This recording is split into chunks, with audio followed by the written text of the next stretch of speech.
Hello, welcome to the stream. A happy Wednesday. How's it going, everybody? Welcome. We're back. We're gonna play some video games. I'm pretty excited for this one today. This may come as a shock. I'm pretty excited to play this game. Oh, welcome everybody. Welcome. We are going to play. We're gonna try to play. I'm a little apprehensive. I'm also excited. We're gonna try to play Shadowlands today. Look at this cover art. Look how cool this looks. Look at the skeletons. Look at the knight wielding a scepter. Look how sick this looks, dude. We're gonna play Shadowlands today. Let me say hello to everybody. Hello, everybody. Hello, everybody. Hello, Dana Chrysalis. Hello, Dracados. You kind of botched your pyramid there, buddy. I appreciate the effort. Hello, Ed, Dragon Catman. Hello, Alana. Hello, Big Bad Beza. Hello, Aldurian. Hello, Foamed. Hello, Headwound Yoda. Who else is here? Hello, Smebble Bear. Hello, Icy Bonobo. Hello, Selt Samuel. Welcome. Welcome, everybody. Hello, Tango Bunny. Welcome. Hello, Kreloge. Welcome. Left Empty. Welcome. Jessica Hot Jams. Welcome. Syllogism. Hello, Bob Roskaya. Hello, Omega Number. Hello, Booster. Hello, Helical. Hello, Agent Spork. Hello, everybody. Hello. Welcome to the stream. We're gonna play Shadowlands today. This will be a little bit different than yesterday. This is no Fred. This is no Sir Fred. There's no twin world here. This is gonna be a stoic, serious dungeon crawler. This game looks awesome. This has been on my list to play for years. It looks awesome. It looks awesome. It looks awesome. Now, what else did Domark do? I'm not really familiar with the Domark brand. They were the publisher. This was developed by a British company. Teak London? Teak? Teque? Whoever that is. Released for Amiga, released for Atari ST, released for MS-DOS in 1992. So... Oh, James Bond for the Genesis. They put out some trash. Oh, I love to hear it. I love to hear it. I love to hear it. I just think this box art's amazing. And I love to judge games based on their cover. I think it's wise. I think it's smart. I think we've never been let down before in the past. Just look how cool this is. Look at the skeleton army in the background. Are they doing battle with dark figures of shields? Look at the tentacle. Ooh, is this the Shadowland King? Look at his armor. Look at. Oh my god. This looks so sick.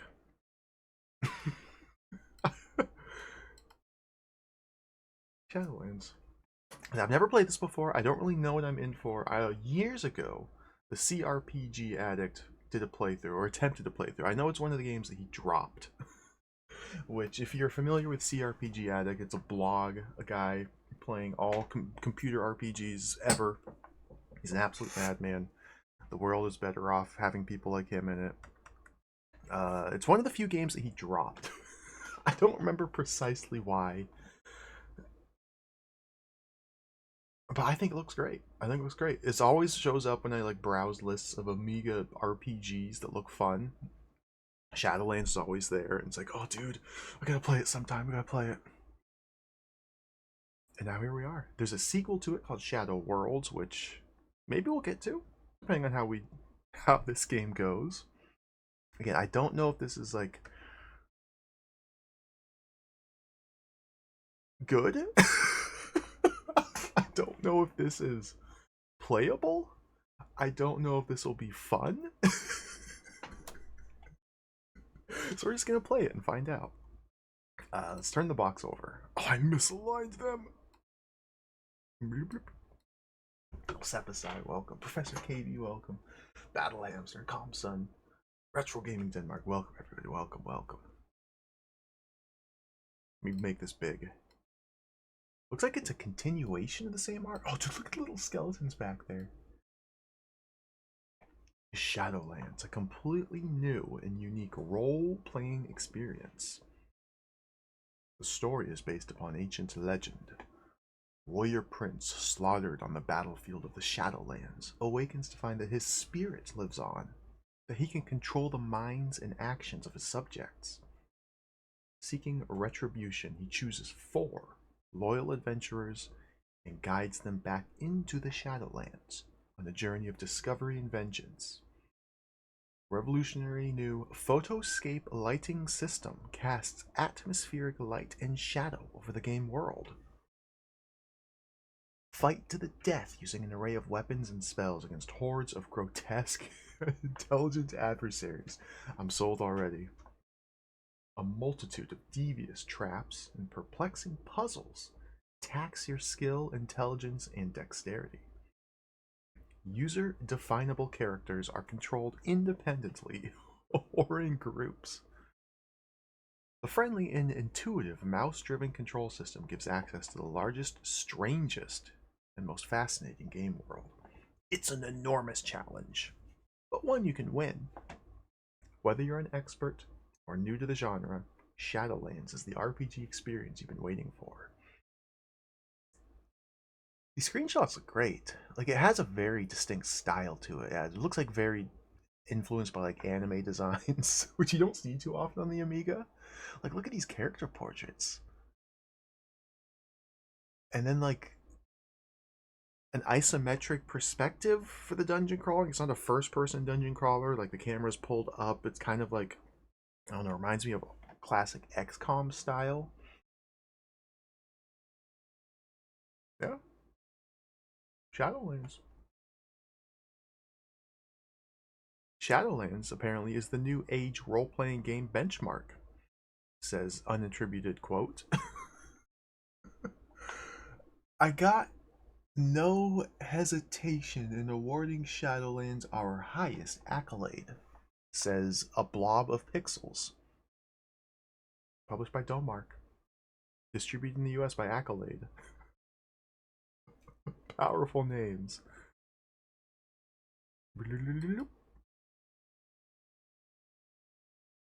I think this looks great. Shadowlands. Let's read the manual. I'm excited to play it. Let's read the manual. I think this is the button I need to press. Oh, there it is. That's some dank lore to get into here. Look at this cover art, man. I don't know who this artist is. You can see the artist signature down here. Tat. Oh, dude, it's so good. Scanned by Talion.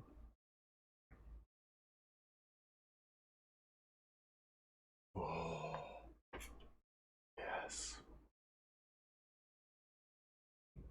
Just a sec, let me sip. Ah, story time. The Fall of Koronos.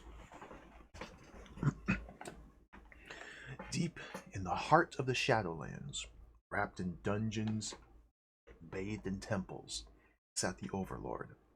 All the land that his dark eyes surveyed belonged to him.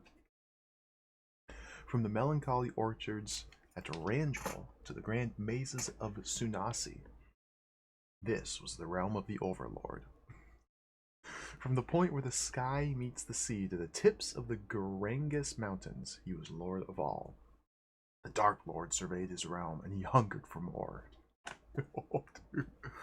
Maybe that's the Dark Lord on the cover. Tiana awoke at 8, and surfacing from her dreams, she turned her head on her pillow to gaze upon the sleeping body of Vashnar.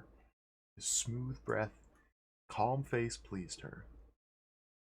Vashnar had been despondent of late, and when he was angry, he was so much more a warrior, and so much less a prince. Rumors had reached the palace of great movements beyond the mountains, in the somber realms. Some of the more foolhardy adventurers of the village had talked of venturing north through the mountain paths, into the Shadowlands, to investigate. But Vashnar had forbidden any to venture there, and none doubted the wisdom of Vashnar. Tiana looked from the windows to the river of Cavil, the river of eternity, whose song played through the village, and whose waters, it was said, gave energy to the strong of heart. Her gaze turned up from the river to the giant form of Holius, largest of the Garangus Mountains. We got too many proper nouns. And there she saw a sight that chilled her. An army, a mass, a deluge of people moving slowly down the mountain like a black stain. She took a trembling breath and turned to wake the warrior prince. Fortimer had also seen the dark army. From his farm at the foot of the mountains, it now seemed awesome to him, immense and unending, wrapping the landscape like a wave of death. His daughter came to him as he sat on the edge of his farm and watched them. Sapphire was 11 years old and already had all of her mother's wisdom weaved into her face. She spoke little, preferring to observe. On the rare occasion she did speak, her voice was small and light, like birdsong. Fortimer looked at her, his child, his line, his blood, and pride welled within him with every breath she took. She spoke to him, and her words cut him in twain. Daddy, are they going to hurt us? Fortimer felt tears well up in his eyes. An hour later, he and his family were slain. They were the first victims in the fall of Koronos. Wow. This is pretty cool. From Vashnar's address to the army of Koronos. This day sees Koronos face its bitterest test. The dark hand of the Overlord extends its grasp in our direction, and we in turn must face ourselves in the courage that makes us men. Many of you have fought with me before at the fields of Magellan and at the Lenore Pass. On those days we did not fail, though the enemy seemed more mighty than the gods. And thus shall it be today. I do not attempt to mislead you, my people. There will be much bloodshed in our lands today, but by the spirit which guides the cavil. What's the cavil? The river. Okay, by the spirit that guides the cavil, we shall be sure that none of our deaths shall be without purpose, and none of us shall battle without honor. We ride to the defense of Koronos, which has fed us and housed us for 5 generations. We ride so that the city may host many hundreds of generations for all of time. We ride with our hearts held high, and we ride with right on our side, so we cannot fail.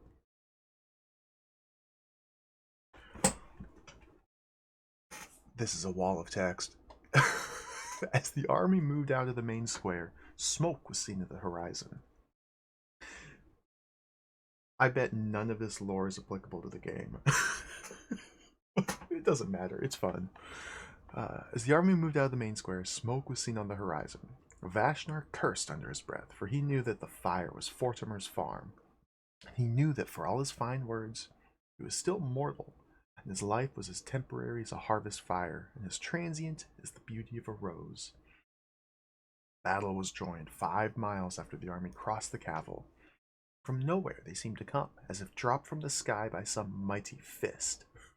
The Anubi, the Valkyrie, the Minotaurs, and the undead. All these were in the first rank of the Overlord's armies, and though the men of Koronos fought well, they were crushed by the sides of the Dark One's hordes. Vashnar saw his cousin, Ulun, gorged on the horns of a Minotaur, his quartered body thrown to the hellhounds, who ripped the still screaming tongue from his mouth. This is insane. Duranon, the captain of the guard, was consumed in one of the hail of fireballs poured upon the armies. Through the smoke and heat, Vashnar made out the form of Keenan, his bravest paladin, approaching him. Vashnar, warrior prince, you must flee this place. We are defeated. You must not die, you must go. Take the name of Koronos with you. Maybe one day it will be safe to return here and make Koronos anew. Return to your palace, take Tiana, and head south away from the Shadowlands. Do not let our deaths be for naught, my prince. Vashnar turned and drove his horse west, back across the cavil to the village. Keenan rode back into the fray to die in the defense of his lord. Everybody's dead. Rats and scorpions ran through the streets of the village. Snakes climbed the walls of every house. The stench of burning flesh hung in the air, and though he could not yet see it, Vashnar knew that the palace was the same. Tiana lay naked on the floor of the bedroom, clutching her stomach and sobbing. As he turned her over, Vashnar could see that she'd been violated and branded by one of the Isendera, the burning men of legend who lived in the Shadowlands. He wrapped her in sheets and carried her in his arms to his horse. As they rode south to follow the river, the blood from her wounds stained the sheets. By the time they reached the borders of Cornos, she'd stopped sobbing. Long before they reached the banks of the Cavil, she was dead. Vashnar dismounted and laid Tiana's body on the ground. He knelt over the body, began to weep. This is dark. A curse on you, Overlord. By all that is good and pure in this woman, I swear I shall not rest until I have revenge on you. Vashnar lit the sheets that wrapped his lover and stood silently by her flames. For what seemed like days, he watched her body give its spirit to the skies and the land. Then he turned and headed back northwards, following the river, and his eyes were like pinpricks in steel, and his frown was as stern as the clouds. 3 miles Vashnar traveled before he saw 3 horsemen approach from the north. His heart froze as he saw that they were servants of the Overlord, dark knights on skeletal steeds. Yes, the undead come in many forms, but surely the most terrible is that of a skeleton. A rotted human corpse with its flesh long since consumed and 2 empty bottomless holes for eyes. The fixed grin of the jawbone presented a bitter irony to the warrior. He smiled, dismounted. Who dares to stand before us? Said a cold voice from deep within the lead skeleton's robes. Who asks? Replied Vashnar. I am Cthul Tol Anuen, Overlord of the Shadowlands, keeper of the grim mask of Githor, your new lord and master. And I am Vashnar Harinol, son of King Harinol of the Harborlands, bearer of the staff of Remeros. I challenge your leadership, Cthul Tol. I have cursed you on the banks of the river Caval, and I shall destroy you. I laugh at your curse, warrior prince, and at your sacred river. Your river flows northwards into my realm, son of kings, and it is there that your bones shall rot when you die. I'm not afraid of you. Then we are well matched, Prince Vashnar, for I am not afraid of you. I'm not afraid of you at all. A shooting pain ran up Vashnar's left side, and he felt the warm ooze of his own blood on his thigh. He looked down to his side to see the end of a spear jutting from the right side of his stomach. Then the pain began. Immeasurable pain, as his kidneys and intestines and skin and bones and blood all screamed for help to his mind.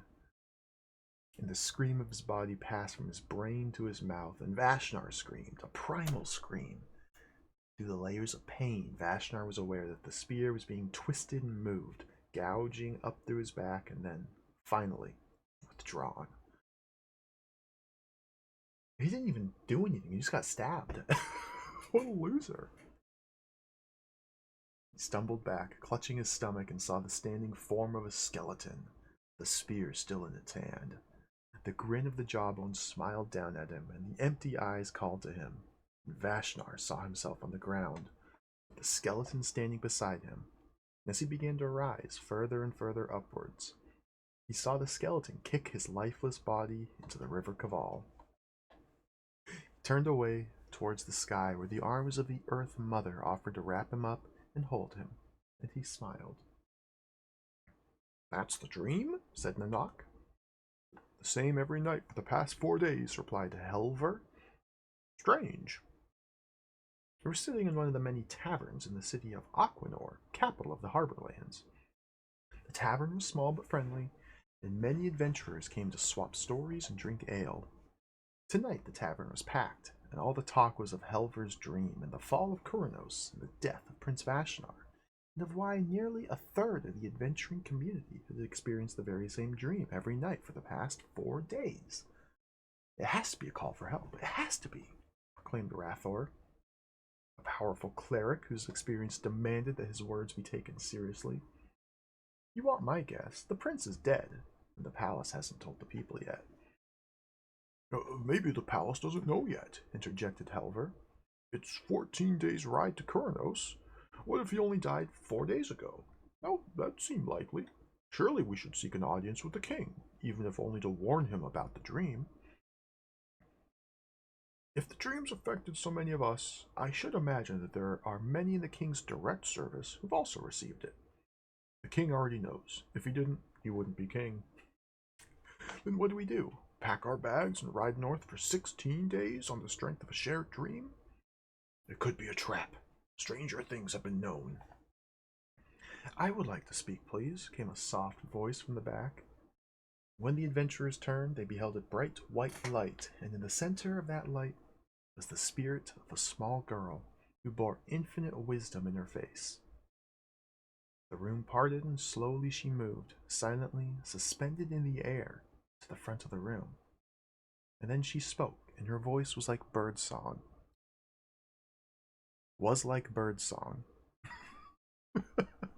I am Sapphire of Kuranos, brought here by the power of the River Kaval to summon you to the aid of Vashnar Harrenal, slain by the Overlord of the Shadowlands.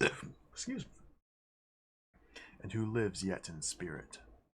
Through the power of the River Kaval, the River of Eternity, and through the power of a curse made by Vashnar at the side of his lover, his spirit shall not rest until the Overlord is slain.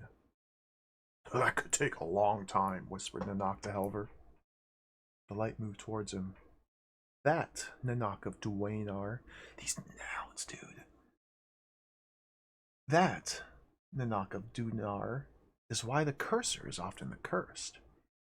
Many of you will have already received messages telling of the fall of Kuranos and of the death of Vashnar. Vashnar asks for the noblest warriors to become bearers for his spirit and guidance, and to venture into the Shadowlands to retrieve his bones and to exact his vengeance on Cathol Tol Anuin. Do any accept? And what about afterwards? Asked Rathor. When this task is done, how are we to be rewarded? How is the spirit of Vashnar to leave our bodies and reward us? In the inner sanctum of the Shadowlands, the spirit whispered, past the dungeons and temples, past the undead and the dogs of hell, beyond the mazes and the pyramids, lies the Overlord's dark temple. And in this temple there's an altar of regeneration. It is thus that the Overlord has held his reign for so long. Place the bones of Vashnar upon the altar, take the key held by the Overlord, and return Vashnar to life. Then you will see reward from this warrior prince, reward such as you have never known. I'm convinced, said Nanak. How will we know if we've been chosen? You will know, breathed Sapphire, and vanished as silently as she had arrived. The banks of the River Kaval were lined from the entrance into the Shadowlands to the burned-out husk that was once Kuranos. Many people ventured to the Kaval that day, some out of loyalty to the once and future warrior prince, some out of more material motives, many out of curiosity. None expected the events of the afternoon. As the sun began to be eclipsed by Holius, largest of the Garangus Mountains, the sky began to darken and a rumbling began from deep in the earth. The River Kaval began to moan, and its moans were the cries of loss, the moans of those whose lives are taken as they follow their hearts, and the tears of those who mourn the loss of an innocent. And the river began to flow faster, began to foam and wave and burst its banks, and all those who were touched by the rivers were frozen. And those who tried to flee were also caught by the waters, and soon all stood silent and frozen. Nanak felt a presence deep within him, searching him, sensing everything about him. And then, as quickly as the sensation has appeared, it vanished. The waters began to recede to the river, and the sky began to grow lighter, and the people began to move. And everyone who was present left the place immediately, and in silence. When asked afterwards, no one could report why they'd left so quickly. Roaming homewards to new adventures, to lovers, battles, or children and families, all left the banks of the River Kaval. All, that is, except 4 adventurers, chosen by Vashnar Hernal, warrior prince of Kuranos, to be his avengers and his deliverers. That's some pretty dank lore. A cool story. So I guess we're playing as unnamed adventurers who are possessed by the spirit of Vashnar in an attempt to retrieve his bones and resurrect him so we can defeat the evil skeleton lord. Or rather, we have to defeat the skeleton lord and take the key to resurrect the prince. Seems pretty straightforward to me. It seems incredible.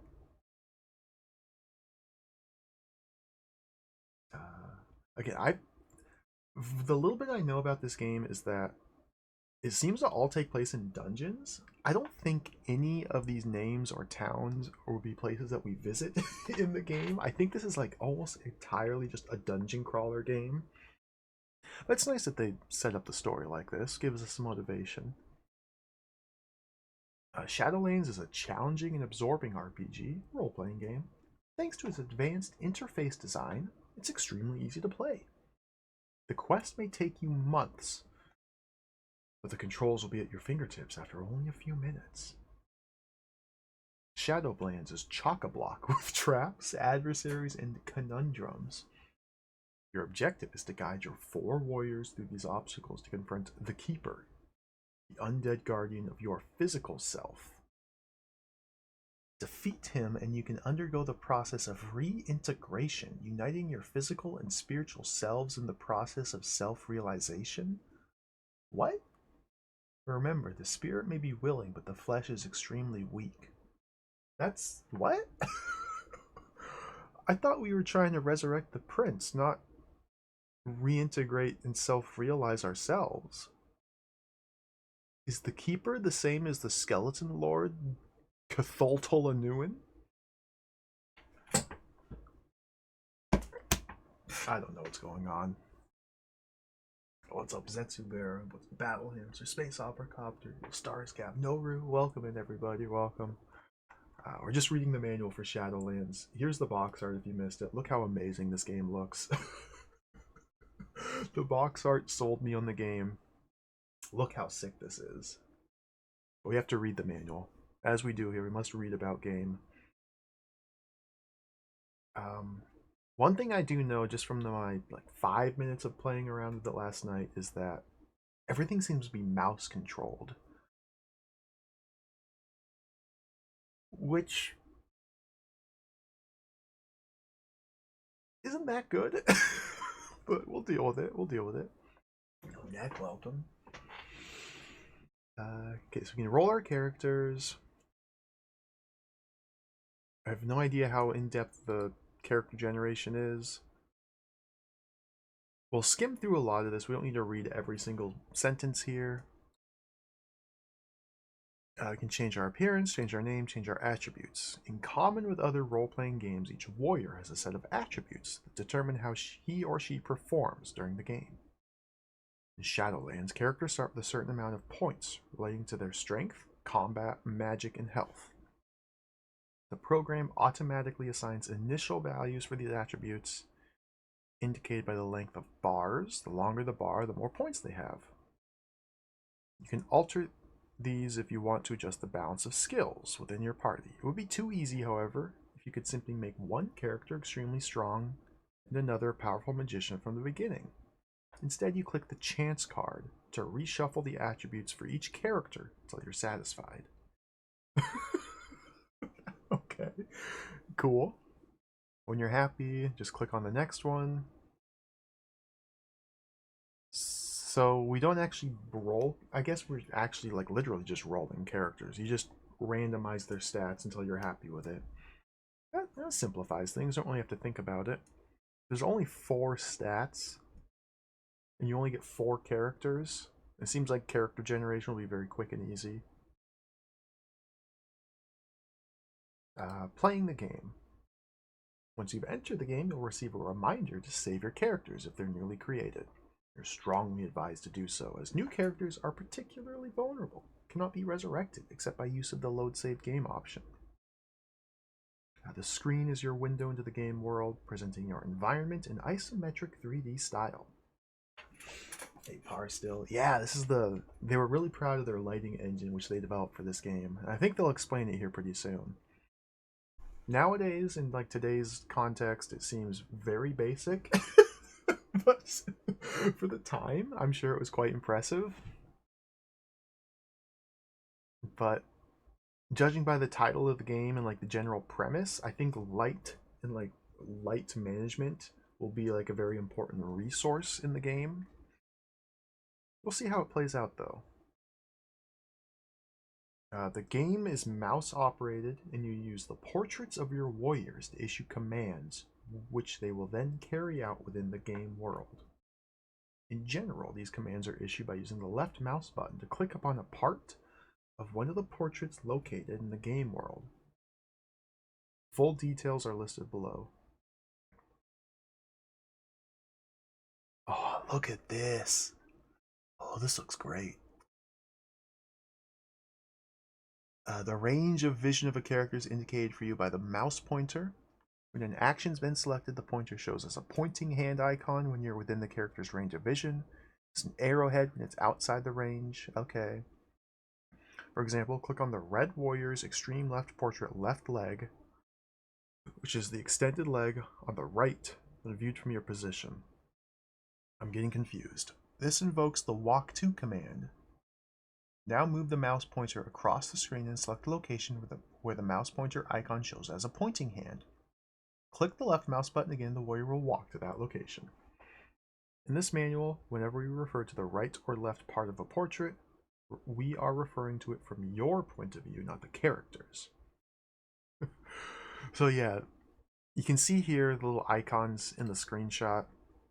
My understanding is you click on different parts of the character's silhouette to assign an action, and then click on the screen to perform that action. So click on the left leg, the Red Warrior's left leg, which is our right, the one on the... Click on the right leg, the Warrior's left, our right, to walk places. We'll figure it out. All portraits give access to information by right-clicking on them. Inventory screen will now be displayed, but note game time continues to pass while in the inventory. The mouse is used in two ways. To select icons by clicking on them or by dragging. I understand how to click and drag, so I'm not going to bother reading all of this. Look at this. Portraits represent your 4 warriors and are color-coded to help you match each portrait with the warrior on screen it refers to. The portraits serve 2 principal functions. First, they enable you to issue commands to the warriors. Commands are issued to one character at a time by clicking on a part of the character's anatomy. Full instructions on this are given later. Second, they give you information about the 4 warriors, in particular their health and their position in the game world. Okay, this is pretty straightforward stuff. We can change the layout by pressing escape. There's the action portrait, there's the facial portrait, there's the reverse portrait, and the skull portrait. So here's a skull. Skull means they're dead. Face means they are currently out of the visible range of the currently selected character. 3, this is the action, which means we can select a thing for them to do. 4, reversed means they're on another level. Okay. So the portrait determines, so you can just visually know at a glance their relation to the character you have selected. Commands may be issued to one character at a time, although other characters may still be engaged in tasks from earlier commands, providing a multitasking command structure. They're making this out to be very complicated, but I'm pretty sure it's quite simple. Yeah, issuing commands is simple. All you have to do is click on the appropriate part of the body to perform the action. There are 5 body areas available for this purpose, and as you'll see, the control possibilities are quite logical. The head controls eating and reading. The feet control the 2 types of walking, and so on. A. The action hand. This is always the left hand. Dude, Steve is jacked. Steve is ripped. It's actually on the left side as you look at the action portrait and could therefore be said to be the warrior's right hand. The action hand is used for hand-to-hand combat. Additionally, if an object is held in this hand, the action hand selected to use it. Pretty simple. Arrows that appear above and below the object enable other objects in the character's inventory to be cycled through, placing each in turn in the hand without having to use the inventory screen. Okay, so left hand, from our perspective, click on it to attack enemies, and you click the arrows to change what they're equipped with. The transit hand is number 3 here. This is always the right hand, used for collecting, dropping, throwing, and operating. The transit hand always remains free of objects, even if you have just used it to pick something up. Objects picked up are immediately transferred to the action hand. The only objects related to the transit hand are shields. These are worn on the transit arm and are accessed only on the inventory screen. The walk leg, C, is the right leg, 4. Why do they have A, B, C, D, and E, but 1, 2, 3, 4, and 5 here? Come on. The walk leg, C, is 4. It's used to walk the character from one position to another. The lead leg, D, is 2.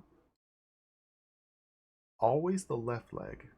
The same function as walk, except when selected, it causes other characters in the selected warrior's range of vision to follow him wherever he goes. This command is therefore used to form a squad, and the formation that the characters involved adopt is dictated by the squad formation option. Head. There's only one of these for each character, used for reading and eating. Note that there are more complex operations possible that may involve your warriors in interaction with other objects or characters. These are accomplished by a mixture of commands. Throwing an object, for example, requires that you click on the object, both hands, in the destination? Again, I'm sure this will be much more apparent as we play the game. Walking. Select the portrait of the character you wish to command. Click the walk leg, that's 4.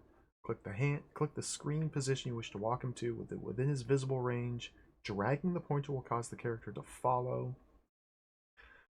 Okay. Ooh, chicken.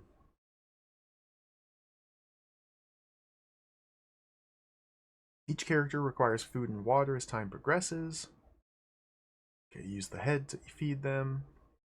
We'll just skim through a lot of this again. We don't need to read all of this. It looks really cool, yeah. To read a message, select your character, select the head, then click on the message you want to read. It's impossible to read signs in the dark, hence the importance of light in the Shadowlands. To collect objects, select the transit hand, that's the right hand, and click on it. Drop, yeah, blah, blah, blah, blah, blah. Keys work in locks. Coins operate coin slots. Several coins may be required. If the wrong type of coins being used does not fit, the coin will remain in the character's hand. Flasks work on fountains. They will fill. If you attempt a nonsense use key on fountain, you will find it impossible to highlight the fountain whilst trying to use the key. Okay. There's our inventory. Oh, look at this pixel art. Look at the borders. Screen's divided into 5 areas. Again, why are they not consistent? So backpack items, A. There are 16 slots in the top left area of the screen? Well, in this screenshot down here, that's number 5. A is 5. Each slot may contain a representation of a single object in your inventory. Objects may be picked up and placed into other empty slots by clicking them, or exchanged by clicking over another item. This, we have an inventory. You can put things in different slots. You may sometimes wish to do this so that certain objects are placed in sequence in the action hand during play. Oh, because the arrows let you cycle through inventory objects without opening the screen. So how you arrange things in your inventory is very important. Okay, I see. The item currently held in the character's hand is a special slot to the right, below the scales, where additional information about the item is displayed and access to the magic system is allowed. Here's our statistics in the center. Combat level, magic level, strength, health, armor.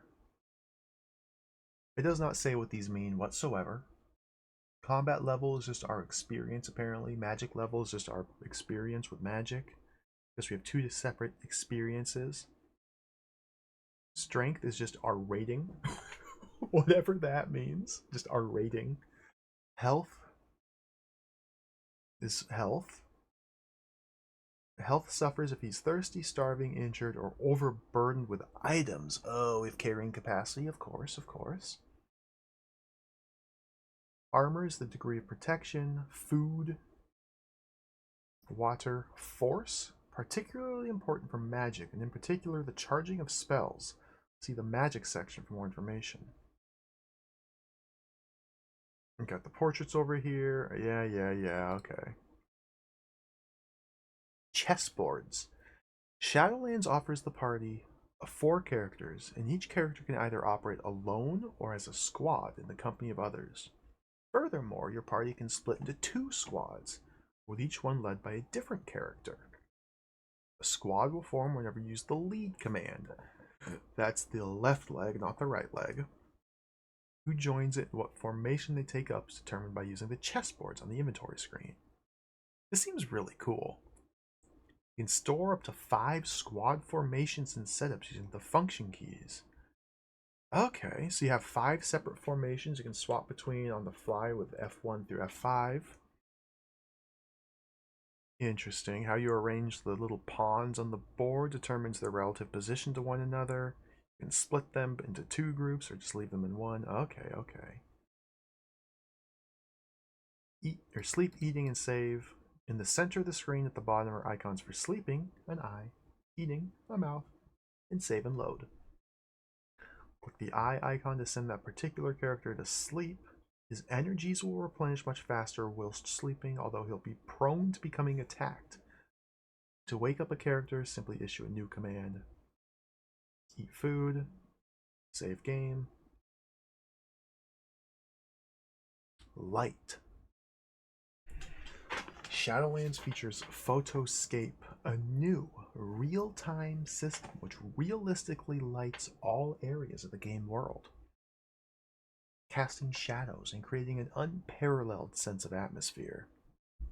The lighting in the game is of importance for several reasons. Many objects, traps, and adversaries are difficult to see without proper illumination.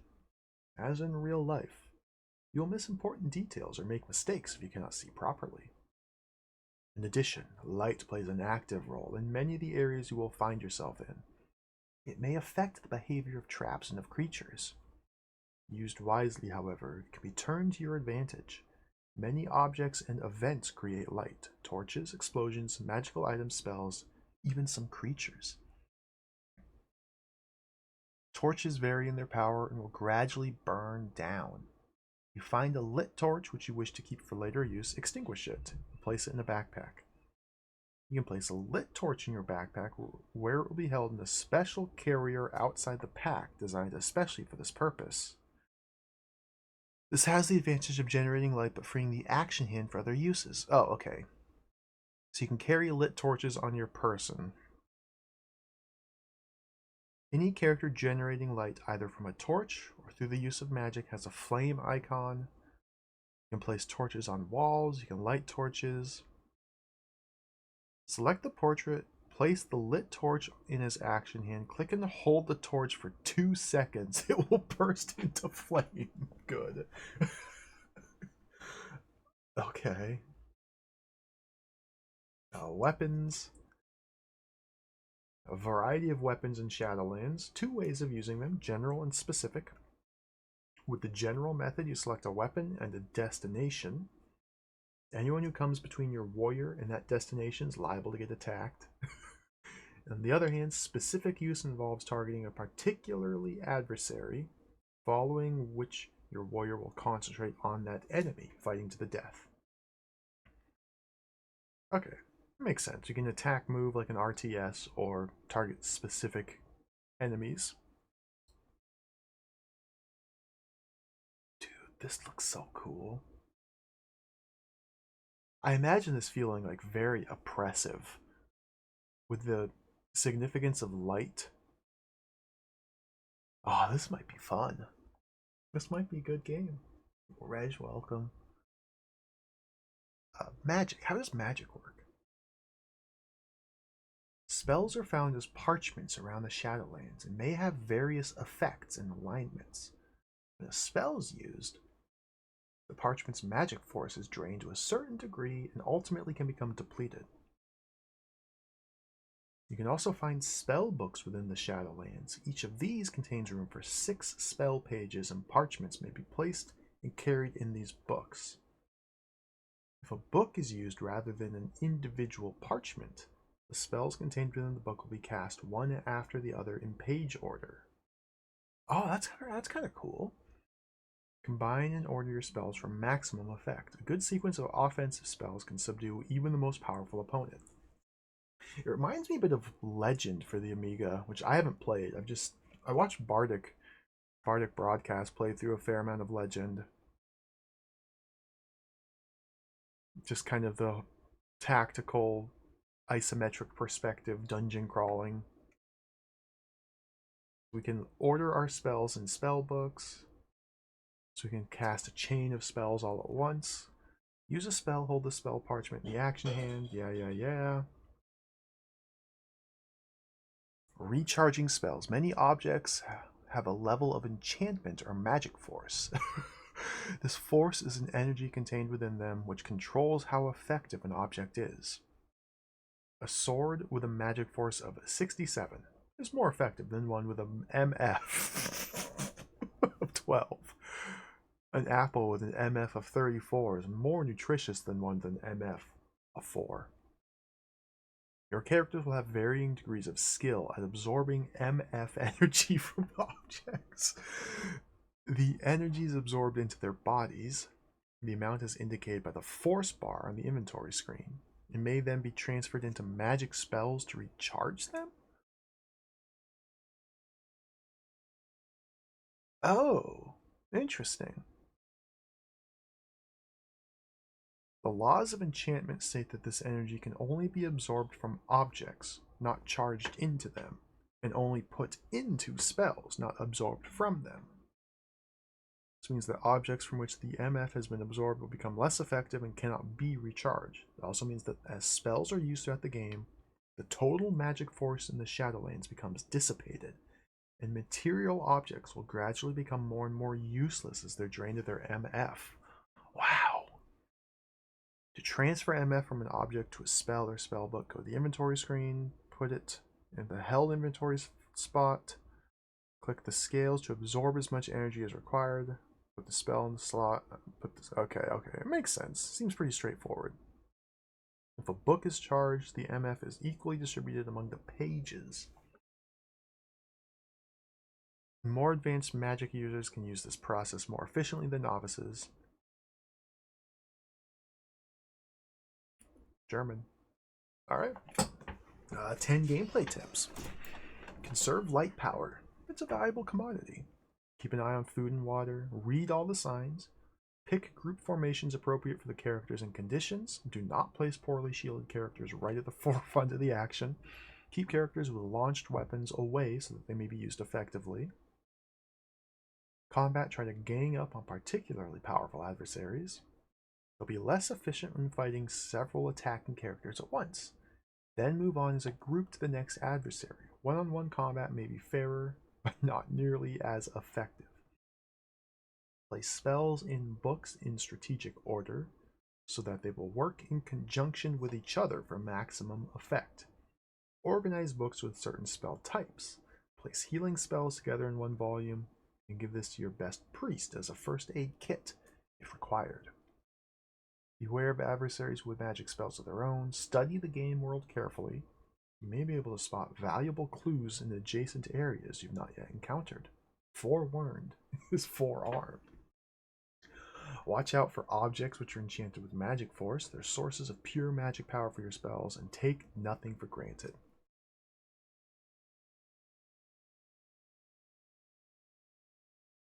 Left mouse to click, right mouse to open the inventory, F1 through 5, escape to shuffle the portraits, H to pause. That's it. That's all the controls. Everything is mouse controlled, which is probably going to make this very tedious. But we'll see how it actually plays out. Then we get German. Oh, German. Oh. And then we get French. Oh, French. Yeah, this book must have been thick. We get Italian. Steve. Good. Let's play some Shadowlands. Let's give this a go. Again, I have no idea how playable this game is. If it'll be fun. If it's going to be impossible. I really don't know what to expect. But we'll give it a good effort.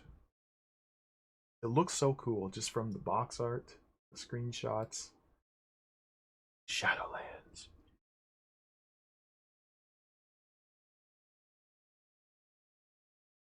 In theory, this could be the best game ever made. You may be onto something.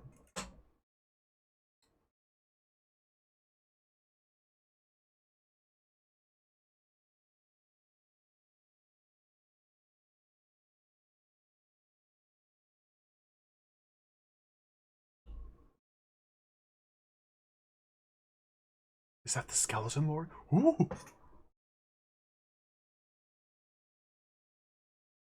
Shadowlands.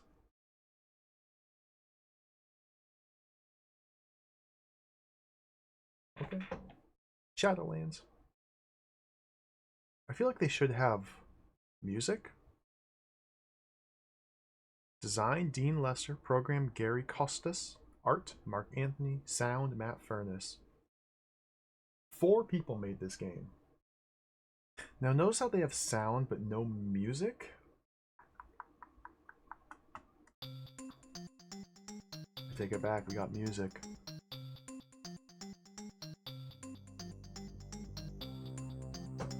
Yeah, same here, Helical. I just, based on screenshots and the box art, it's been on my list forever.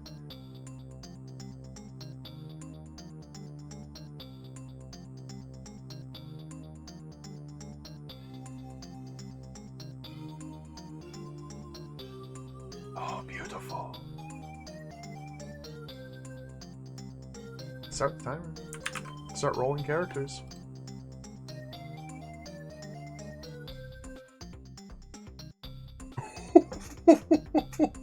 Oh my goodness. Nose?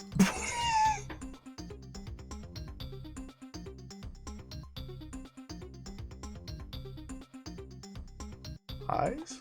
Oh, wow.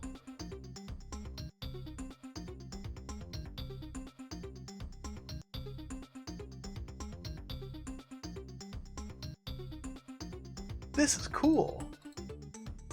We can take their mouth away.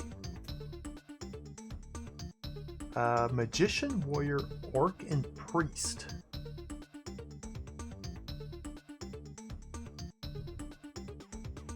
Orc? Warrior?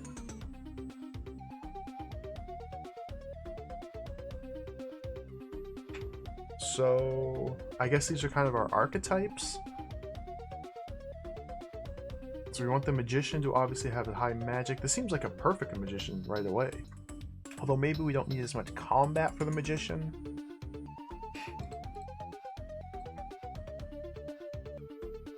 We can make the magician be bald. It's fitting. We can take his eyes away. We can take his nose away. Just a faceless nothingness. We got Lord Voldemort as our magician. I'll take it. What's his name? Okay,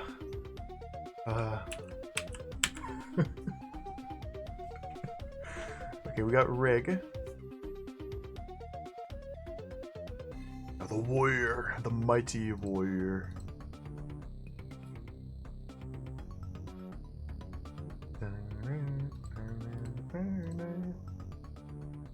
The long flowing locks of hair. Giant eyes. Yeah, unfortunately we took Rig's face away from him.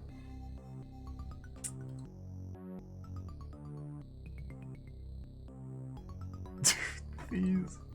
There's like... Okay, let's go big eyes. No, let's do like the scarred ones.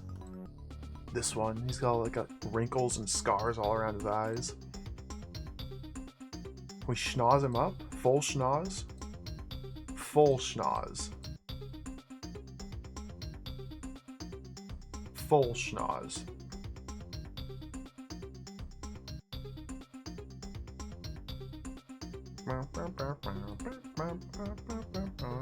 Oh, this looks weird.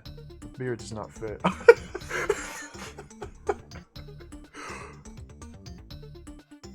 Yeah, he looks a little happy. It's so weird that you can just take away the face. Like, just take away the features. We'll go with this one. There's only one name for a warrior. Lord Vithro. Let's re-roll. Let's get more combat.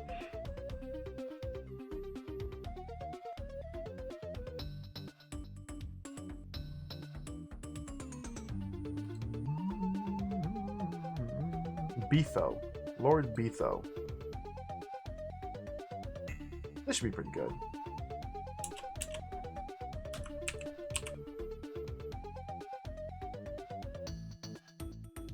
Now our orc. Why do we have an orc and a warrior? What's the difference? I guess just two frontline fighters. Orc. Our orc.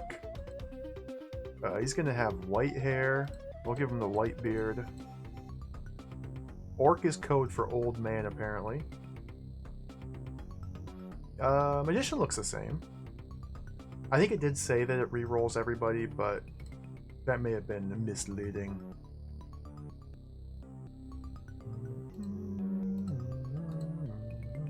You have small nose.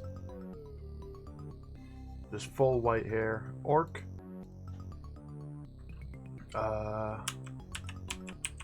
Half. Our orc's name is Half.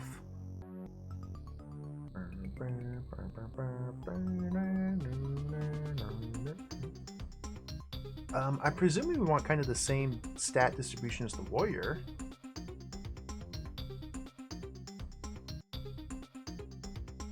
Like, I'm guessing I want to build 2 melee fighters, 2 spellcasters.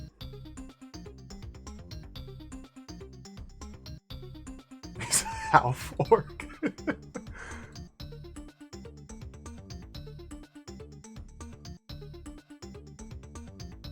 The manual didn't say what strength actually does. It's just strength. Dude, how does this compare there? That's... I have no idea what I'm doing. What's good? Is this good? Terrible combat but high strength and health? I feel like we want combat, right? If he's gonna be... Or we could just make him a brick wall? Just stand there as a brick wall while other people deal damage. We'll try this. All right, Half. You don't get to fight back. Ah, no, we need combat. We need combat. That was a good one.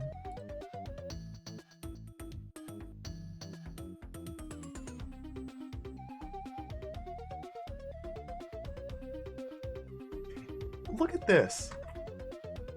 The orc is just strictly worse than the warrior. I could... All of these bars are lower for the orc than they are for the warrior. What? Alright, alright, alright. Is that... I have no idea what I'm doing. We'll go with this. Alright, Half. You're strong, Half. And now our priest.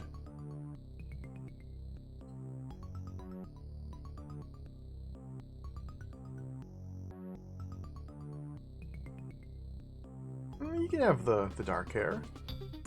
Oh, dude, this is creepy. I like the creepy eyes. What sort of schnoz situation do we have?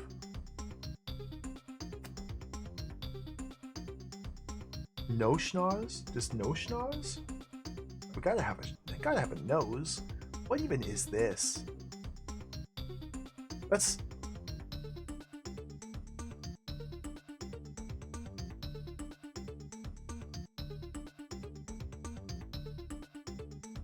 That's a good one. That's a good sniffer.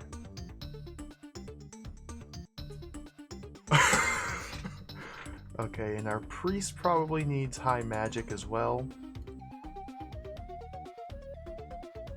And I don't know what else. Magic and health? Magic and strength, maybe? We'll try it. Our priest is the Pope.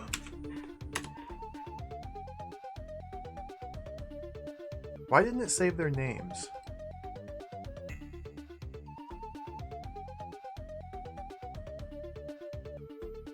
Why didn't it save their names?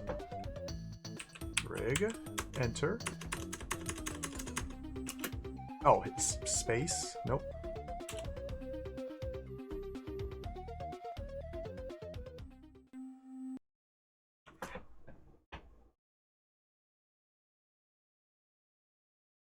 I might not have named some of them.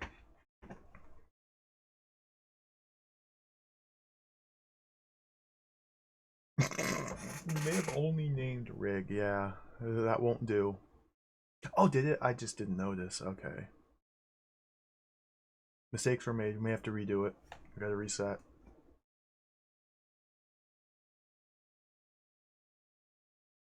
You should save the game, since these are new characters. Do you want to? I don't think I do! Warning, characters will be lost if the game is not saved. Just let me see. Rig, Warrior, Orc, Pope. Disaster. I'll try again.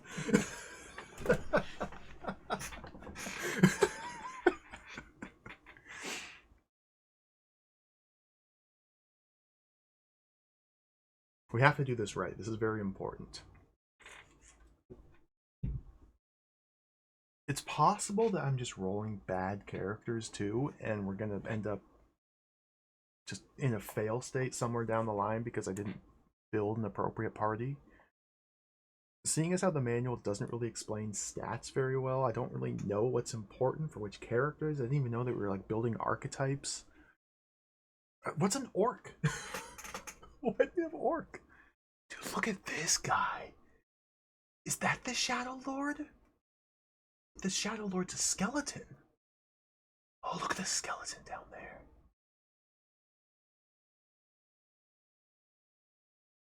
Yo, Copert, welcome. Yeah, sometimes you get lucky and stats are explained. Sometimes it's just trial and error. Just figure it out, nerd. Okay. Let's do this again. Strip Rig of all of his facial features. We're gonna even delete his nose. Okay. Last time he had the Voldemort nose. Or take that away. No nose, nothing. Oh, this is really good here. Take it. Retro Island Gaming. Enter. Rig.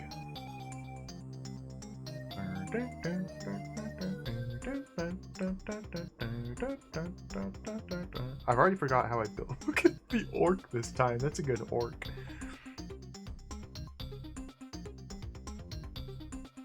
I'll do the long hair. Ah, those big eyes are a little off-putting. Maximum nose. Pointy chin?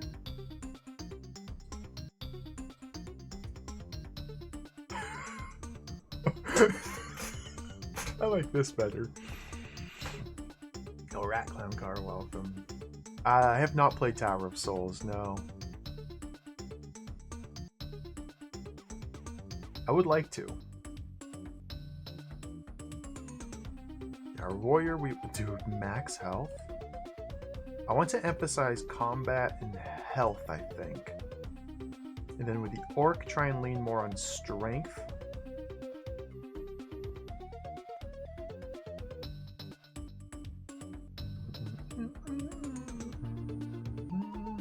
What would that look like?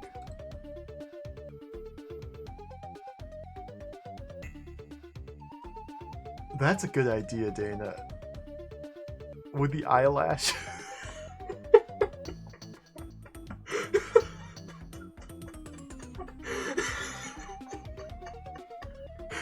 We're doing it. Alright, there's Rig.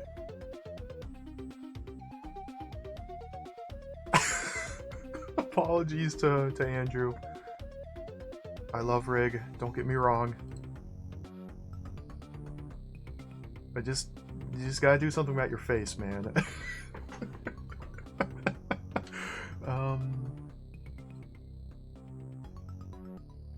We need more combat. I want to try and get combat and health. Well, this might be about as good as we get. This is pretty good. Is this? I don't know. Ooh, take it. Lord be throw. Orc.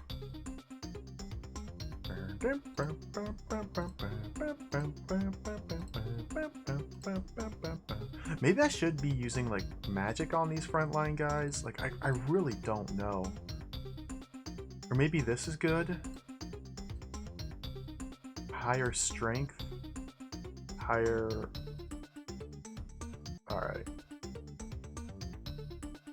No idea how to build these characters or what to look for. You want all white hair. You get the up arrow for the nose. He used to have a nose, then he took an arrow to the nose. This looks just like my boy, Half. Finally, our priest.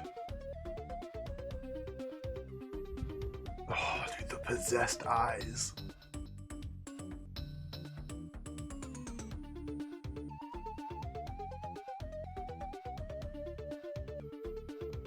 Oh, that one like gives a massive neck.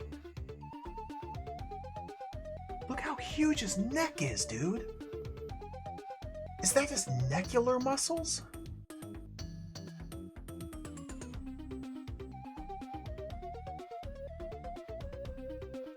That's...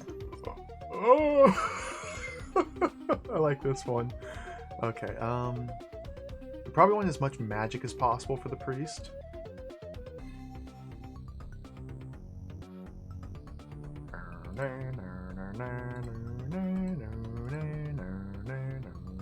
I don't know what other like stats to emphasize though. We have Rig, massive magic, the ultimate wizard. We have Bethro, high combat, pretty good health. We have Half, decent strength, kind of. He's just terrible. And now magic with health, magic with strength. We'll go with this. Go with this. Okay. And this is the Pope.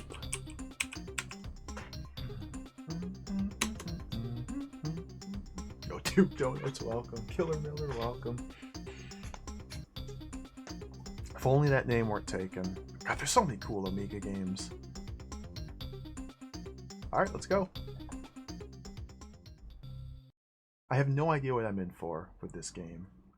I got it, I booted it up yesterday, played for about 5 minutes. I didn't even roll characters, I just took the pre-generated party. And like nothing happened. Nothing happened in the 5 minutes I played it yesterday.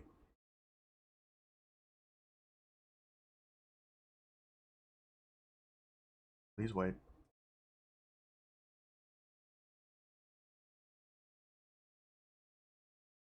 Alright, now I'll save them.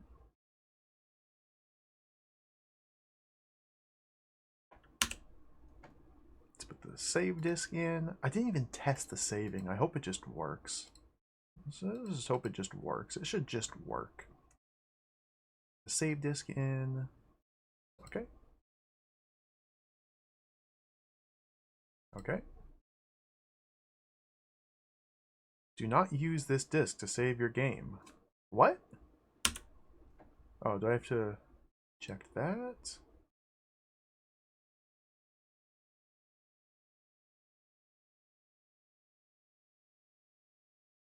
I'm using a blank disk, by the way. Alright, let's try and create a new disk. Create standard disk. We'll call it save 2. Let's put save 2 into drive 0. Okay.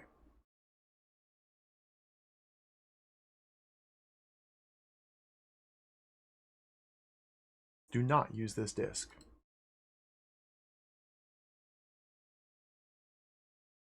I guess we can't save our game.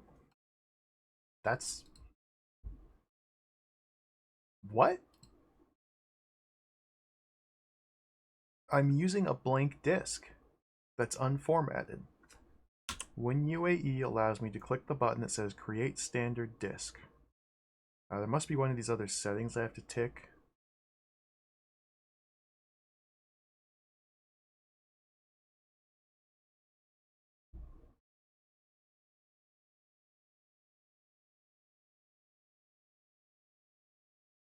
I don't know what to do. Sure wish I could save my game. That would be pretty slick.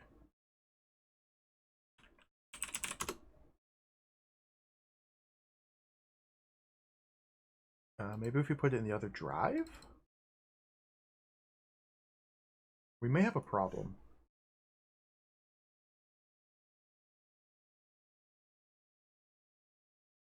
Okay, this is a different message. Put blank disk in drive 0. Okay, okay.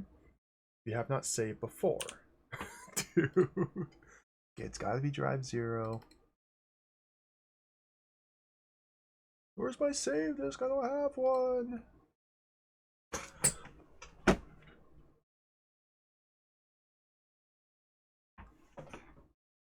Cancel the save.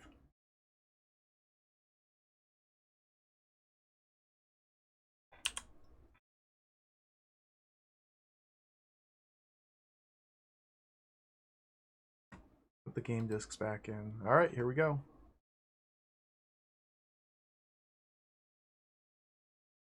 So if I click save now, maybe now I can do it. Maybe it was just that specific.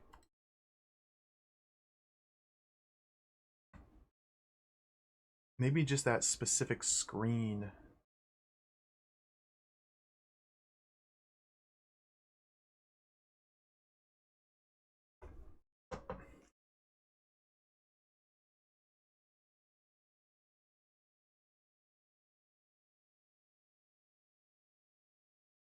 Oh, we got problems. We got serious problems here.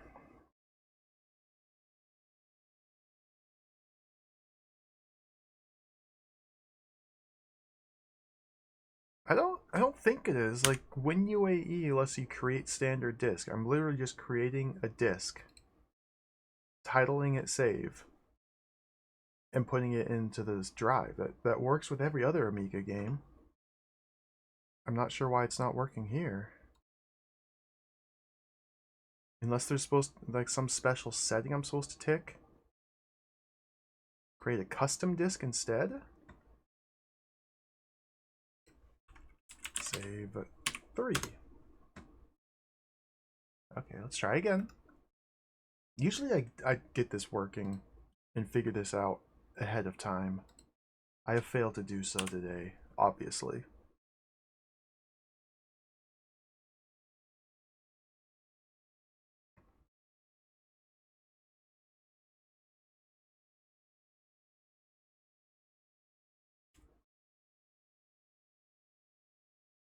Oh, it almost worked.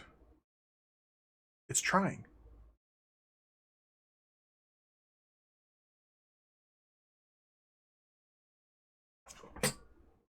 Oh, it works.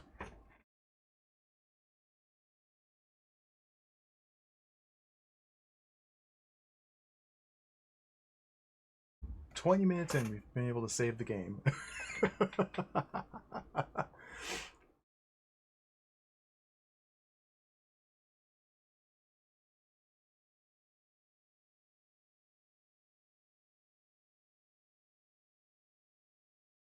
Yeah, I've had difficulty with save states on WinUAE before.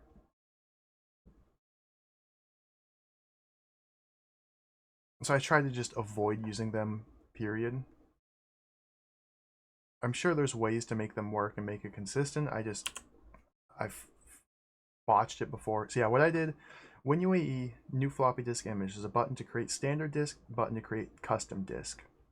It's a couple different, there's a drop-down menu, disk label, etc., etc. I've been using create standard disk. Instead, I just simply clicked create custom disk. That's it. I just clicked create custom disk, and it just works now. Okay. Let me real quickly delete all these other disks that I'm not going to be using. Bear with me one moment here. So save disk number 3. That's the one. Delete the other failures. Oops. Let's put the game disk back in. Okay. We're going. Yeah, I think it's like save states specifically when the game is actively loading from disk and then you drop a save state down while it's loading. I think that is probably not good. Yeah, exactly, MB, yeah. Alright, so let's try and figure out what the heck we're doing here. So here's our characters, here's our team. The Pope has level 3 magic, level 1 combat. We have start with nothing. Nobody has anything. 13 strength out of 13. 14 health out of 14. Health, our orc, is 2 combat, 12 strength, 17 health. Beethro has 3 combat, 9 strength, 19 health. Rig, our wizard, is 2 and 3. Oh, he's pretty balanced. He's pretty good. So we don't have any items. These are chessboard. So the color of the pawns correspond to the characters in the formation. What's happening? Is the bird killing me?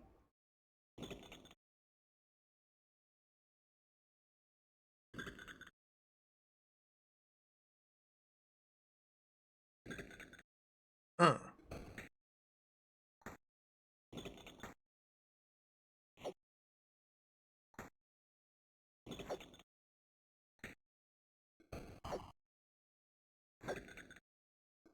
I'm trying to punch this bird.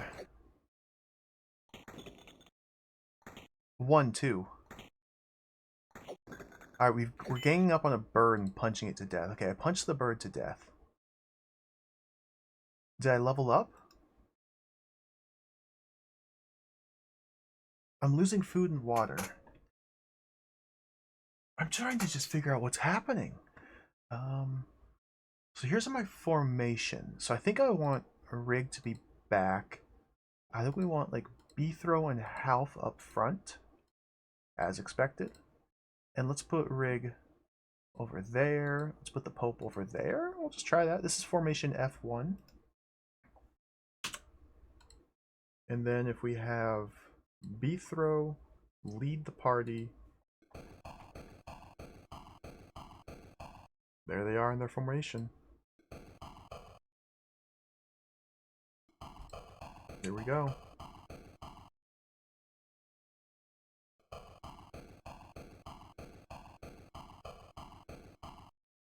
So for starters, you can't scroll the screen around. The screen only pans and moves when you walk to the edge of the screen.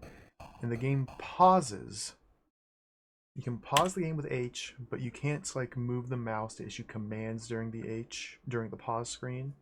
So everything must be done in real time at all times, which is quite terrifying. Let's kill this bird over here. Get a B-throw. Half, go over there and fight. While they're fighting, let's have Rig. Oh, he killed it in one hit! Let's go! You pick up a little nugget there.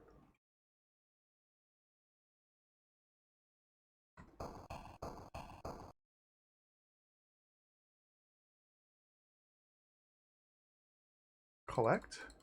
Oh, I think he's walking into the tree. You guys do not have any pathfinding whatsoever. They walk in straight lines. Let's pick up that. I don't think there's going to be music. Maybe music will turn on when we get to the dungeon. Okay, B-throw.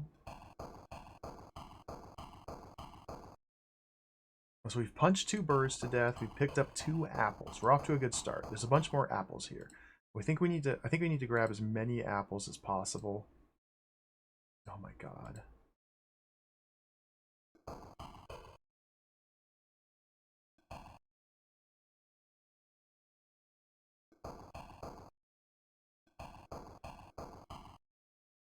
Beautiful. Everybody's holding apples.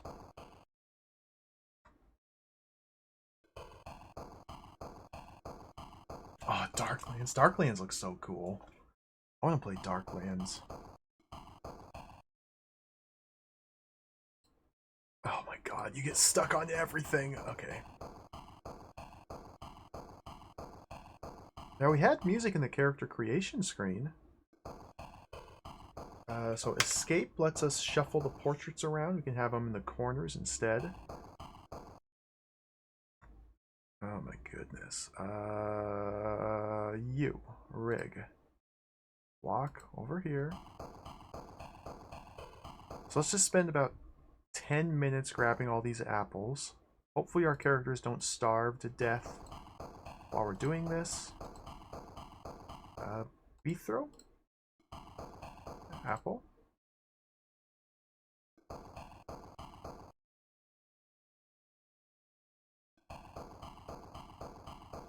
Clunk, clunk, clunk, clunk, clunk, clunk, clunk. Okay, there's more birds.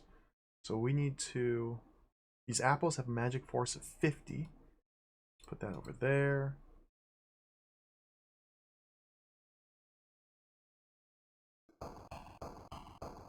Delicious apple. Another bird we're gonna have to punch to death.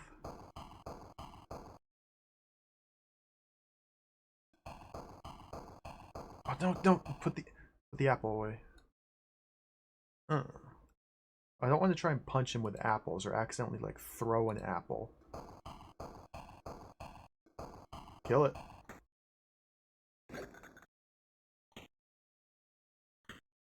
Alright, while this is happening, Half here. You put your apple away. Put your apple away, buddy. Put your apple away. Thank you. Punch this bird.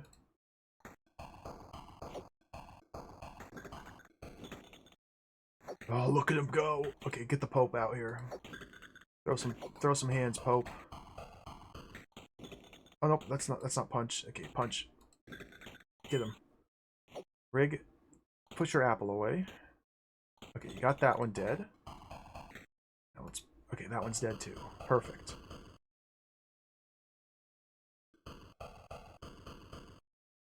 So when their portraits change to the face Look at the faces, man. The faces. When the portraits change like that, that means they're outside of the range of the selected character. I currently have Rig selected. So these Half and Pope are outside of my range. So if I issue a command with the lead leg, they don't follow in my lead. So I have to get closer to them, and now they're following me. And they're just moving in formation. I can create different formations and swap between them on the fly. I only have the one formation at the moment.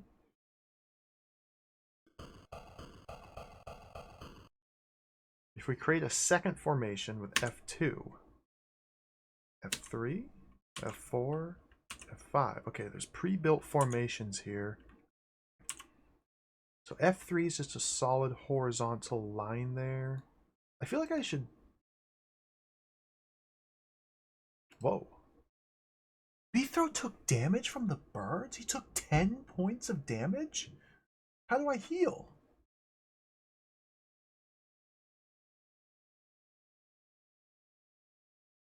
His combat level went up, though. Because he was at 3.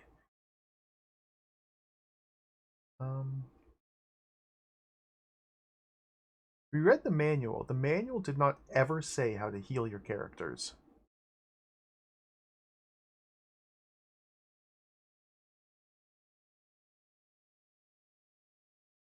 Food and water are already diminishing at rapid pace. Can I... Health? Beethroat? Oh, you can only... Oh my god. Beethroat can only give items to the Pope. Half cannot give items to anybody else. Why not? Because they're too far away from each other. Okay. Beethrow. We got birds to punch. Half. We got birds to punch. Rig. Get in there. Hope. Get in there. Oh, no, no. Don't lead them. Punch them. Just one-shotting these birds. Alright, let's go. There's something here.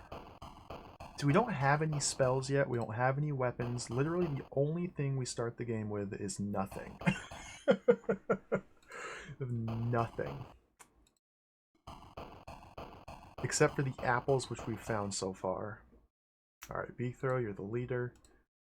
Can we read this? Yeah. The Shadowlands.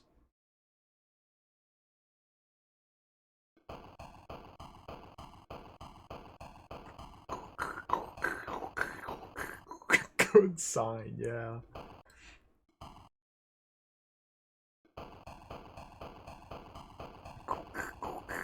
Like, I don't know if this is the sort of game where we need to focus on training all of my characters up simultaneously in all stats, if I can specialize characters and different things. Again, I have no idea what to expect here. There's a whole lot of nothing here. Bird.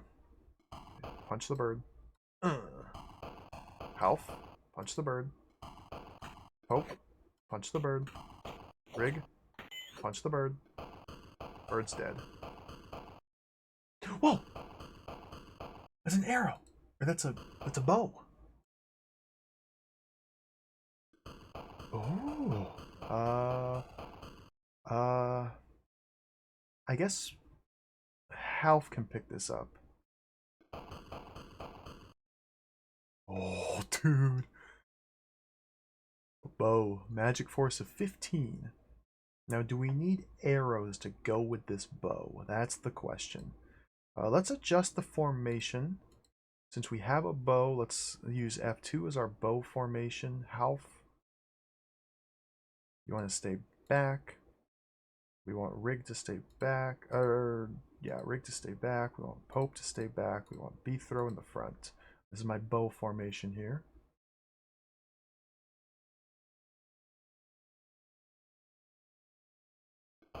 So if I...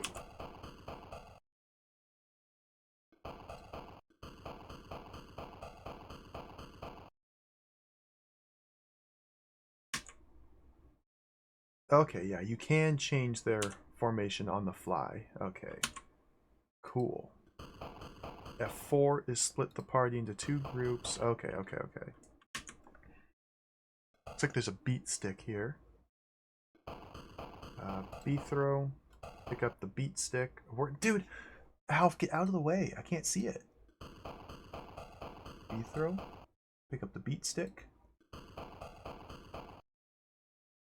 Is this a wand? Is this a club?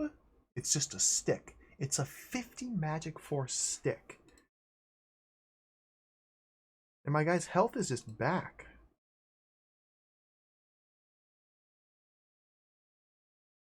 Oh, they just heal over time. Okay. Stick 50 magic force. So we can drain magic force from out of the stick to charge spells. However, seeing as how we haven't found any spells yet, there's no need to do so. The magic force indicates the general quality of the item. So the stick with a magic force of 50 is better than the stick with a magic force of 1. So Beethro is going to bop dudes with his really big stick. Now we're playing Drod all over again. Maybe we can find another stick for like Rig or Pope.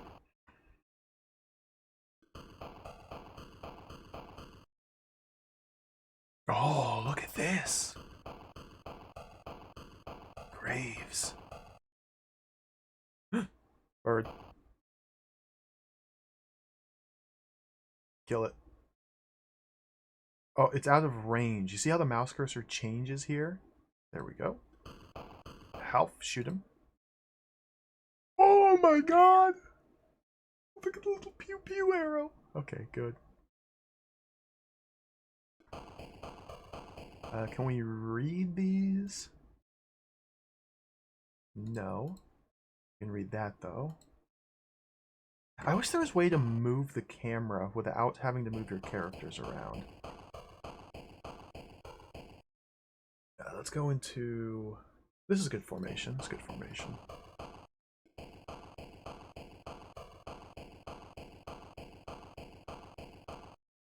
So there's stairs over there. Caught. There's another thing I can read right here.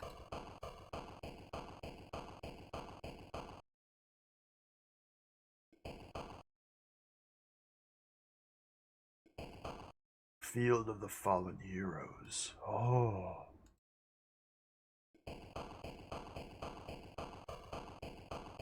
Only in like a very general sense do we know where we're trying to go. We're trying to find the bones of the fallen prince. I've already forgotten his name. Take the bones to the Citadel of Regeneration. Grab the key from the Skeleton Overlord. And let's give Rig a stick. Use the key from the Skeleton King to revive the bones of the prince, and then we'll win the game. We're in the Shadowlands. Apparently that the stairs in the top there will allow us to delve deeper into the Shadowlands, into the dungeon. I think this is one of those games where it's just a big dungeon, but that's just speculation on my part. Again, I don't know what I'm in for, but all the screenshots I've seen kind of look like they're in a giant dungeon. So I think it's just a big dungeon, which I love. Big fan of games that are just giant dungeons to crawl. I don't think we're going to have like cities or towns or NPCs really. Dude, I can't even walk down here. I can't even walk. Okay, there we go. Need to be leading with B throw. Now we have no armor to speak of. We have 2 beat sticks and a bow and arrow. I think we fully looted this field. Okay. Check out the stairs.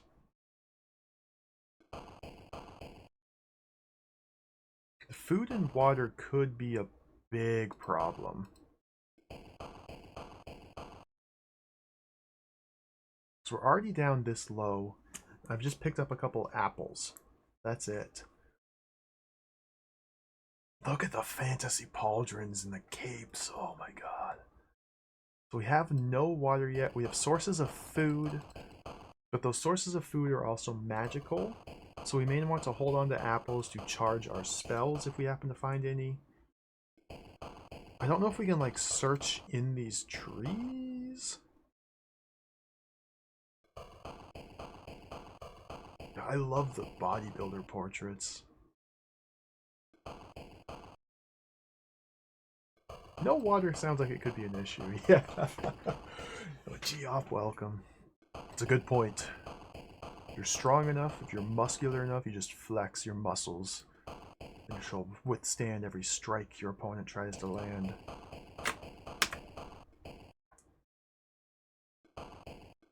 So hitting escape changes the location of these portraits. This is literally all the escape button does. So I guess we'll just leave them down there. Okay, there's torches here. Let's have the Pope take a torch.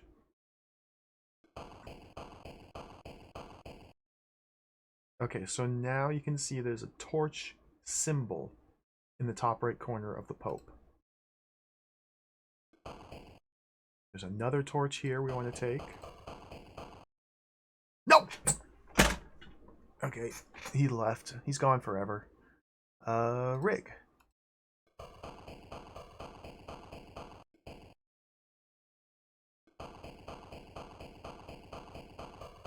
Get the other torch. Open the inventory. Extinguish the torch.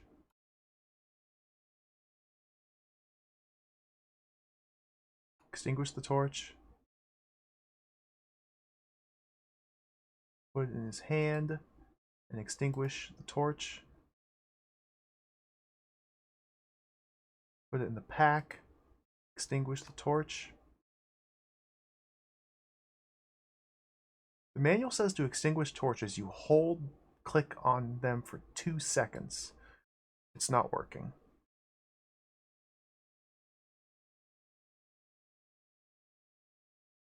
I don't know how to extinguish the torch. Okay, let's pause the game since everything's running in real time. Let's consult Manuel. Does it have to be in the action hand on this screen? Goodness gracious, man.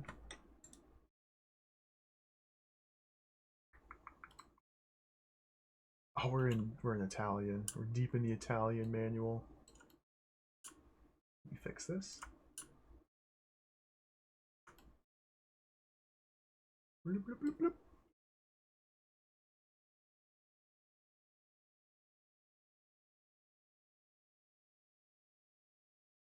Okay. Spells, magic, torches. Place the torch in the action hand. Click and hold on the torch for 2 seconds and it will go out. So we can't do it from the inventory screen. Yeah, okay. Simple, simple.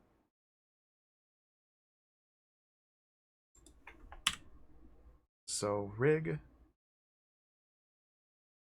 Cycle till we get the torch in the action hand. Click and hold for 2 seconds. Torch is extinguished. Okay, we did it.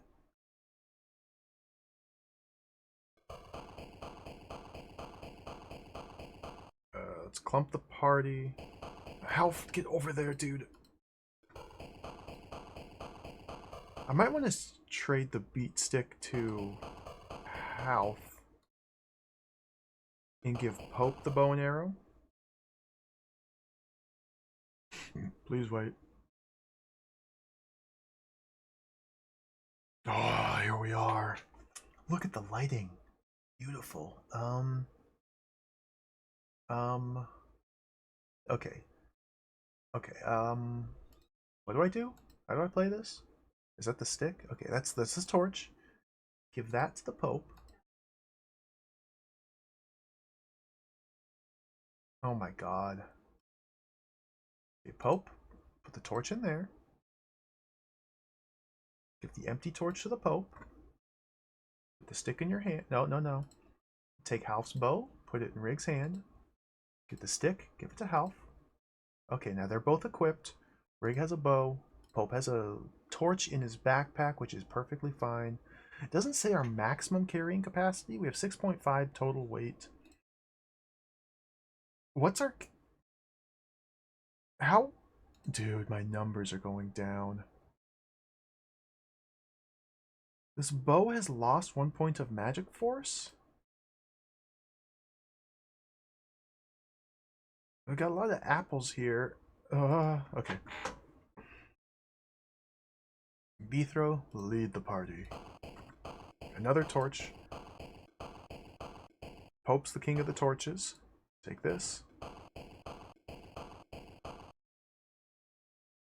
Extinguish. We have to preserve these.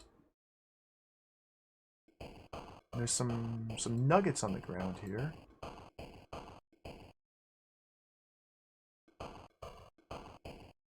What does this say? I am the oracle. Cross my palm with silver. I will be your guide. Oracle.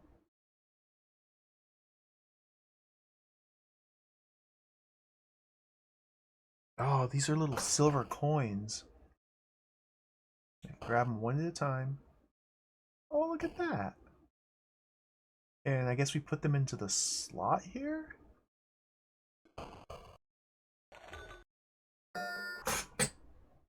Did it.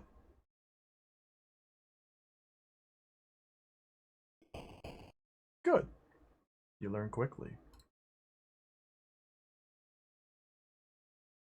What? Alright, thank you. Pope, grab this torch. Now, the torches are fairly heavy. Extinguish. See, he's carrying 13 kilos. Is he overburdened? How do I know? This torch has a magic force of 99. Whoa. Half, put your stick back on. Let's put these apples down here. These apples are half a kilo. I'm really worried about the food and water situation. But let's just not worry about it. Alright, Bethro, lead us to victory.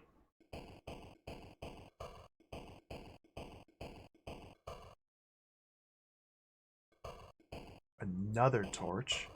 We need to start splitting the weight around. So we'll have Bethro grab this one.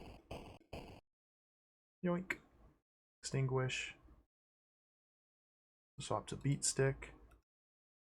Okay, I need to really get a handle on how this inventory system works so I can use the arrows and not have to open this every time. Pope's torch is getting low. Oh my goodness, dude.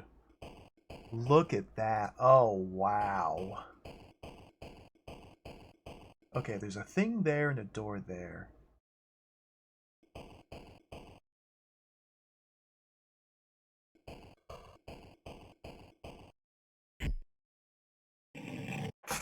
Oh. Okay. I'm in. So we're gonna need another torch lit.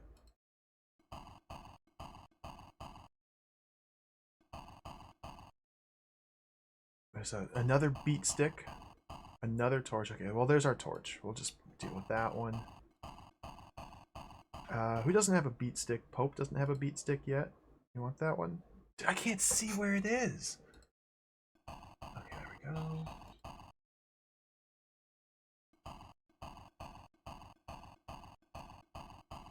Alright, he's got the beat stick. I feel like we're overburdening him. His strength is only 13. Maybe I should be using Bethro as my mule to carry all the items in. I have no idea what's happening. Let's grab this. I can't. Oh, there's a torch there that I can't even see. I can't even see the torch. There it is. Pick it up. So when I pick up an item, it goes directly into here. And then, what button do I need to press? Press right to go to stick. If I shift to the right, then the torch goes here. And it puts me to the first item starting from the top? Switch the formation. Pope's torch went out. These torches do not stay lit for very long at all. So right away we're forced with multiple different real-time constraints being presented in this game. We have source of light, which is constantly diminishing in real time. We have food and water needs that must be met, which are also constantly diminishing in real time. Is there something there? Oh, what's that? Is that a loaf of bread?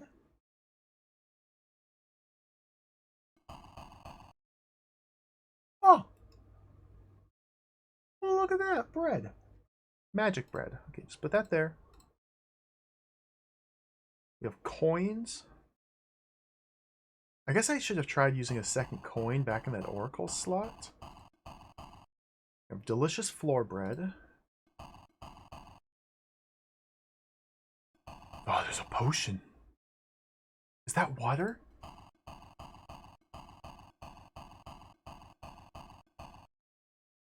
Now, I wonder if perhaps torches placed onto walls do not extinguish.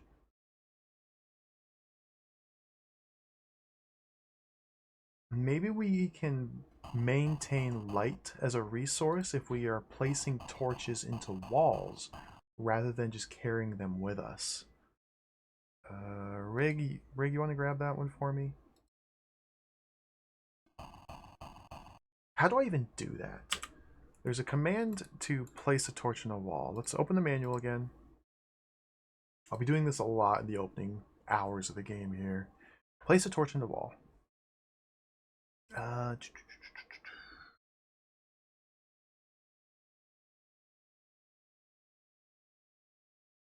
Drop the torch on the wall position whilst standing very close.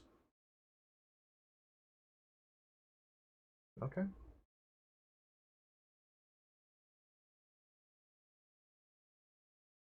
Do I want to do that? I don't know. Let's extinguish that.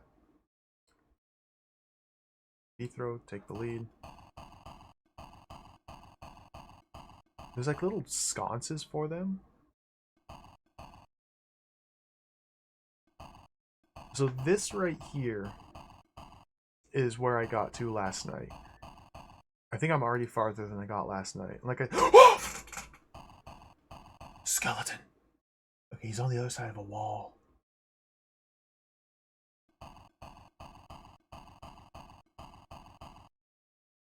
There's a fountain down there. Okay. We have combat here. We have combat. I'm gonna take the coward's way out, and we're gonna save right here. We're gonna save right here.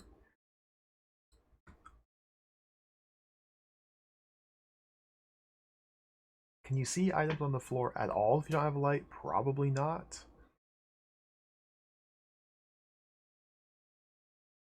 I hope so.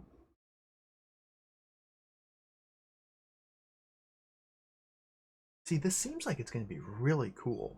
There's a lot of potential here. I'm just a little worried that the interface may be a bit too clumsy for what it asks the player to perform. But we'll cross those bridges when we get to it. Also, like I mentioned earlier, the multiple real-time constraints being placed on the player are quite terrifying at first glance. But maybe they give me ample resources and it's nothing to worry myself with. But like I'm already almost halfway out of water for everybody. And food seems to be a very limited quantity. So let's kill the skeleton. Okay. Assume the attack formation. Come up here. B-throw.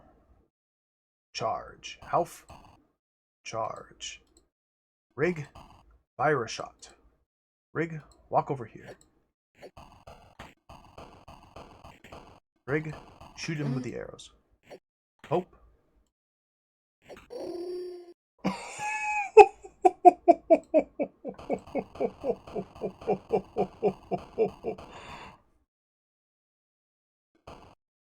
We've completely obliterated him. So you can see silhouettes of items without light. Oh, he dropped something.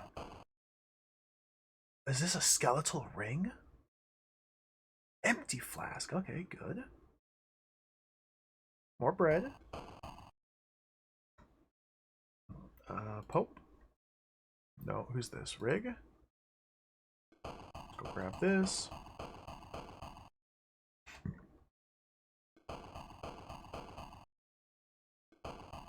And so far, it's completely linear. Obviously, that's going to change as we progress deeper. A potion of something. Okay, water flask. So probably we're going to want to have everybody carry their own water flask. Let's extinguish that. God, these faces are so good. It looks like there's a fountain of free water down there. Beethro took some damage against that skeleton, but he should just naturally heal over time.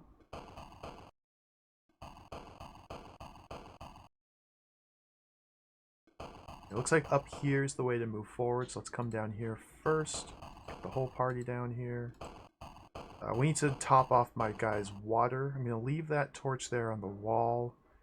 How in the world do I do this? Rig had the flask of water. Okay, put that there, put that there. Flask of water, quaff.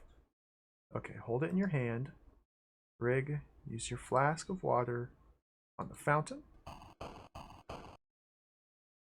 Okay. Beethro, what are you doing? Why are you holding bread, you goofball?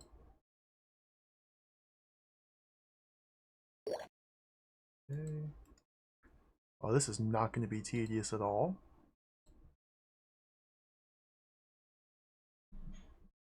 Alf, put your stick down. Take that. Quaff. Give back. Equip stick. Beethro. Re-equip. Beethro. Put that there so we can fill that as well. Rig. Fill. Beethro. Fill. Hope. Down. These torches down here. So this is an extinguished torch.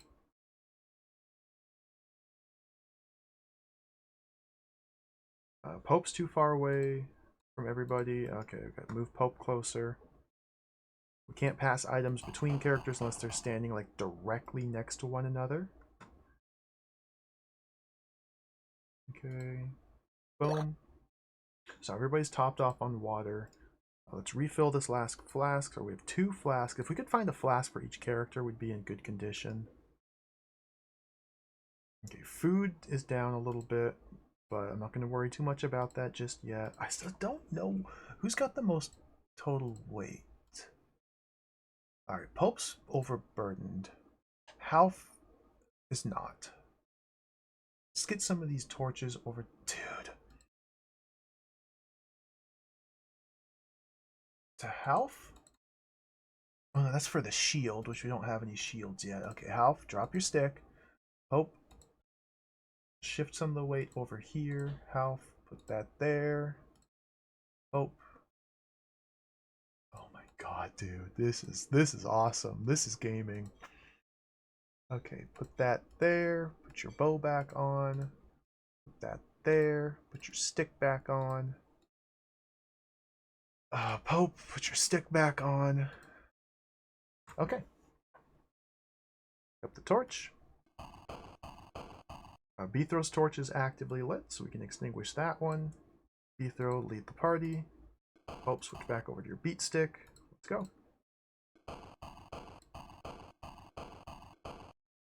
The journey continues. There's something down there, but it's on the other side of a wall.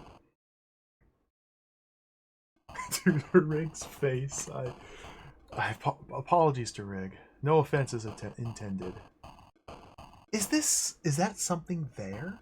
Is this the thing on the floor? That's a flask.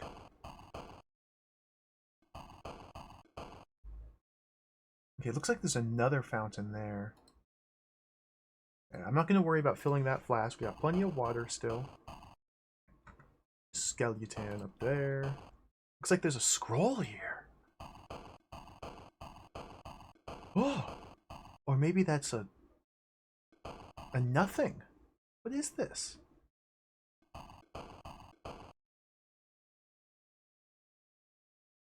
Copper coin. Inventory capacity might pose to be a bit of a problem as well. Just the sheer number of items we can carry total. I don't know if we're going to like find bags of holding or anything like that, but if we start to pick up more items than we can carry, then that's going to be motivation to start consuming the food and keep our meters topped off rather than just hoard items, which is fine. It's probably good design to have it that way.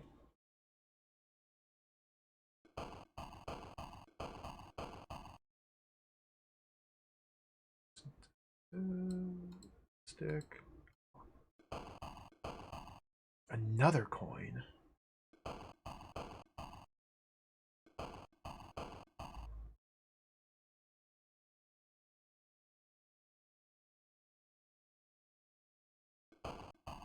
It seems like it could be really cool. I don't know. I don't know what to expect here. It's very, very, very slow paced. Like, good God, we've been playing an hour, and granted, half of that was in character creation. We fought 4 birds and a skeleton. Wait, there's something here I missed. Skelly.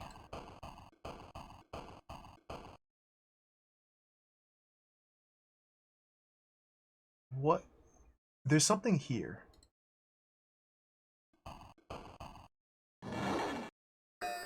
Oh my God. It's gonna be very easy to overlook these things. Alright, that's good.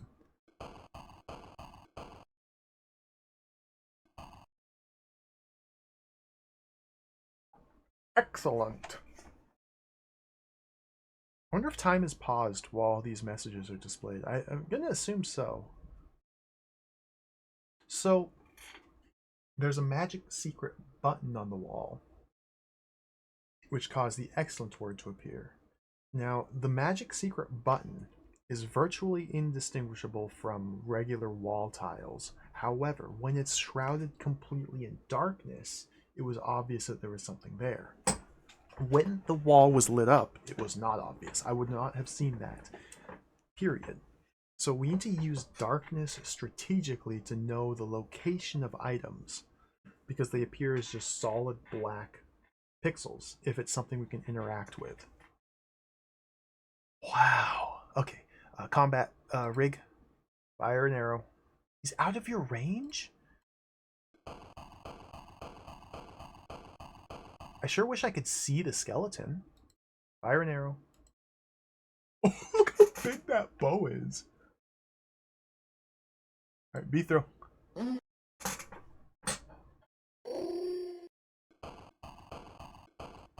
Oh, there's a potion here. What's this?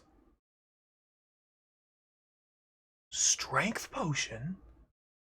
Does this permanently increase my strength? Does this temporarily increase my strength? It doesn't have any magic force. Are these how we augment and increase our stats? By quaffing potions? What does strength do?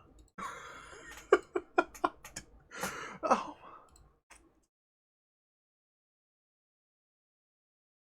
We're gonna have to save and test that, but for now I'm just gonna hold on to it. Killing skeletons with bow and... Oh, there's something else here. There's something else here. Killing skeletons with a bow and arrow is incredibly impressive. Ah, dude, give that to B throw. B throw, why'd you under... No, you are B throw, okay. I'm almost maxed out on items. Again, like I mentioned... Oh, another beat stick! Key. See, the only way I knew that there's a button here is because while shrouded in complete darkness, you can tell that there's something there. Do I even need this next beat stick? I guess it would be a source of magical energy. There's no sense in not picking it up. Let's have Rig pick it up. Key as well. Just stick the key right in the slot. Good. Torch. Extinguish. Weapon ready. Get your weapon. Where's your bow? Okay, before we go in there, let's head down this way. My torch is starting to get a little bit low.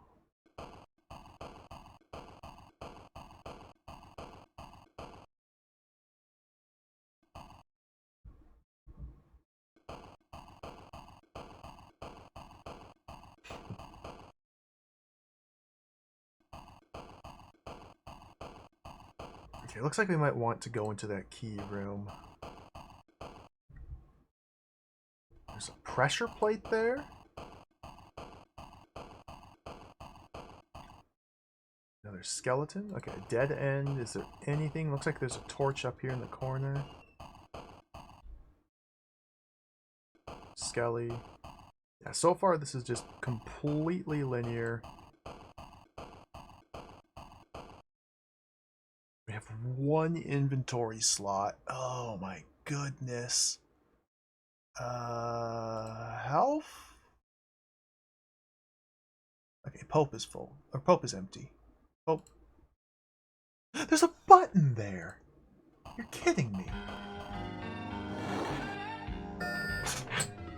What are these? Oh, it's a little dagger. More coins. Judo CBS, thank you for the 13-month resub. Welcome. Welcome to the Shadowlands. I've never played this before. I have no clue what I'm doing, but we're trying to figure it out here. Dagger. I wonder if dagger is better than beat stick. Dagger's heavier. It has the same magic force. Presumably the dagger's a better weapon than a beat stick. Let's give it to B-throw. Oh my god. No, don't trade it to B-throw. B-throw? Dude. Hope. Put that there. B-throw. Put that there. Put that there. Okay. Now we have a cute little dagger. A really big dagger. We don't have a really big sword yet, but we have a really big dagger. We're off to a good start. These buttons are invisible. Alright, now we need to go back over here to the door.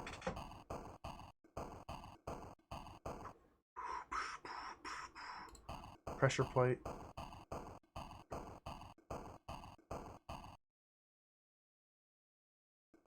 And my torch is just about completely out. I wonder if there's any penalty to walking around in complete and utter darkness. I mean, obviously you can't interact with things unless you can see them, so I guess that's the penalty. There's a little rat there. Little rat. Pope. Okay. Alright, Pope. We need a torch.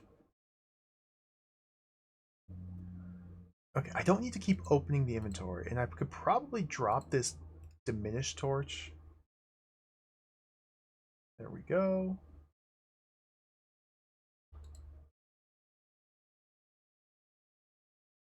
Get the stick. Stick. Okay, let's walk over here. What the heck just happened? Did I step on a pressure plate? Am I dead? The door is opening and closing on its own. Okay.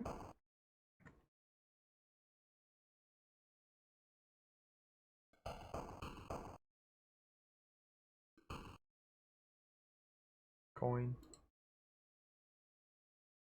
What is this thing? Can't look at it. Can't grab it. Can't stab it.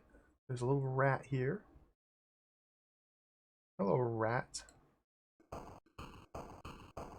we do anything with the rats? Do we supposed to fight the rats? Rats, rats. I can't fight the rats. Can't pick up the rats. Can't look at the rats. Okay, they're just rats. I need a torch.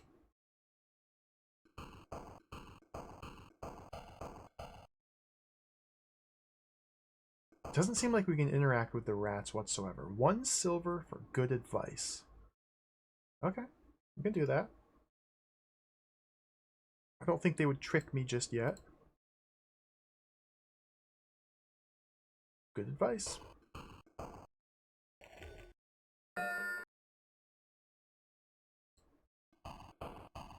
Alright. Or a light here to reach your next stop. Okay, use my torch. On the wall?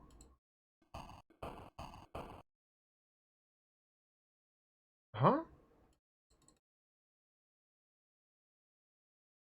Huh?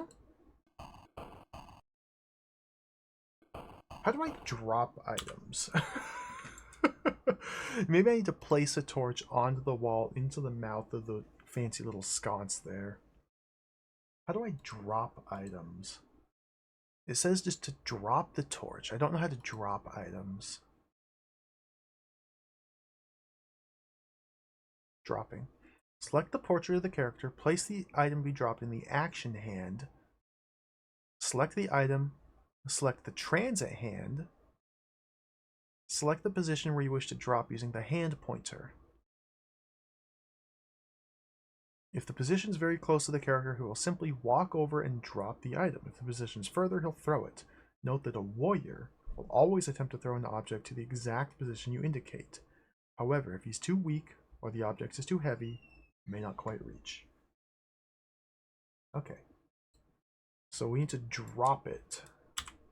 So, Pope, he's holding it. Now select the transit hand. Oh, full musculature. And put it there. Dude, pick it back up. God.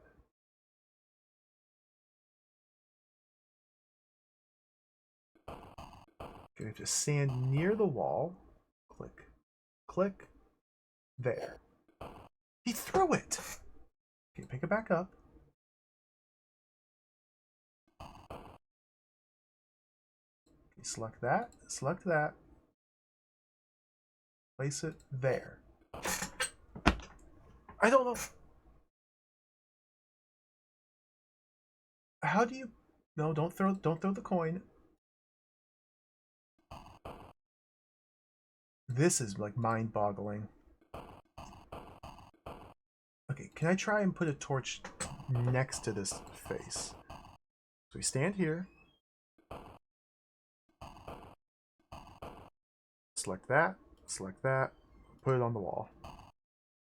Okay, so we're just not allowed to put it on this tile.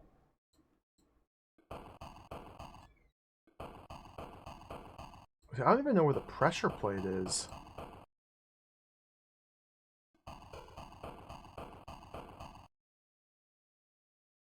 This rat just seems to hang out here.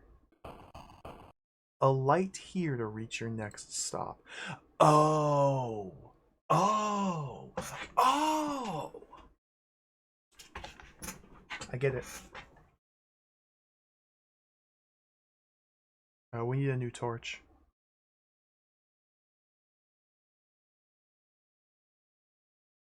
Oh my god, this inventory is a mess. Pope.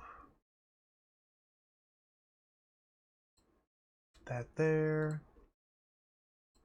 He's down here. That there. So the door opens when this figure, the face here, has light, when it sees light, when this face is illuminated, then the door is lit up. There's no pressure plate here operating the door mechanism. This thing needs to see light in order for this door to be open for us to traverse to the next room. So this is just teaching us how to place torches onto the wall, and forcing us to do so in order to progress. What just happened? Now we have a pressure plate and a thing and a thing and a thing and a thing.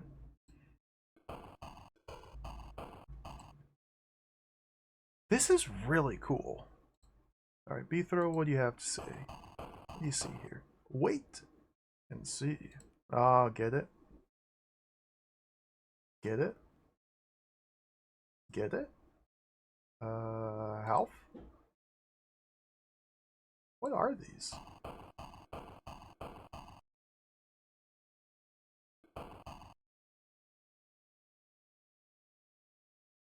It's just another beat stick. Let's... okay, Pope, take the extinguished torch. Pope, throw the torch onto the pressure plate. You suck, dude. You can throw it one single tile. Alright, try again. Pick it up. Oh, no, pick it up. Pick it up. Select. Throw. Maybe it's blocked? Maybe I'm bouncing it off of, like, my party members? It didn't even move that time. I think it might have hit Half in the face, yeah. Okay, stand from this angle. Huzzah! Gaming. Alright, rig. Grab this torch, please. I think this game might be really good. What's this noise? I guess that's just the howls of a deadly creature.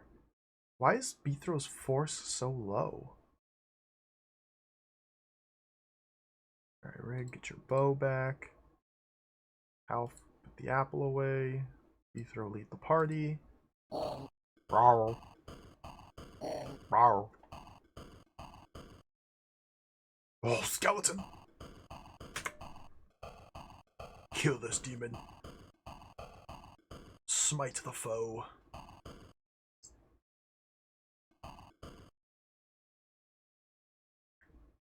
Get in there.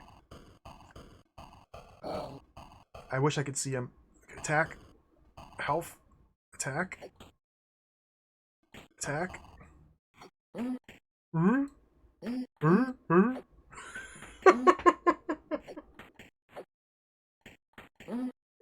Mm? Did somebody level up?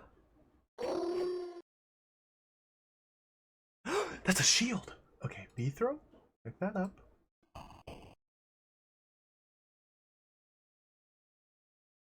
Shield. In the offhand. Hey. 10 armor. Okay, food's getting really low. Force is getting really low too. What does that mean?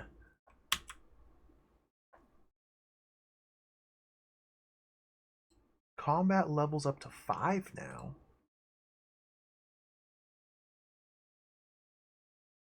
Why is only... Okay, I think maybe...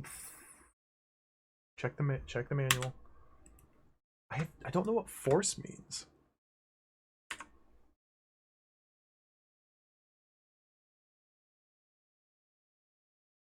Is that like our life force? Our magic force? What is force? Why is he losing so much force relative to everybody else?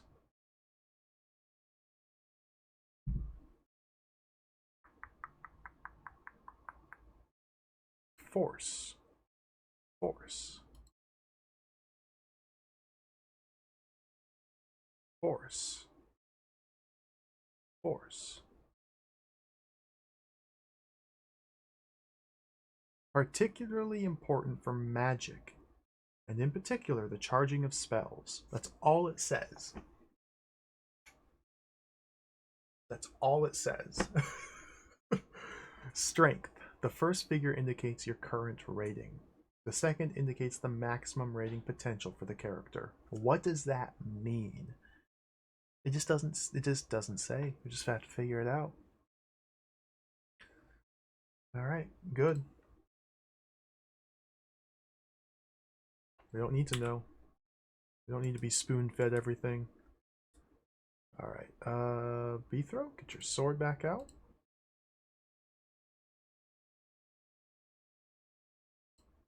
Bethro, get your sword back out. Bethro, get your sword back out. Where's his sword?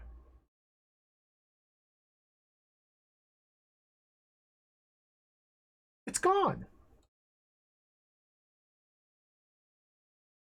What happened? Why is his force so low? He's like losing force. I lost my sword. Did I throw it on accident? Oh, it's on the ground. I threw it on... Oh, my inventory was full when I picked up the shield.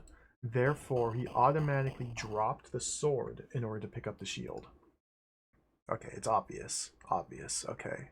We're back. I'm losing force. It's just going down. I'm thinking it's my inventory is full. I'm overburdened. Is there something here? Treasure. Treasure. Treasure chest. Open the treasure chest. Oh! Oh! Box of holding. Okay, we got a second dagger. Nice, nice, nice.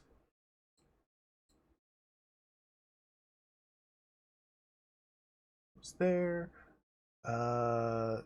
This chest weighs 10 kilos.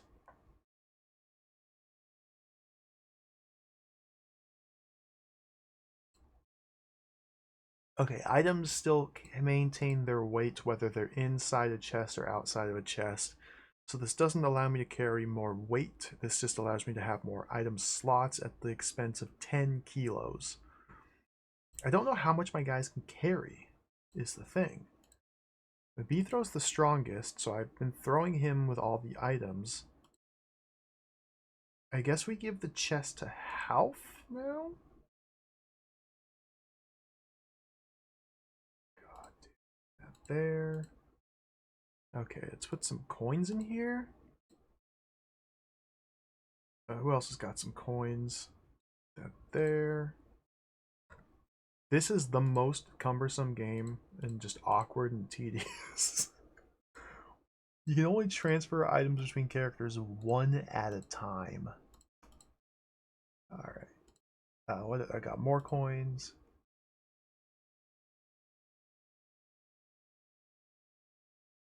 What do we got? That gold coin. Hey, look at that.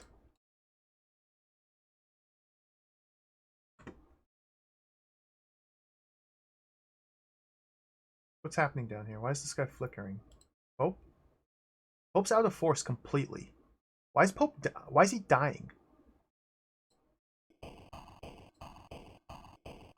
The rats are killing me. The rats are killing me. But you can't target the rats. Oh, I remember now. Somebody mentioned it in chat earlier. I remember now. This was like years ago. I read through CRPG Addict's attempted playthrough of this game. I'd forgotten pretty much all of it. But now it's coming back to me.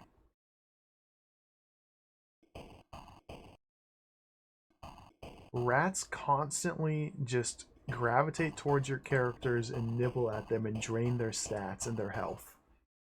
Rats are a mechanism to prevent you from idling in place for too long. You must always be moving away from the rats. Oh dear. Okay, that's fine. We can deal with it. Oh, fountain. All right. That just means you just can't stand still for too long. Or if you're pausing to consider your options or think about things, you have to pause the game. If you're doing inventory management, you have to move away from rats, open the inventory, manage, move away from rats. Once they get close. Okay. Gaming.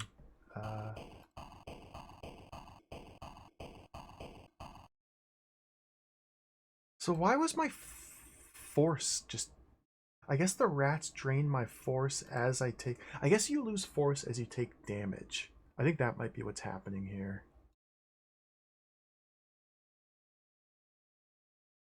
Okay. Dude.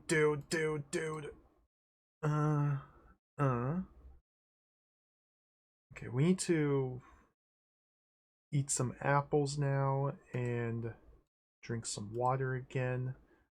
Let's try and figure out how to do this effectively. Take that out. Do we have another coin I can give to that chest? We do. Put that over there. Put that there. Put that there. Chest of coin. Okay, put that there. Put that there. No rats. Sleep. Yeah, we can't sleep. I don't know what sleeping does specifically. I probably should.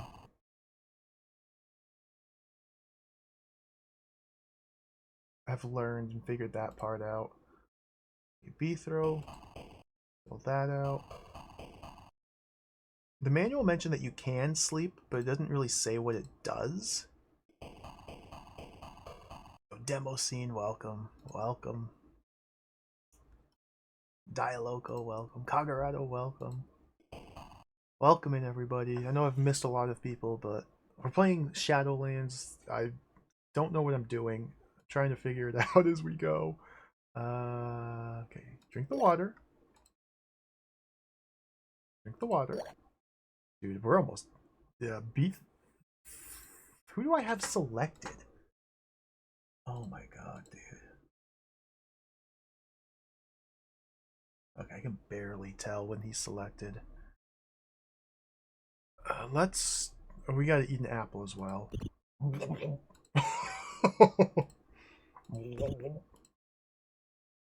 We need some Pope apples.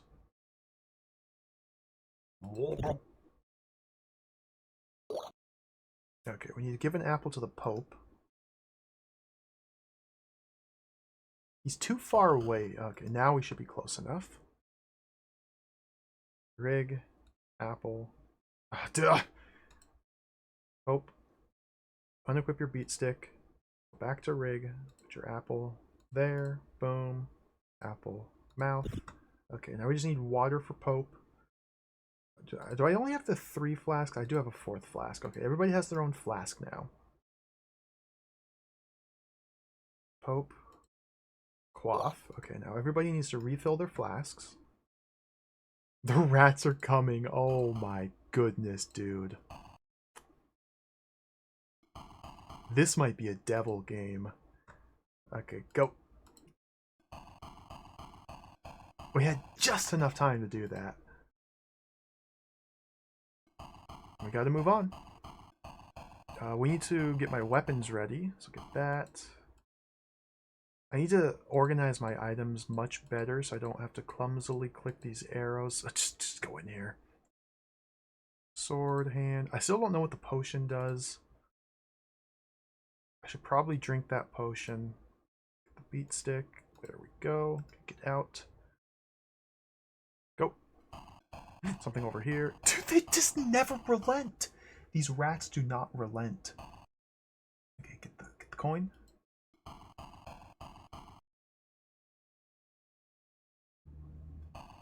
Let's go.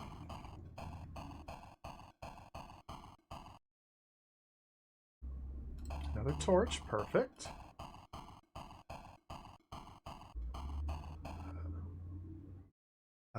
Rig. You can grab this one. I still have a torch lit for Pope, so let's extinguish that. Get your bow ready. There's the rats. They're coming. Okay, this torch is almost out, but there's something here. Or is that just a seam? Skeleton, skeleton, skeleton. Shoot him. I can't. Not close enough. Attack. The skeleton! Half. Attack the skeleton. Rig. Shoot. Rig, get closer. Oh, get closer. Rig, I ask you to shoot, please. Rig's standing in darkness, so I don't think he's capable of shooting. There we go. Or he's just... he can't figure it out. He's dead. The rats are back! No!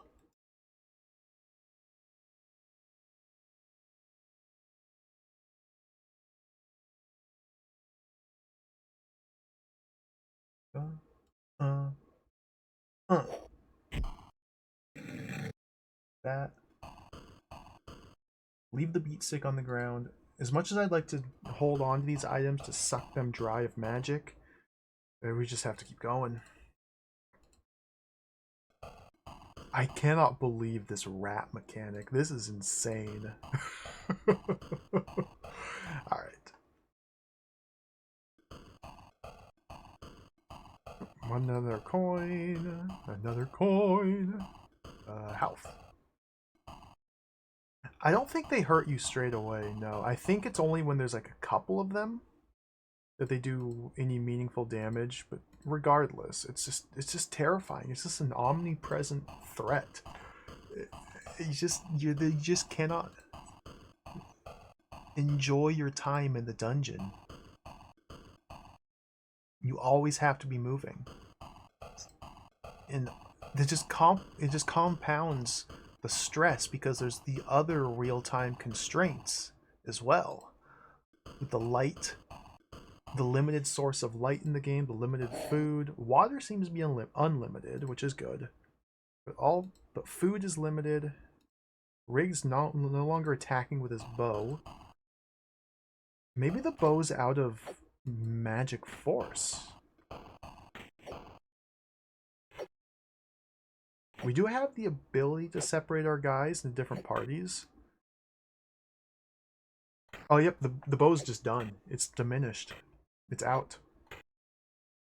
We cannot recharge items, so there's no sense holding on to this. He's dead. There's another strength potion, so I'm just gonna throw this. Just Okay. Got the potion.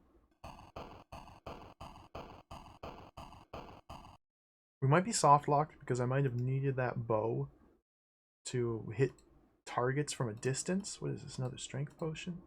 Okay, we have to... let's save here.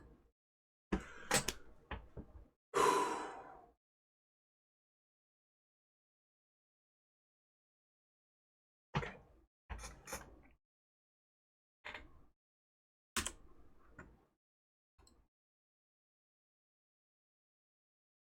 This is pretty cool. This is pretty cool. It's definitely stressful. Like, there's so many different things going on here. Again, just to reiterate, let's save. You have to feed your guys and water them. The food is limited. The water seems to be unlimited. But as time goes on, those food and water meters are just draining. Light. You have to be able to see things and interact with them. There's a limited number of torches in the game, so that's another limited resource.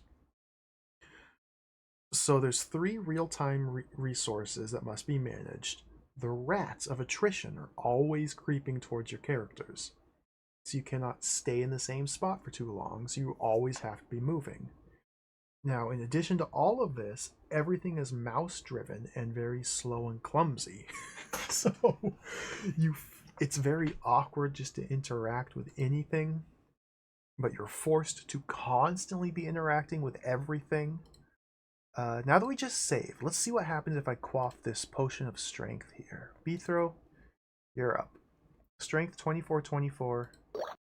temporary bonus to our strength. Okay, we didn't get... What does that even do? What does strength even do?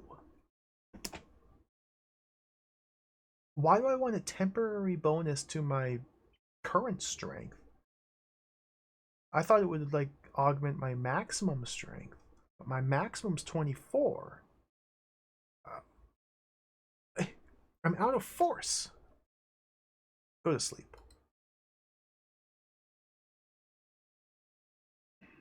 Okay, B throws asleep. What's happening? His health is raising? Okay, maybe this is a way to heal characters quickly.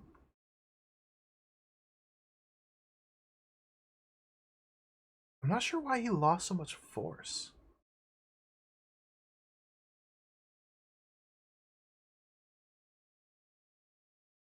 I don't know what the purpose of these strength potions is. I think I'm just going to hold on to them. Like, it would seem that strength is...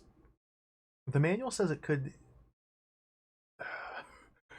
It could be, this is purely speculative, it could be the damage we deal with our attacks, could be the effectiveness, like how accurate our attacks are, it could be our carrying capacity, it could be the distance with which we can throw projectiles.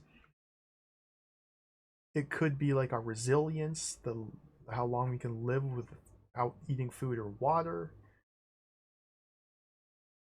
Okay, with Bithro asleep, we can still move. And he's welcome. Okay, I'm gonna restore and get that potion back. Load. Doc Admirer, welcome. Thank you for the 7-month resub. Welcome. Welcome. This might be a 100-hour game. I have no idea how long this game is. We're still on floor 1 of the dungeon. My suspicion is that it's a giant dungeon, but the manual gave us nothing to go off of. We'll just figure it out. Could be a 100-hour game.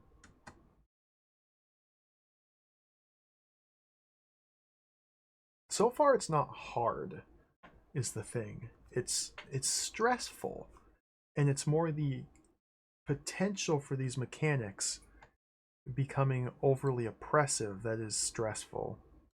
But so far, nothing is too unreasonable. It's clumsy and awkward. Okay, get your beat stick. Ether lead the party. Another fountain.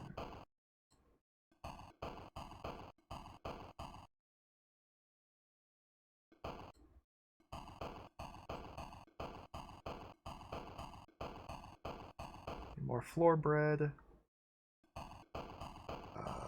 Pope, you want to grab that for me?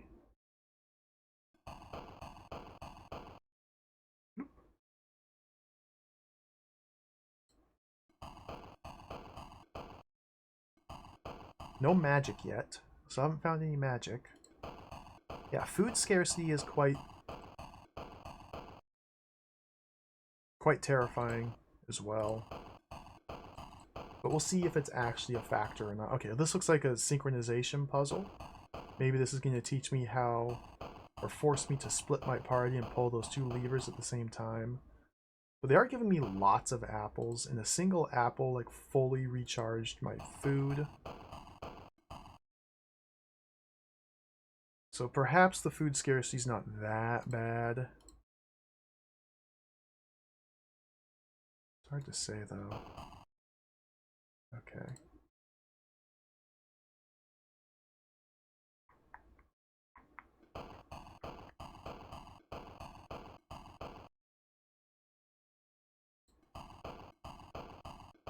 A lever and a lever.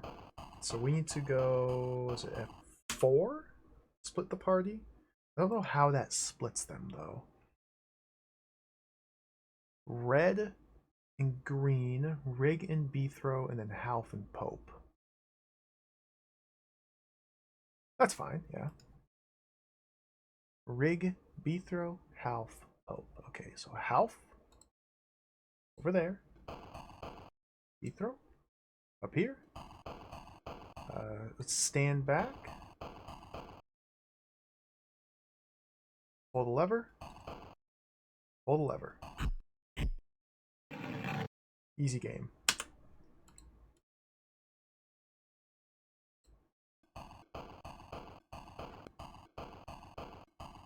Dude, turn the corner, man. Okay, thank you.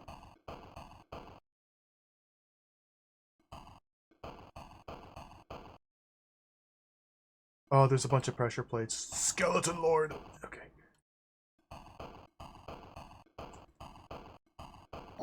I wish I could see. Kill. Kill. Get in there. Kill. Kill. There's the rats of attrition. Uh-oh. Get out of there, Beethro. Get out.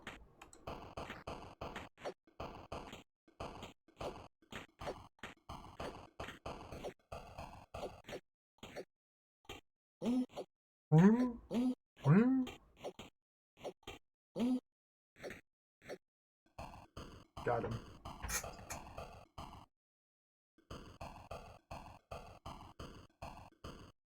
Did he drop anything? Nothing. And we have rats here. Okay.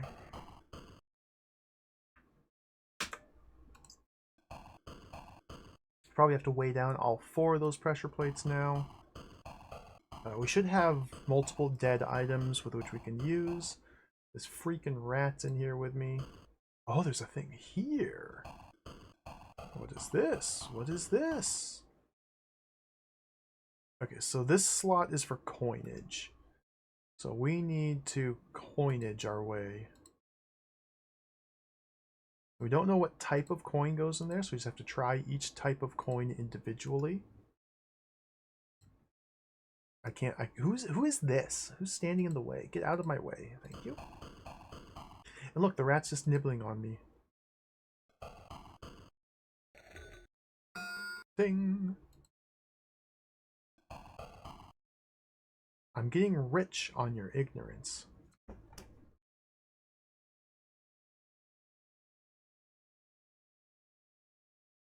So Baines, welcome. Welcome. How's it going? A lot of people asking why the line for drinks is before the line for food. So I explained. Sometimes I like to put the punchline first. Thank you.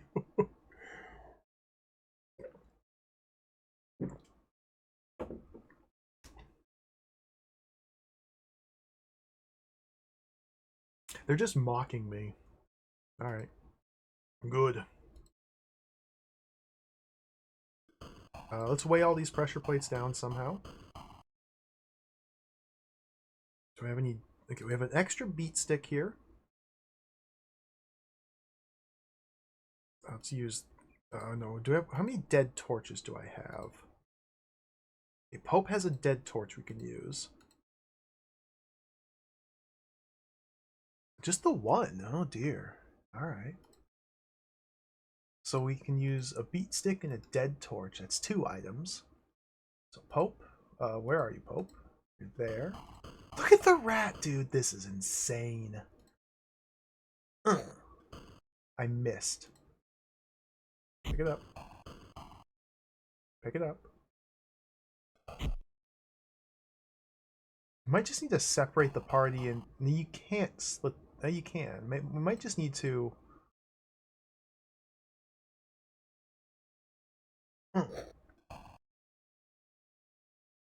Yep, Rig's dying. This is out of control. Okay, let's try this.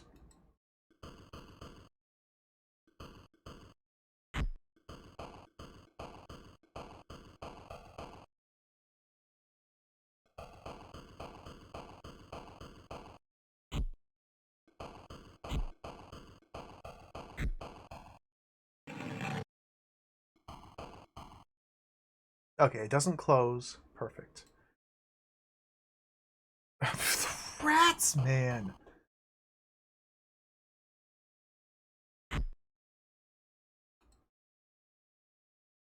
Empty torch. Throw it on the ground. Throw it on the rat. Grab that one.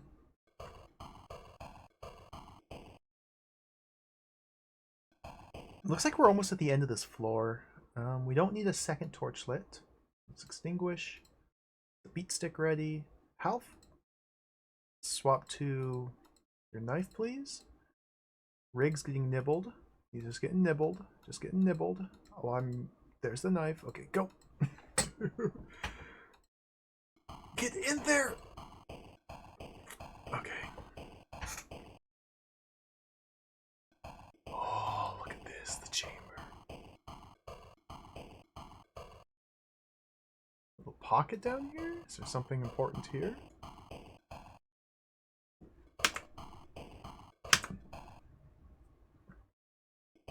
Yeah, these rats are going to be maddening. I can tell already.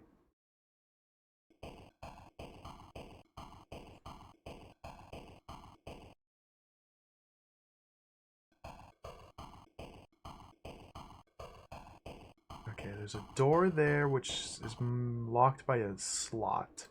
Something there. Oh, no, that looks like a key. There's the rat.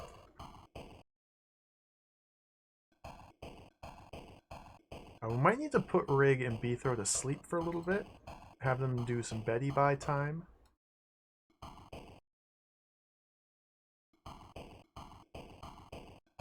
Let's see if there's anything up here or if we're forced to go into this door.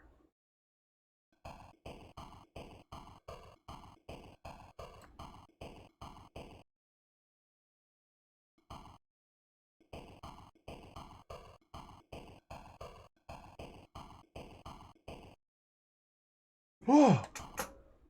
Oh, there's a scroll. And those might be instant death kill you pits. But we need the scroll. Alright.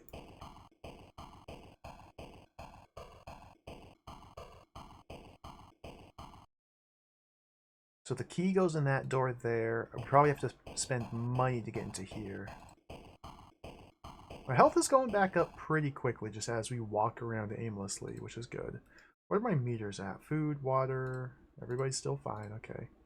For some reason, the Pope and Beethro and Rig are completely out of force.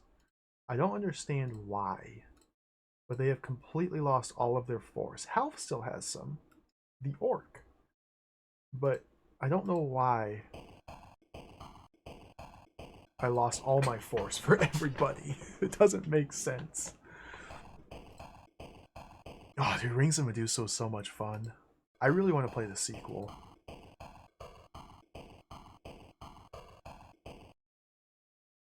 I really want to play Rings of Medusa too. There's very little you can find online about Rings of Medusa 2. Seems like nobody played it. All the screenshots just show like the exact same dungeon crawling screens. So I know there's first person dungeon crawling sections, but that's it.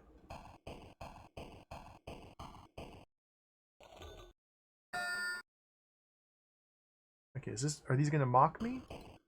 There's the rats. We got 4. There may be a small detail you've overlooked. To the right.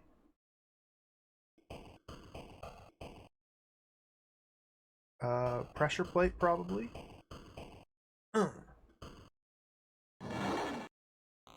Doors open. Left. Okay, we got the howling of a skeleton. Let's go in there and kill. Half lead the charge. This rat makes me want to explode. Alright, how do we go in this door? How do we go in? Hurry up, Pope, Pope, Pope, Pope, Pope, Pope, Pope, Pope, Pope, Pope. There you go.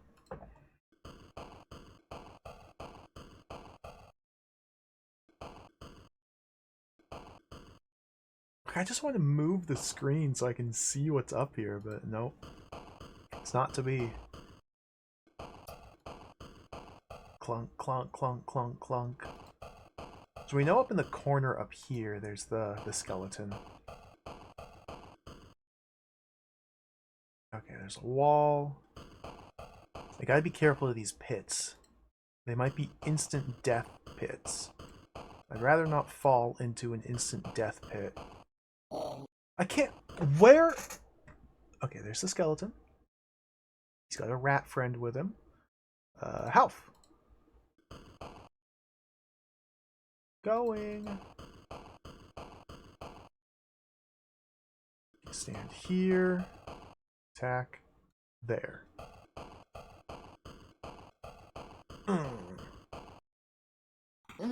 1. 5. So I dealt 5, I took 4, I dealt 1, dealt 2, took 3. Dealt 4, took 2, dealt 4. Took 7? Took 2. Okay, get out of there, get out. B throw.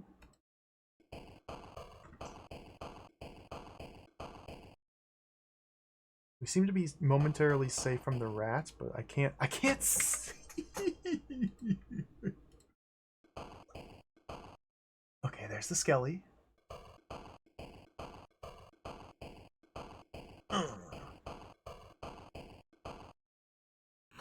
Get him. I took 20? He's dead.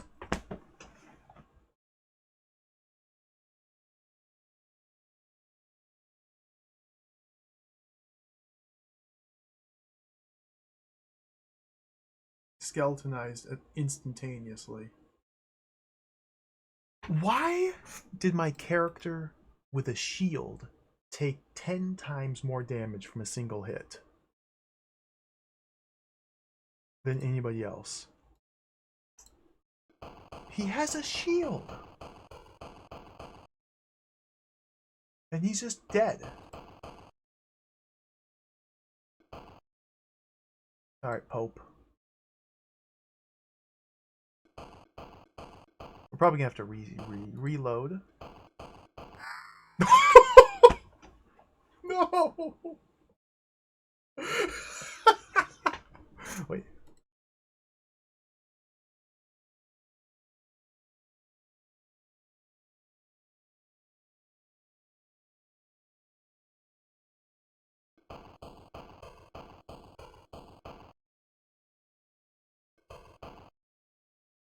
God.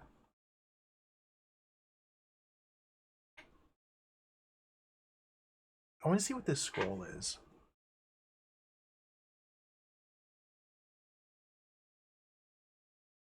Get in there, Rig. Presumably there's ways to resurrect your characters. I don't know how, though. Oh, I got an achievement. Xbox. 10 gold victory. Win your first episode. I don't even know what that means.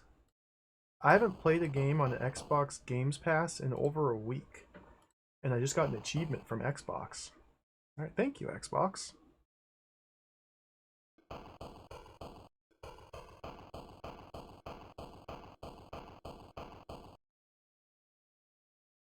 The light spell.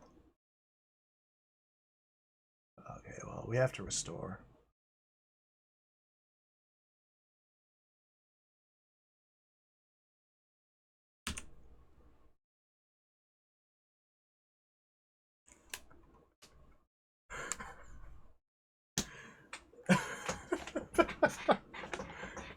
Close out of Xbox? Why is it even running?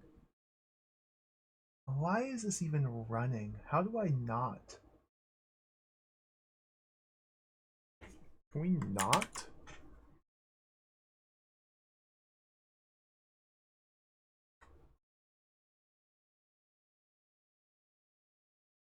Xbox.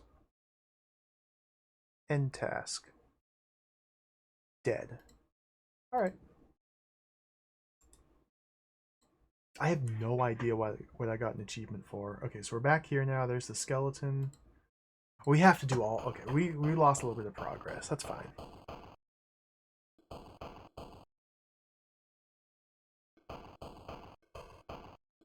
There's water.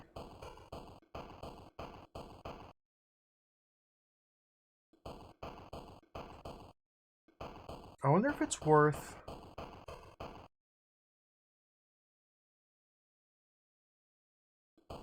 drinking the strength potions before combat encounters? Oh, I'm sure it will. It'll just relaunch itself for sure. That's fine. Whatever. Whatever.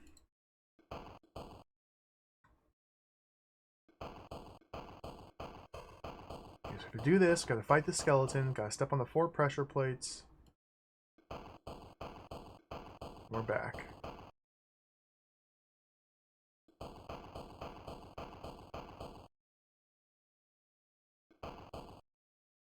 Apples. Okay, Beethro's got the light, so you stand there. Half come up here.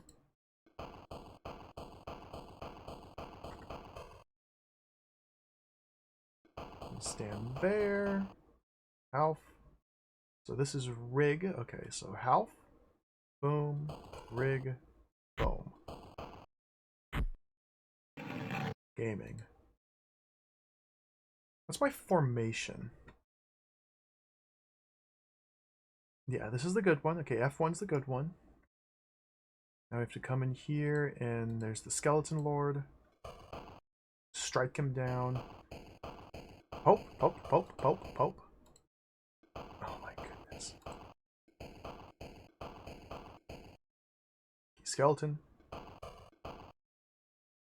Charge. Elf. Charge. Pope. Charge. Rig. You have an apple. Rig, take this. Get away! Rig, take this seriously.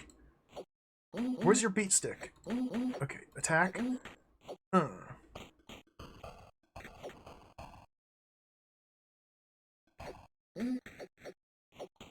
Watch my numbers. Defeated. Struck down with a single blow. Or with 10,000 blows. Cal, and welcome. How's it going? Welcome to the Shadowlands.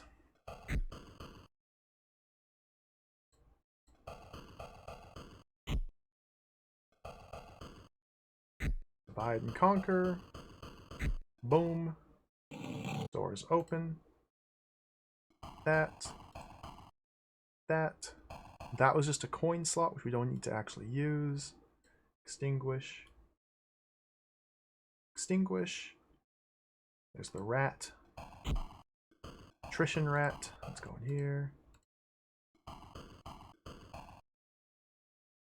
I do wish there was music in this game. It would be quite nice if there were tunes to accompany this dungeon crawling. But alas. Okay, so Beethro's almost dead. I have no way of healing my guys unless I just put Beethro to sleep. Alright, Beethro's asleep. Half? Well, Beethro... No, Beethro has the light. No, that's fine. Half? We can save our coins and just go like that. Door is open. Perfect. Okay. So I guess because we have the evil skeleton lord here, we should just put Half to sleep as well to make sure that they're both fully covered and then just sit here and wait for rats. Oh, look at them. They're taking a knee.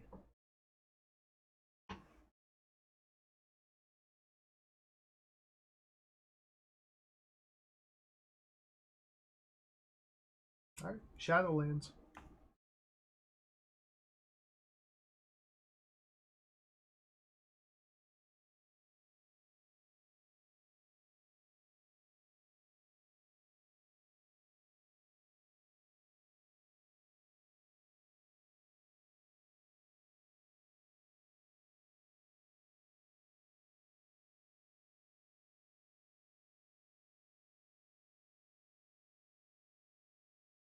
Alright, we're back. Wake up. Wake up. So their meter is diminished much quicker. So sleeping, yeah, sleeping directly drains food and water at the benefit of restoring health. Okay, I see, I see. Go in. Hey, dude, I thought I woke you up, Half. Yeah, get in there.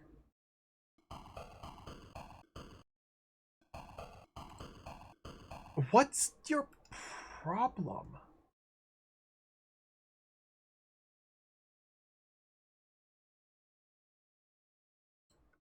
Join up with everybody. Join. Okay. Alright, so now for the skeleton battle. The guy who crushed me last time. Yeah. Yeah, this is literally still the first floor of the dungeon. Still. 2 hours in. We're in floor 1. I wish I had my bow and arrow here so I could just shoot him from the other side of these pits. We know these pits are not instant death pits, but regardless, I wish I could scroll the screen, but I can't. So let's go. Okay, Bithro, stand here. Lure him this way. Okay, now pull him over here. Do battle. Do battle. Oh, dude, where's the beat stick? Beat stick, beat stick, beat stick, beat stick, beat stick, beat stick. Do battle. Oh my god, Bithro. He's dead. I didn't save. Rig. Oh my. Rig's dead. This. What?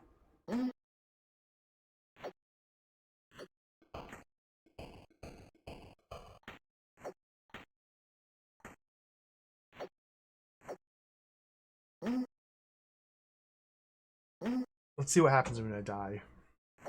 I can't win this fight. I am incapable of defeating a single skeleton.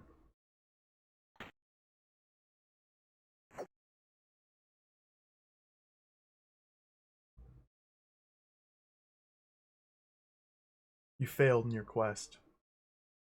Click mouse button. Come on, that's it. Alright, load save game.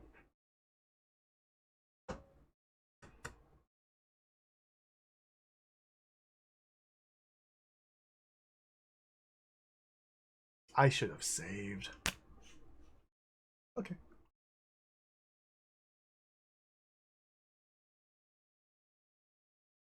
I think we just have to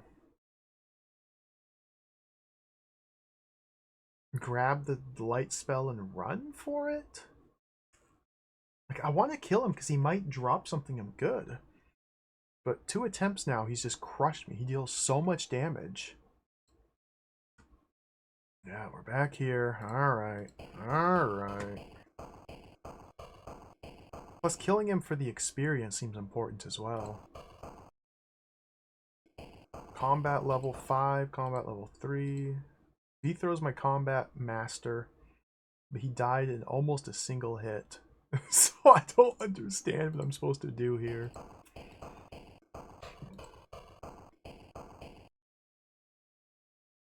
Visually, it doesn't seem like there's a way, no, Stars Cav, to determine if we're fighting a weak skeleton or a strong one. But there's definitely tiers of skellies. And that is a high tier demon. I don't think he can fall into the pit. He seems smart enough to maneuver around the pit. Let's do this here. Let's do this now. Throw. Stand there. Poke. That. I'll hit that. Easy game. So if Rick comes down here in the darkness, I know there's 2 apples here. Oh, we can grab stuff in the darkness. Okay. Look at that.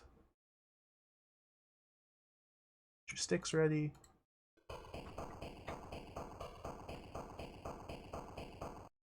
Clunk, clunk, clunk, clunk, clunk, clunk, clunk, clunk, clunk, clunk, clunk, clunk. Let's go.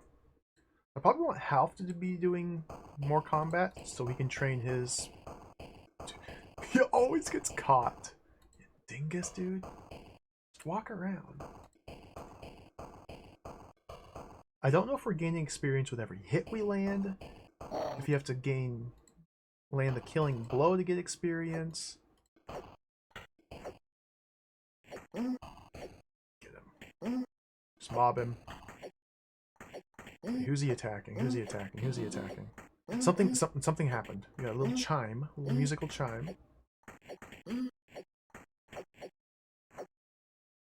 Oh, he's dead. There's the rat. Stand on the buttons.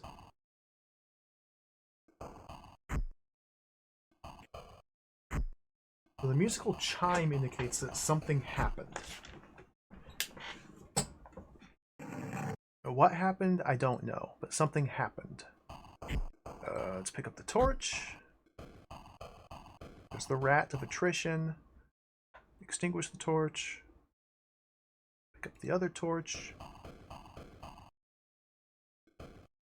Extinguish. Freaking rats, dude. Oh, Retrotech TV, welcome. Shinji Meng, welcome.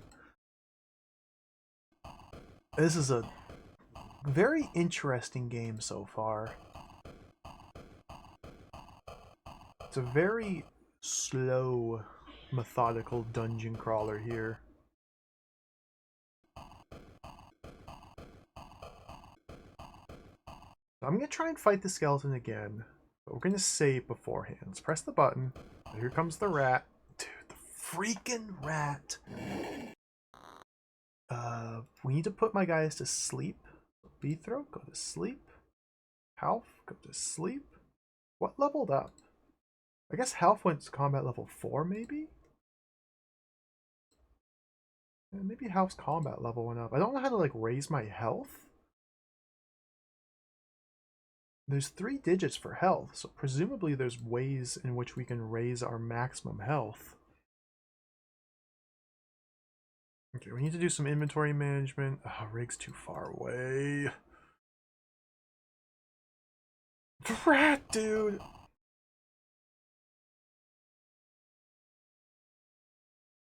You're still... Oh, that's Beethrow. There. Oh. Hope's getting nibbled on by rats. Pope. I just want to give him some torches. I want to give him some torches. Share the burden a little bit. Okay, put that there. That there. That there. Okay. Alright, everybody. Wake up, wake up, wake up, wake up, wake up, wake up. Half, wake up, wake up, wake up, wake up, wake up. Okay, go in. I'll leave this torch here. We'll grab it on the way back out. Go up. Go up. Up. Oh, what's this about? We are playing as 4 adventurers who have been enchanted by the spirit of the fallen prince of the kingdom. The prince was slain by the Shadow Lord's vicious skeleton army, and the prince cursed the Shadow Lord in his dying breath, which allowed him to possess the bodies of adventurers, and now we're venturing into the shadow. I got another achievement. Qualify from a round without falling over even once. What?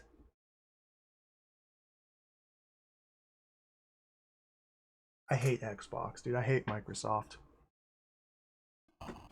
It doesn't even... Okay. I got an achievement. I literally opened Task Manager and force closed the Xbox app.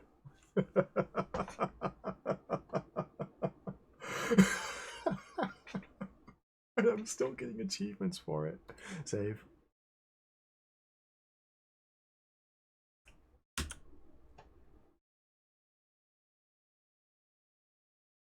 We might just have the little chime playing randomly.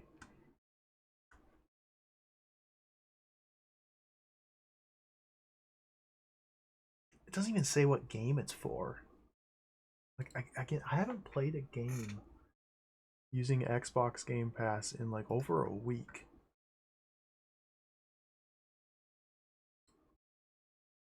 Alright, here we go. So yeah, we're playing as these adventurers who are journeying into the Shadowlands. I've never played that game, no, not in my life. We're journeying into the Shadowlands to retrieve the bones of the fallen prince whose spirit is possessing them.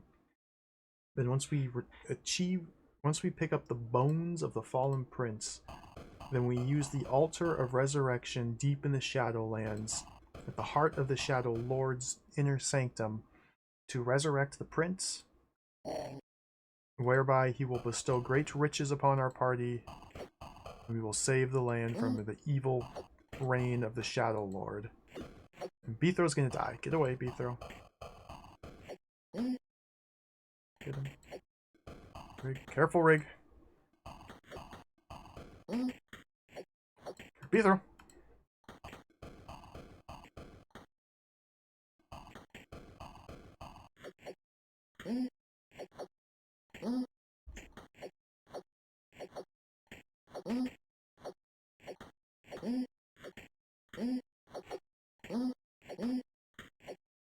Get out of there, Half. Oh, Half's dead.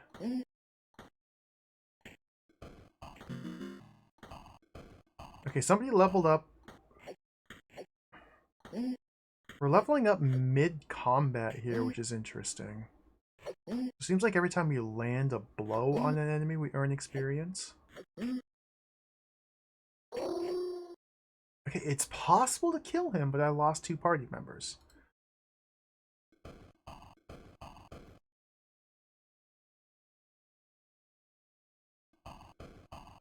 Now, I can't even see, like, if he dropped anything, because... Bones. 90 kilograms of bones. Oh my goodness.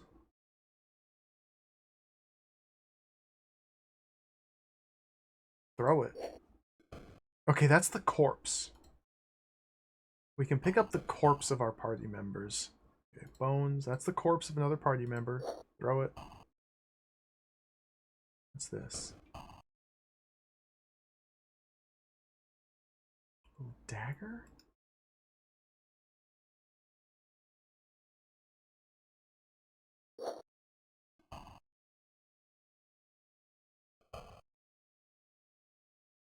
Coin?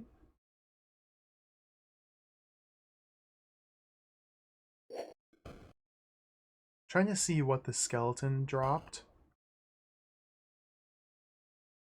But I can't tell if these items here are ones that my dead characters dropped. Yeah, I think all my characters' items just fell into a giant stack. And they're all just stacked right here. It doesn't look like the skeleton dropped anything, except maybe perhaps this dagger here.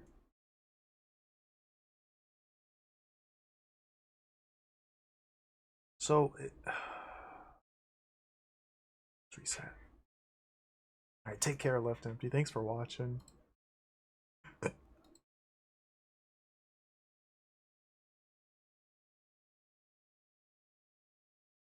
want to kill the skeleton. That's 3 times now it's killed me. I don't know if I can kill the skeleton, but I would love to kill the skeleton.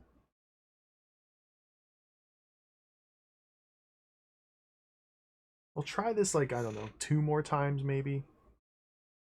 If we do appropriate RTS micromanaging of our guys, pulling them back when they take a damage, moving them back in once the enemy has shifted targets to someone else, we might be able to do this. Now, I don't know how enemies select who they're targeting.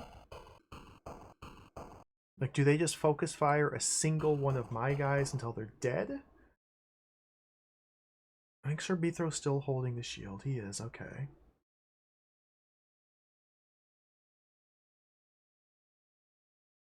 Let's try buffing with a strength potion. Boom. Okay, Beathro. Get in there. Hooah!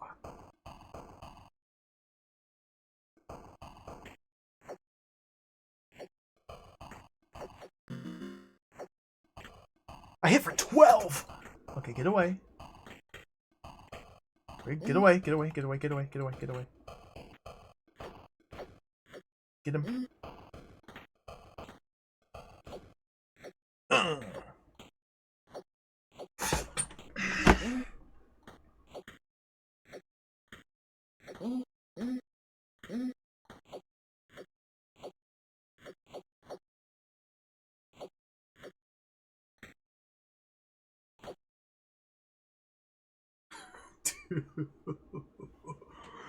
This is the Mega Skeleton. The ultimate boss. Look, I have 10 hit points, and this guy's hitting me for like 10 to 20 points of damage.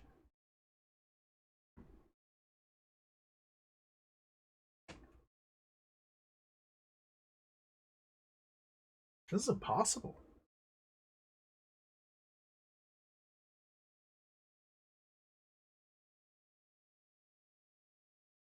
So we can't... So the skeleton was shifting targets. He doesn't focus fire a single enemy. Because Beethro took a hit, almost died. I pulled him back.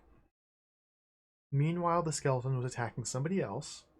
And so I pulled Beethro back in, thinking he could start attacking without fear of retaliation. But no, the skeleton immediately shifted targets to Beethro and killed him.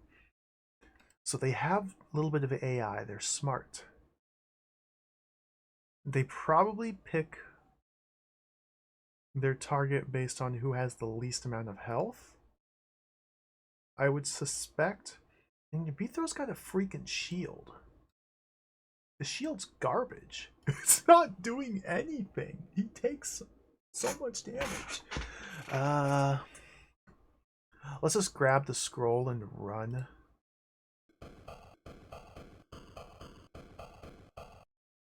Okay, Skelly.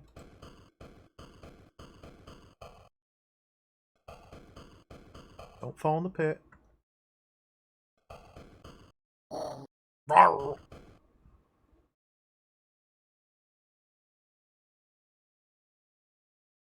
I was hoping you would fall into the pit. No, he's too smart.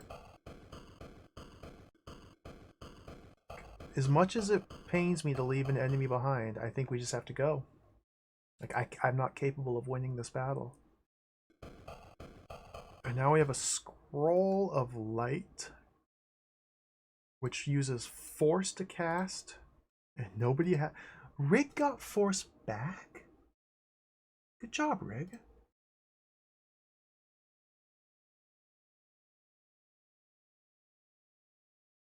Let's give that to you. That there.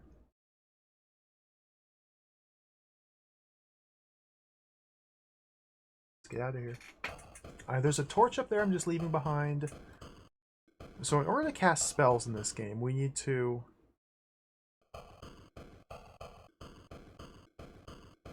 I don't know. If we have Pope... If the Pope casts light on himself, now he's glowing. Doing that drained the magic force of the light scroll from 50 down to 1.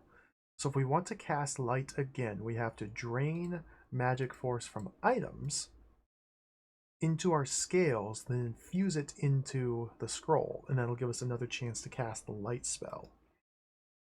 The light spell seems like a better torch. Now my character is simply glowing for how long? What duration? We don't know. Let's try and see. Let's just experiment here.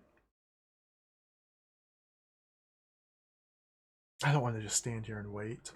I feel like I shouldn't have cast that straight away. Like, that's just a waste.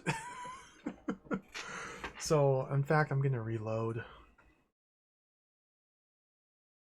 That might be, yeah. Shield just is a chance to prevent damage entirely. It's not like a passive damage reduction.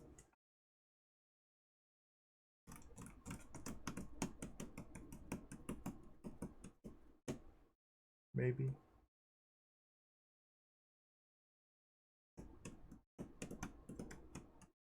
It's an excellent emote, MP. Generated. That's really good.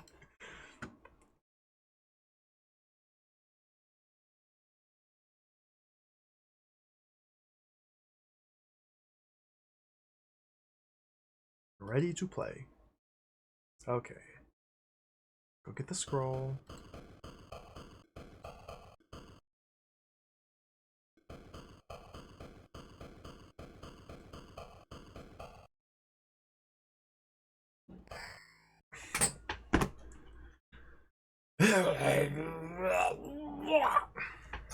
Dragon.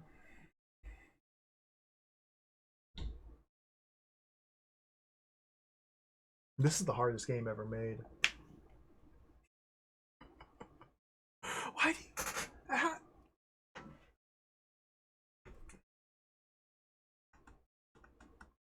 Why'd he step in the hole? Just walk past it.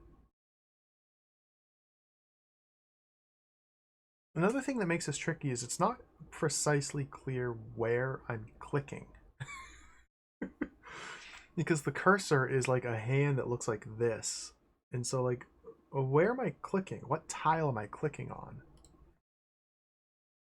When I tell Beethro to move here, presumably it's like the pointer finger. But movement is tile based?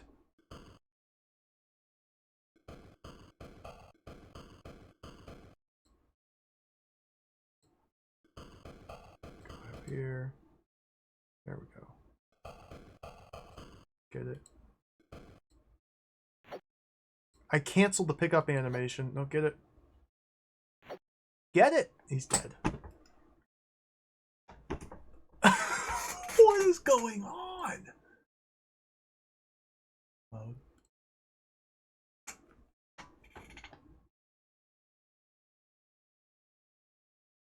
This is hard. I just want to pick up a scroll. I can't even pick up the scroll. Do we have to play... We gotta play keep away from the skeleton. Okay.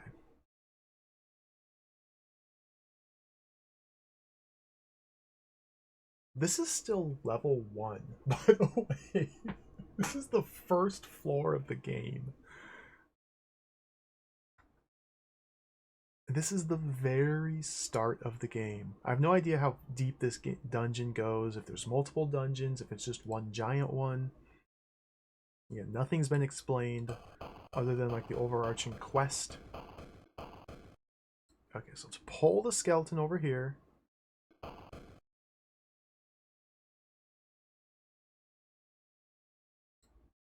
What if we can do like hit and run tactics? There we go. Go around the pit. And get the scroll. Since we're here, let's grab that too.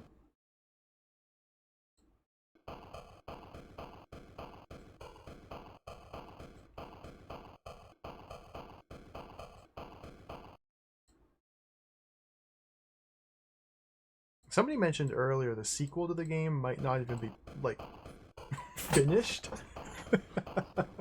The sequel, Shadow Worlds, was released in the same year. Like, they were both released in 1992. Which is a really quick turnaround. Apparently it's got, like, bugs. There's, like, a door that can't be opened somewhere. But it has a sci-fi setting, which is really cool. Like, instead of like medieval fantasy warriors, you're like space marines or something like that. I can't get through the door. I can't walk through the door. Oh, we have to go around. Okay. There's the Pope. Pope, thank you. Grab that. Extinguish. Heat stick. Beethro, get your dagger out. Alright, let's go. Finally. Let's move on. Ah, there's the key. Health. Going.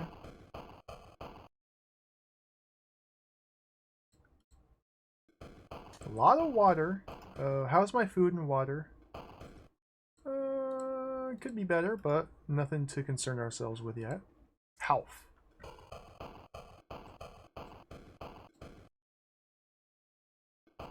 Yeah, the navigation. What's that? A pressure plate. The navigation's so clumsy. Like, your guys don't pathfind whatsoever. They walk in a straight line towards where you click. So, going through narrow hallways or doorways, you have to be you have to be certain you're on in a straight line to walk right through the doorway. Put the key in the hole. Get my stab ready.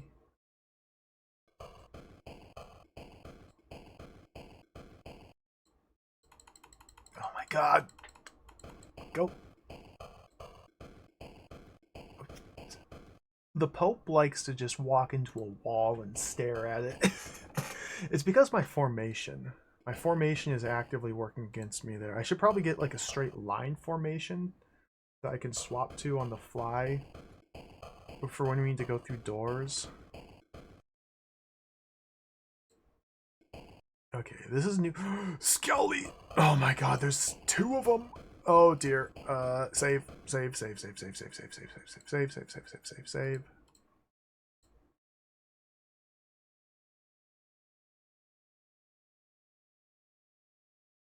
Two skeletons now.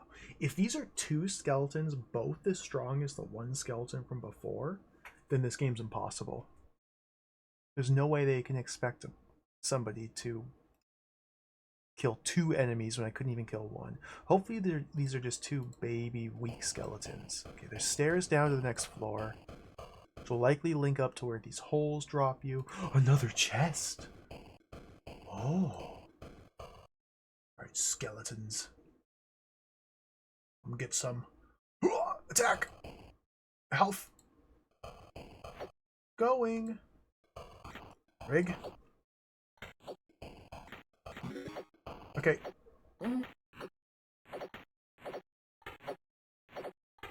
Get out of there! Rig's dead.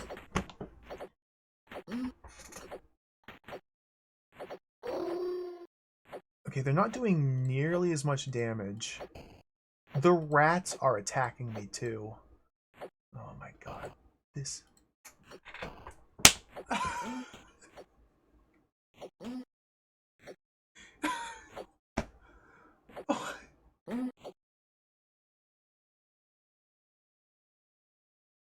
How do you play this game? I can't win. 2 enemies at a single time, and it's just game over. 10 hit points. There's 10 maximum hit points.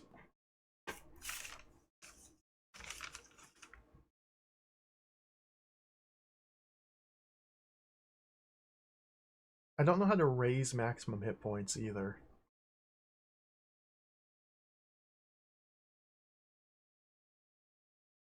Is it because my guys are low on force? Are my weapons degrading? Are my weapons running out of magic force? You ready to play? He's got 40 out of 50. This is 43 out of 50. Now Rig has 10 health.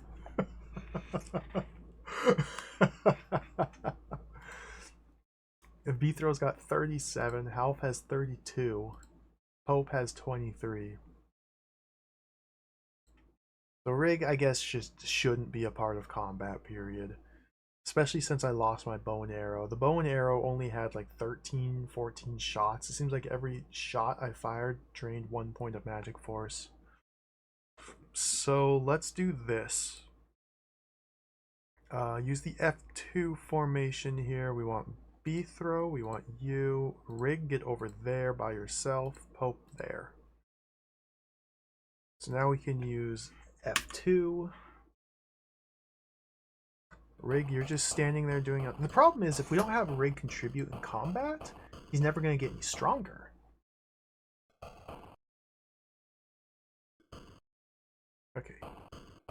Okay, okay, come on, come on. Maybe we can gang up on this one guy here. Kill him!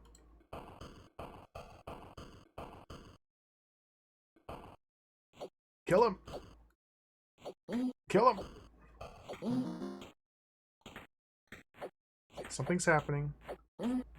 Beathro's getting bullied. Get out of there, Beathro. Rig, come have some fun. What just happened? What was that noise? Okay, you gotta fight. You gotta fight. You gotta fight. You can't just stand there. Health.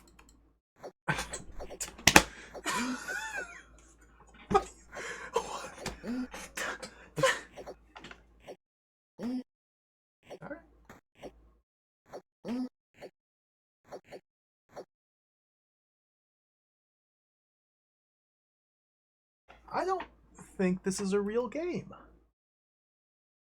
There's something I'm missing, right? There, I gotta be doing something wrong. Not even to the end of the very first floor of the dungeon, and I can't win a single encounter. Like, what is this difficulty scaling?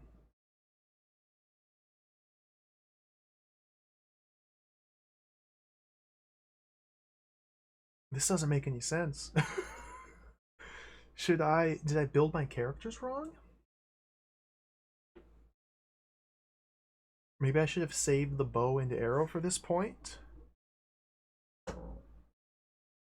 There haven't been any other weapons besides 2 daggers and beat sticks. We don't know the relative strength of beat sticks versus daggers. I'm just assuming daggers are better than sticks because they have blades. Is it because my force is 0? Is that bad? I don't know how to get more force. Why is my force 0?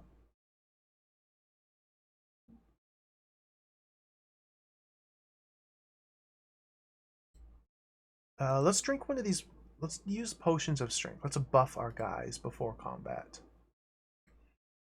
Put that there, put that there, put that there. Where's the other potion? You. Okay, health.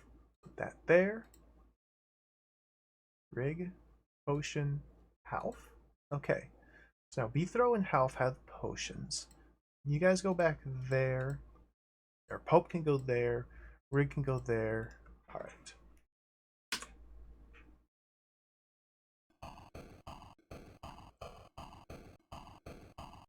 Okay, we need to just fight one at a time. So let's go all the way around this way.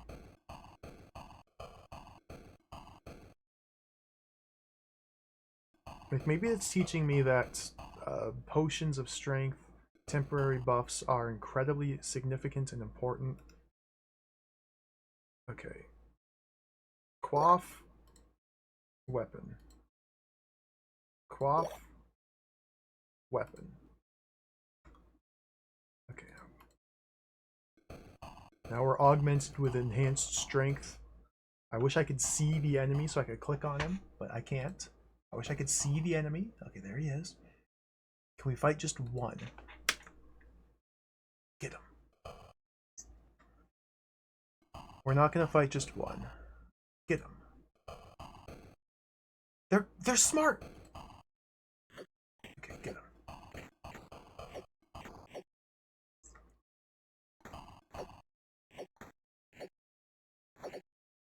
There's a potion.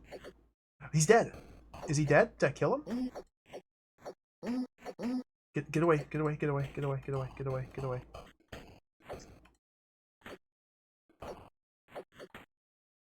Get in there, Rig. Okay, it's an easy game, apparently. Oh! That's a battle axe. That rat might kill me. Oh, it's a staff. Is a staff a melee weapon? Strength went up.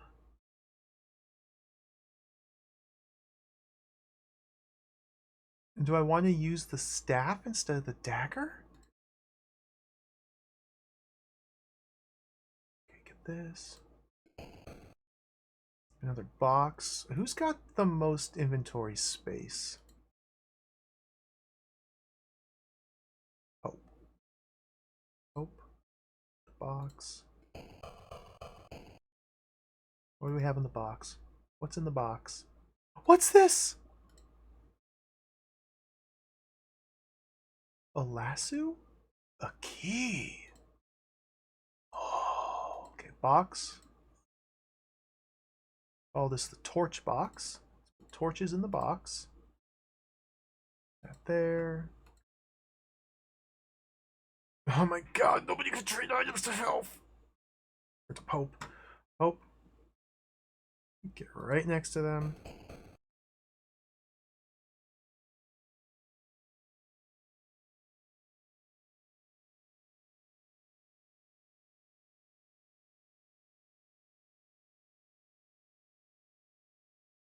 This inventory management is a nightmare. Okay.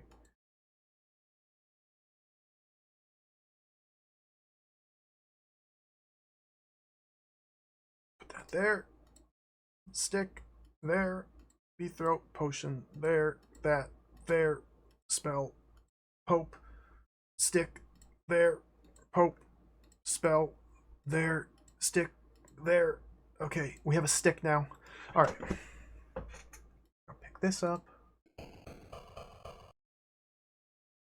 Extinguish. Why? Rick just walked down the stairs on his own. Please wait.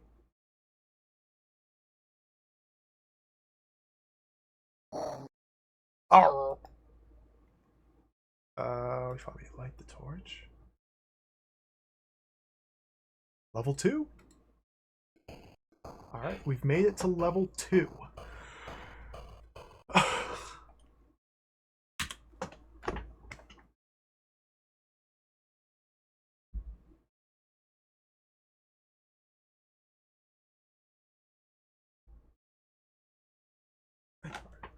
Let's take a break here. Let's take a short break. We made it through the first floor. We left one mega skeleton alive, which I wasn't capable of killing. We have lots of items now. We have lots of food, lots of water. We have one spell. I don't know how to play the game yet, but we're stumbling through it. Let's take a short break here. Be back in 5 to 10 minutes. And we'll at least begin to chip away at floor 2. If floor 2 takes another 2.5 hours, I don't know if we'll be able to make it through it, but we'll give it a try. I'll be right back. Break time. We'll put on some more Nicky Boom jams. I'll be right back.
Alright, we're back. Nicky Boom Hot Jams. Gotta go on pause. Let's go back to silence. Footsteps. And Shadowlands. Alright. So we made it to floor 2. Let's keep going. Let's try and go a little bit deeper into this journey. Resume timer. Shadowlands. If I saved, let's start things off here by saving, just to be safe. Save. I had the save disc in. I haven't had to swap disc. I haven't had to put the game disc back in ages.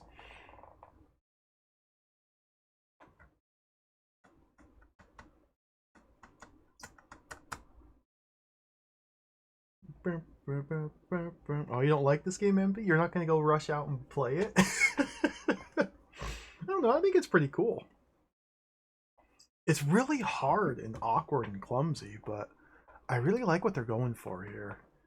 I gotta dig a bit deeper. Alright, so how are we looking?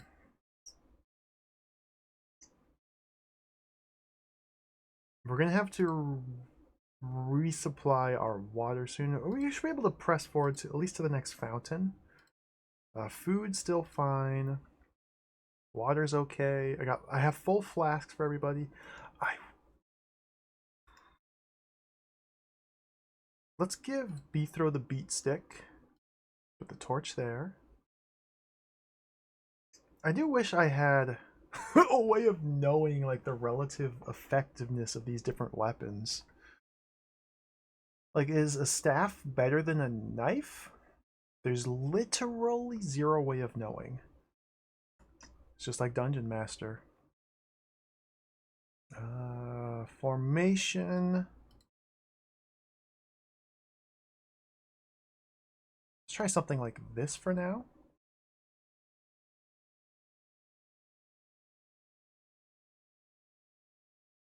Lead the party. Oh, a key! Straight away. So we're definitely going to run up against the item limit here on the second floor.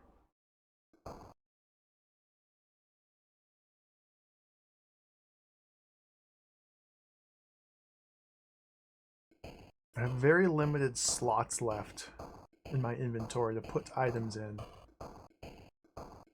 Yeah, no list in the manual. No. The only thing the manual says about weapon effectiveness or item effectiveness is look at the magic force. If you have two weapons of the same type, the one with a higher magic force will be better. Magic force is also, seemingly it's the same as durability. It seems to drain with every blow we land. Let's get a coin. Put that there. That in the slot.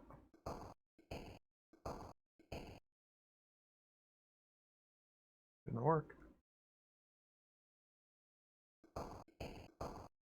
One gold piece to help you see more clearly. Oh, we need a gold coin. Okay. Gold coin was in the Half's treasure chest. Yep. Gold coin.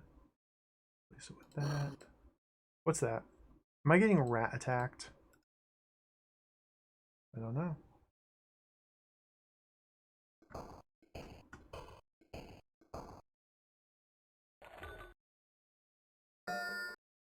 Oh, something.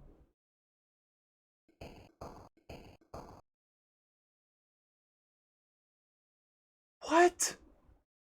Another light spell?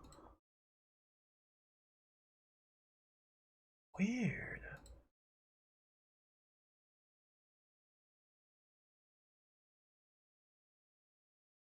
We have two different light spells now. Cool.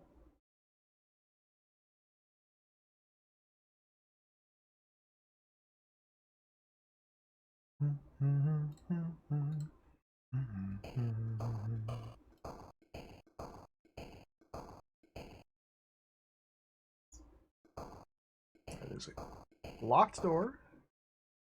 So likely the key that we picked up on the previous floor will be used here. This guy here.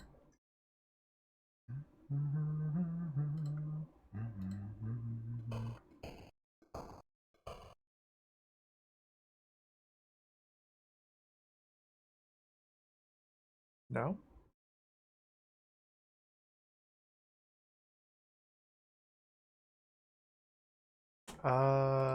Oh, we picked up a key on the floor. This key here. This one here.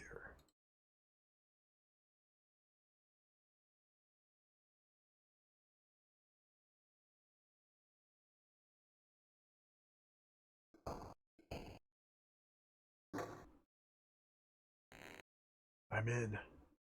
Staff ready.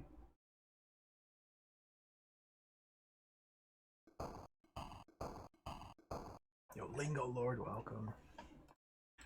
It looks really cool, yeah. It's very it's quite tricky to play still. I'm still coming to grips with everything. It's a challenge so far. We're in floor 2 of this dungeon.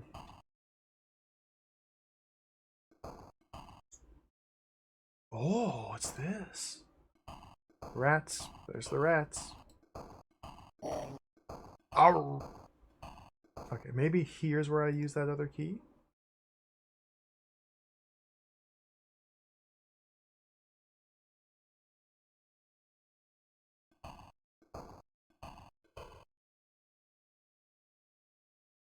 Nope.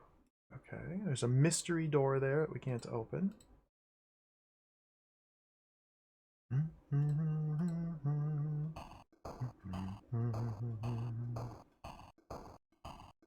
Switch.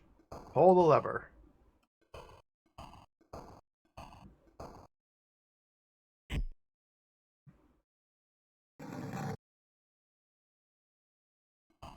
The rat bit me. Maybe I'm just tweaking out, but it feels like the game's running slower. Like, this feels like it's running slower than it was. I can't walk. How do I walk? How do I walk? Walk down the hall. There we go.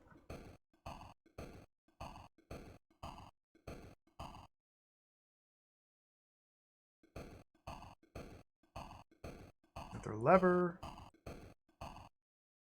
What's this say? Pull. Okay, you don't have to ask me twice.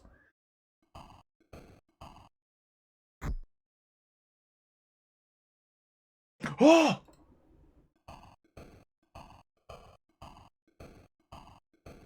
Teleporter maze?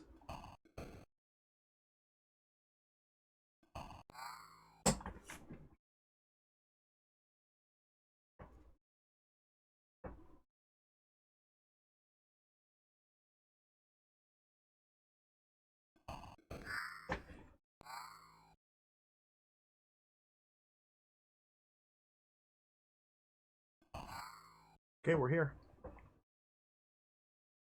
We need to light a torch.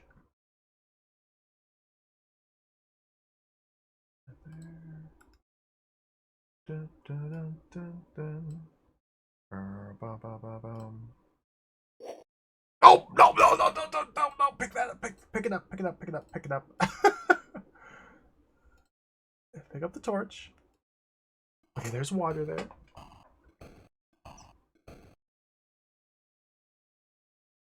Turn out the key, get the torch. Brow. I don't know what this brow noise is that's randomly occurring. Kind of foreboding, kind of scary. Okay, so we could probably use the fountain there to replenish our water.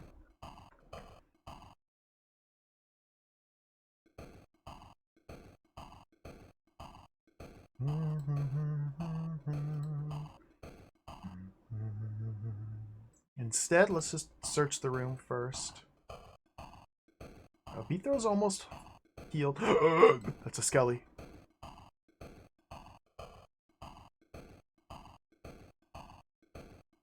Sure wish I could see. Move the camera, please. Move the camera, please. There's two of them!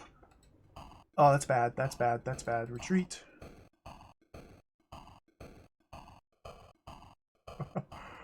Alright. The moment of truth. Let's save.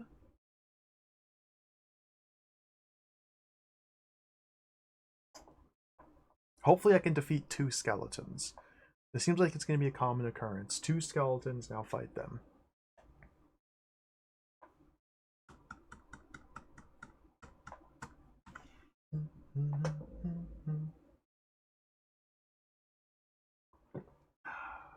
My meters are getting a little low here. See, they're in the red, but I don't know what these do precisely. I think they only start to drain my health once they're fully diminished. Alright, let's see how this goes. I'd like to try and, I don't know, isolate one, but that's just not going to happen.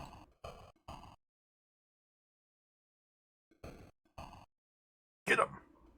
Half, where'd your weapon go? Oh! Okay, get him, Half. Get him, Half. Half. Stab, stab, stab, stab, stab. Okay, Pope. Get in there, Pope. Rig, you need to start leveling up, please. Why is Beefthrow? Oh, Beefthrow's garbage. Okay, just hang out there. Rig, get away, get away, get away, get away! He's a skeleton.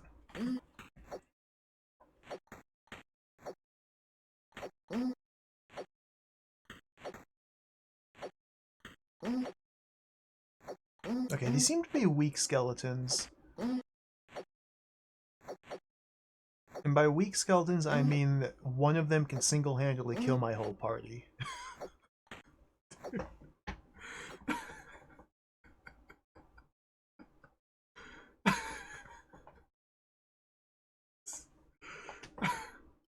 I don't get it.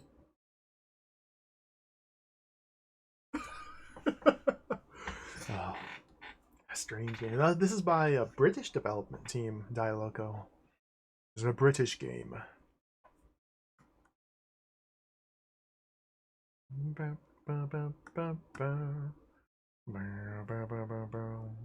Maybe I should eat food and drink water before engaging in battle.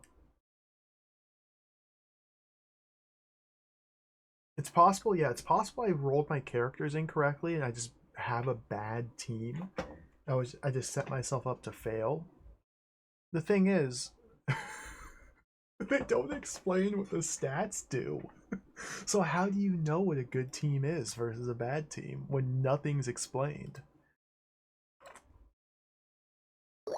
Okay, good.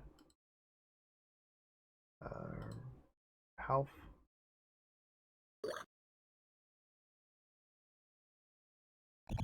Good. So let's just try it with just Beathrow and health. Geared up. Beathrow, let's have Beathrow rest.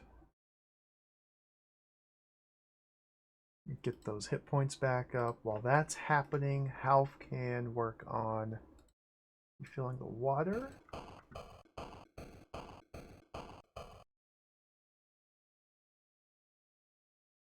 I do have one potion of strength here.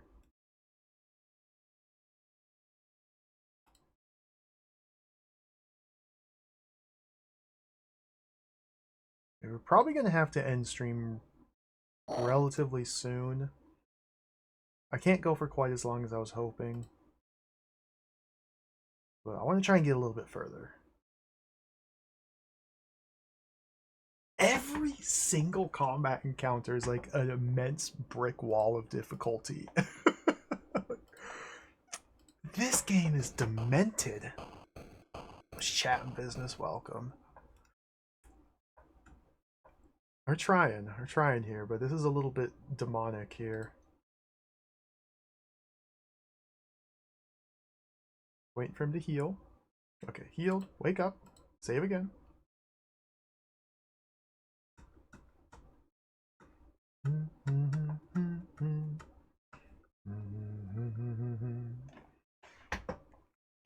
Do you think strength might not be important? I think it might be really important. My guess, my impression, my suspicion is strength governs carrying capacity. I think strength governs weapon damage. I think strength governs health.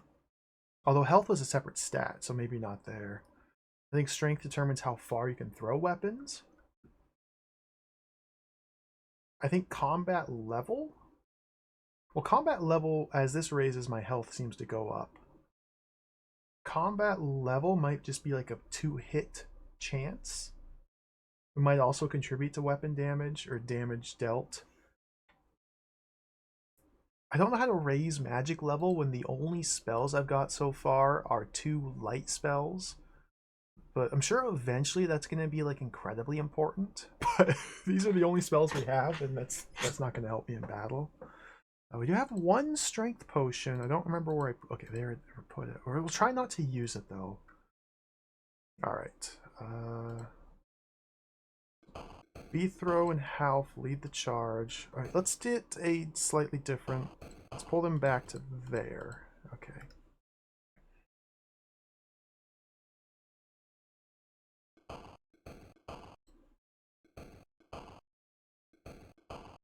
It is weird, yeah, how strength is like current strength out of available total strength. Like, that doesn't really make a lot of sense. I'm not really sure what they're going for with that. Okay. Ether took 5. Rig, you gotta get in there and land some hits, but Beathrow!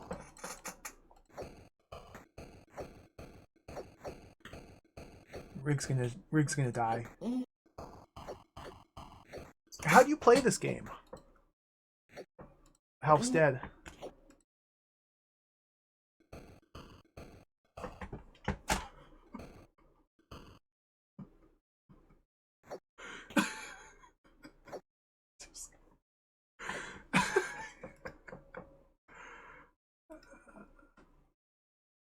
Alright, well that was a failed attempt. Let's try again.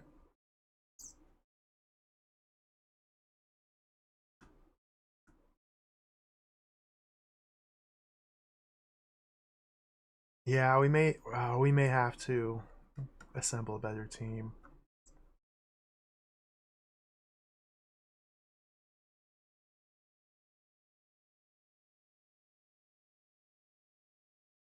This is brutal. This is absolutely brutal. It's just two enemies. It's just two enemies. It's so weird how my one character that has the only piece of defensive equipment I've found in the game, Beethro, with the only shield I found, always dies first. Like, what? What's the problem? The shield does nothing. You could at least do something.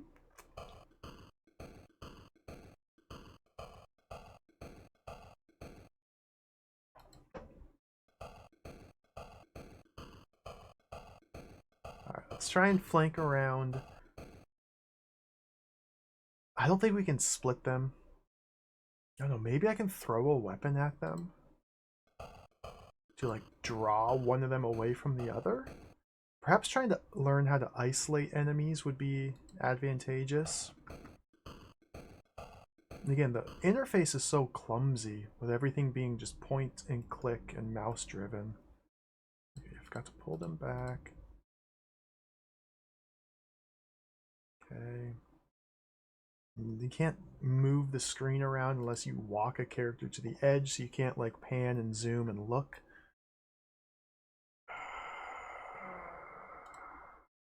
I still don't even know if the staff which I'm wielding is any good. Go. Go for this guy. Get in there, Pope.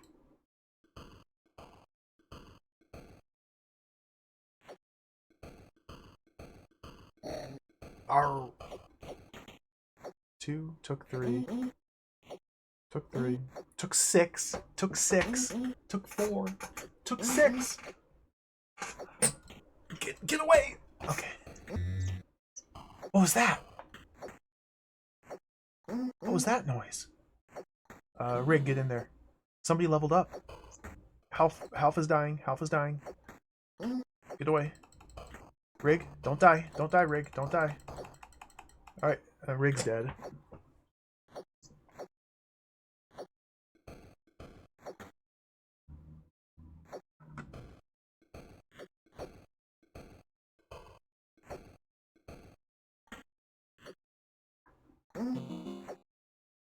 Level up again.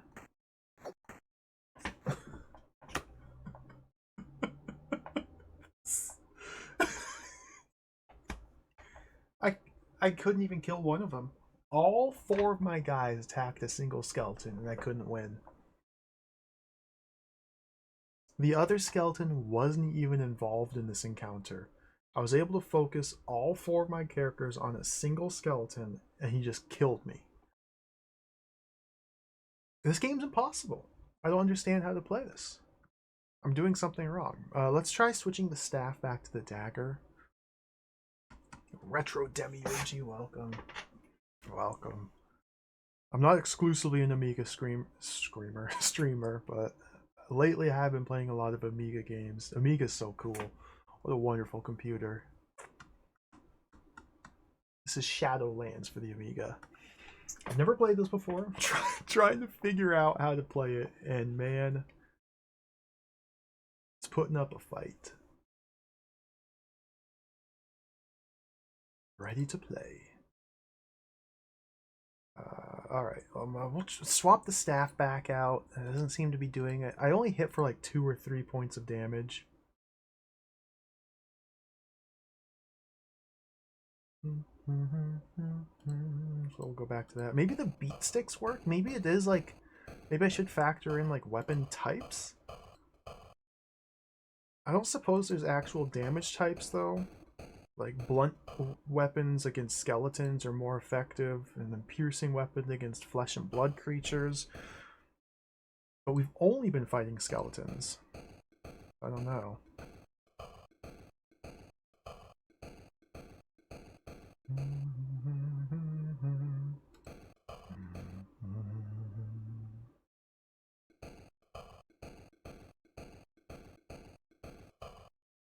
Alright.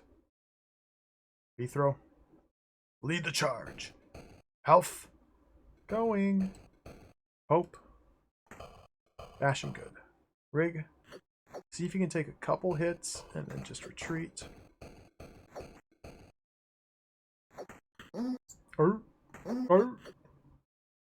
Who's he targeting? Skeleton seems paralyzed. I think the skeleton's just trying to walk. I think we got him in an AI loop. He's too dumb. Okay, Pope took a hit.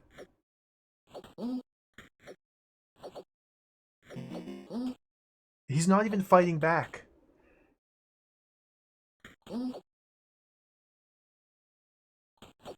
Oh, he's turning and facing us now.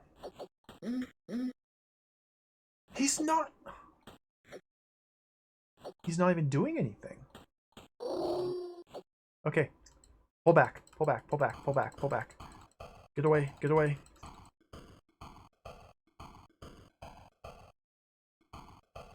Huh?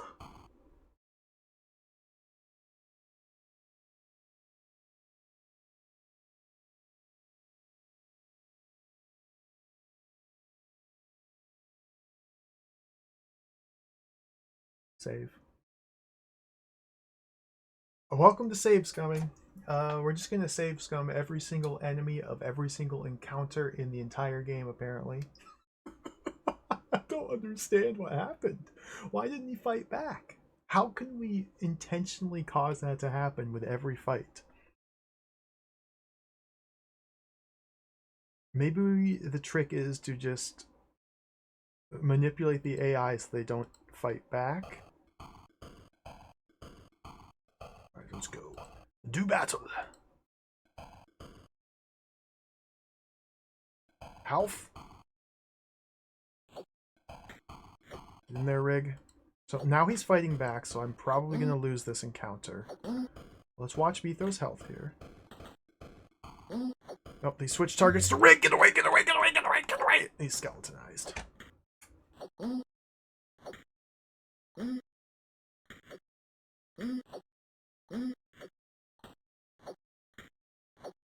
Why is the Pope just standing there?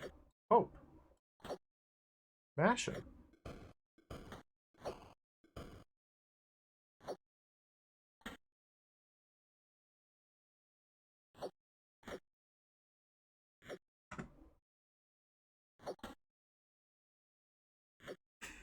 This is a problem. This is a big problem. What is this? The 5th reload now for this single encounter? It's like I'm playing Baldur's Gate 1. It's like a low-level AD&D party. This is nonsense. Maybe it's just early game problems. Maybe once we get over this early game hump, it'll smooth out and we'll be able to be much more successful. This is out of control. I fought every enemy I've come across except one skeleton who was just impossible. There's no way to grind experience. Enemies don't seem to respawn. Like, this is the only enemy I have access to right now. This game just, it seems like it's got some problems. Alright, get in there. Just try the exact same thing again. Maybe it'll work better this time. Okay, get in there, Rig. You gotta land some hits, Rig. You need to train your weapon skill. Okay, so Skeleton gonna turn and face Rig, or focus on Beethro. Get away, Beethro. Okay, Rig. Get away. Okay, nope. Get in there, bash him. Health. Get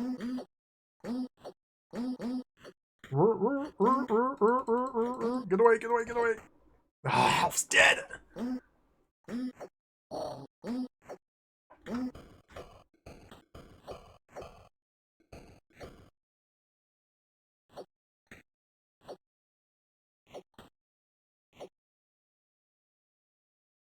Doesn't make sense. It just doesn't make sense. Hmm. Hmm. Hmm. Yeah, normal game you'd fight rats and train yourself. Here, rats are like the embodiment of the encroaching evil. They just continually nibble at your heels until you die.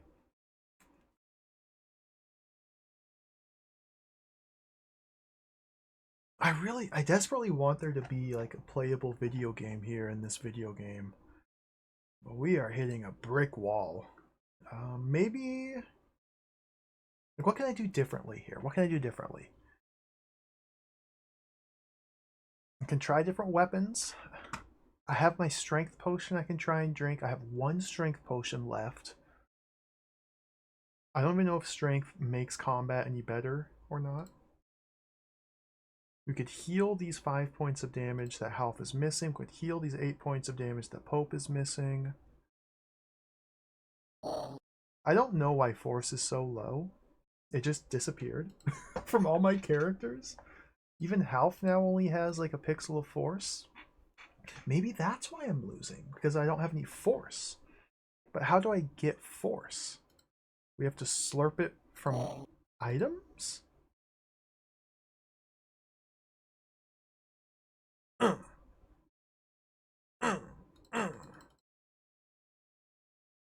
Okay. We drain the stick of its force. Beef throw. Let's try this. Yeah, drain the stick of its force. And maybe now they're going to be like 5 million times more effective in combat. Let's see if that makes a difference.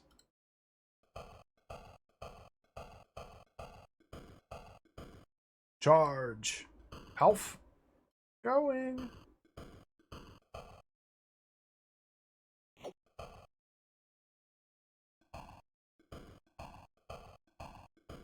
Okay, we might have tricked it. It might be caught in an AI loop of spinaroonies. Rig leveled up! Okay, get away, Rig.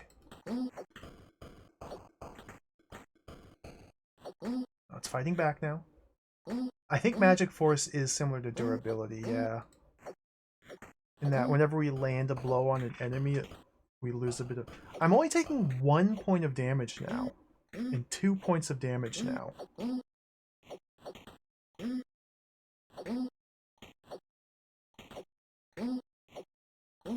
Get out of there! Oh, dude! That's it. That made all the difference there. That made all the difference. Our character's force stat. Alright, let's reload. So just as a reminder, here's what the manual has to say about force. Force. Particularly important for magic, and in particular the charging of spells. See the magic section for more information. That's what the manual says that the force stat does.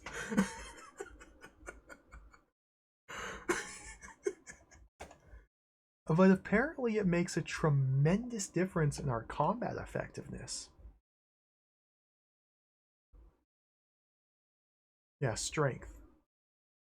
The first figure indicates your current rating. The second indicates the maximum rating potential for the character. That's what the strength stat does. Come on. A little bit more detail would be appreciated, but that's fine. Or trial and error.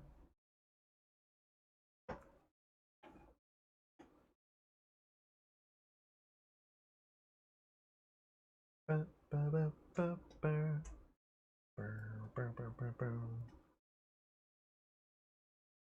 don't know why my characters are just losing force over time, though, is the weird thing. Because everybody started with a full meter of force, and then just as we had played through the first floor, they all lost all their force. So is that another resource I need to manage? Not enough midichlorians. Doesn't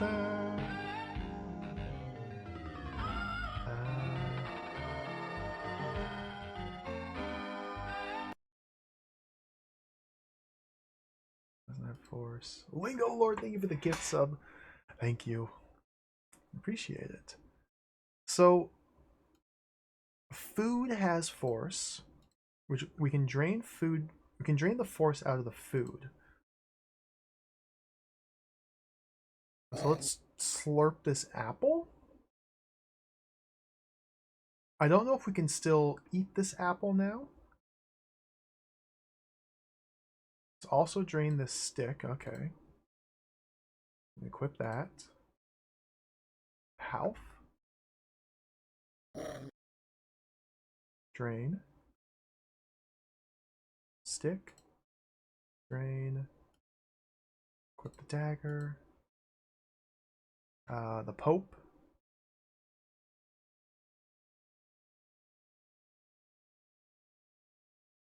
Get some of that. Rig. Let's have these unlit torches. Torches are a nice source of force, though. Okay.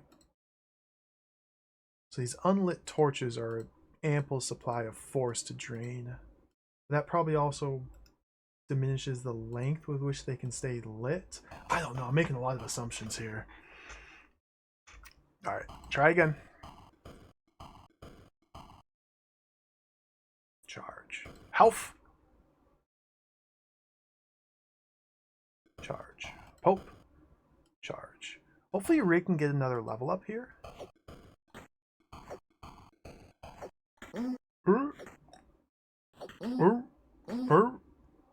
Okay, Rig's landing. Rig, get out, get out, get out, get out, get out, get out, get out. Okay. Okay, I think he got a level up. Leave him there. Beetho's being targeted now. See, I'm not doing like any damage to them. But this looks good. This looks promising. Might be able to win here.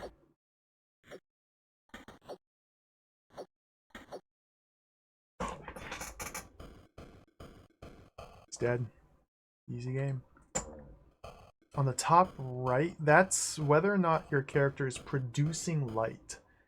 There's a little torch icon here. That means this man is producing light. These guys don't have light or torches. They're not producing light. Pull the torch. Or pull the lever.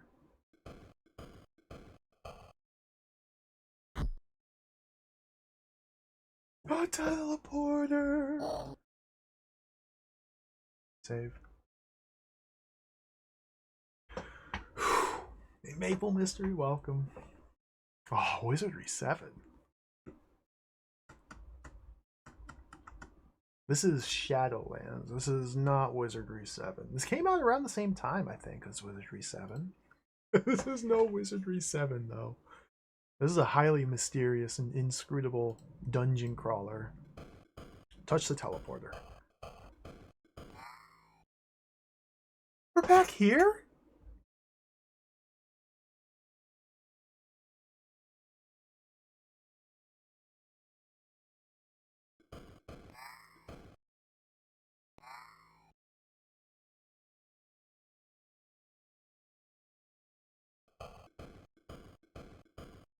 What?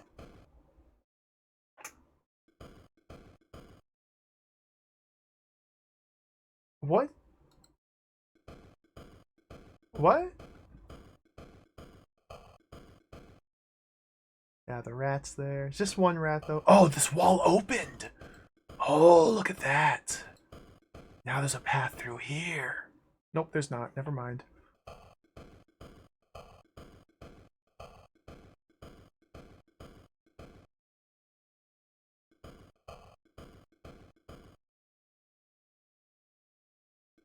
Huh? Is there a pressure plate I missed? Is there a button I missed? Rat.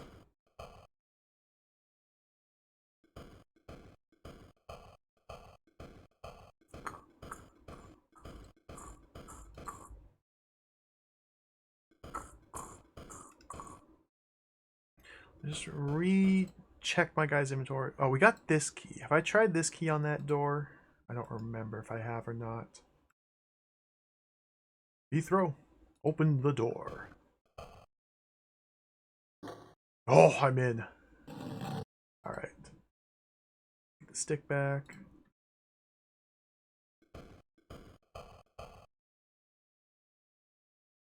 Come on, come on, come on, come on. Okay.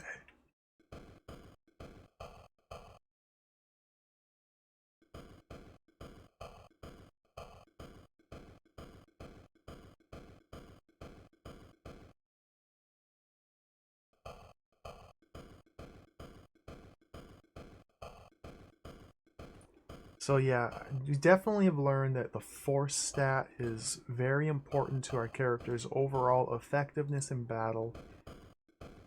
Do not pull. Well, well, well. But look at this. Look how low Beethrow's force is after that one encounter. One enemy. Alf's is high. Why? What governs the random massive fluctuations in this bar? Why is it almost out?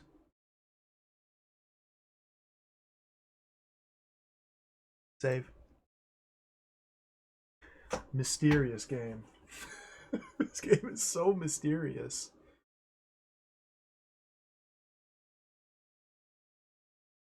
Please wait.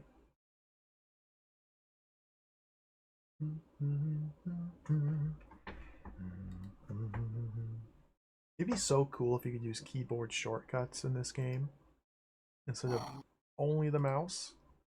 Pull the lever.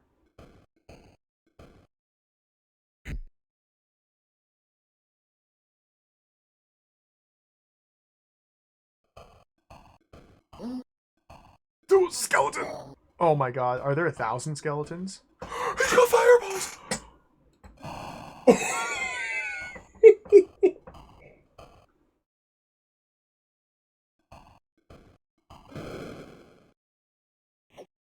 Kill him.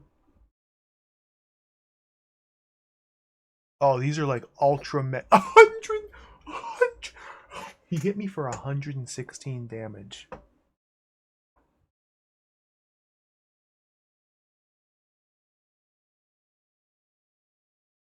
Alright, I shouldn't have pulled the lever. I should not have pulled the lever. Just have to listen to the sign, read the warnings, and heed them. Mothcat, welcome. I wish you could become Skeleton and play as Skeleton. No, we must do battle against the skeletons.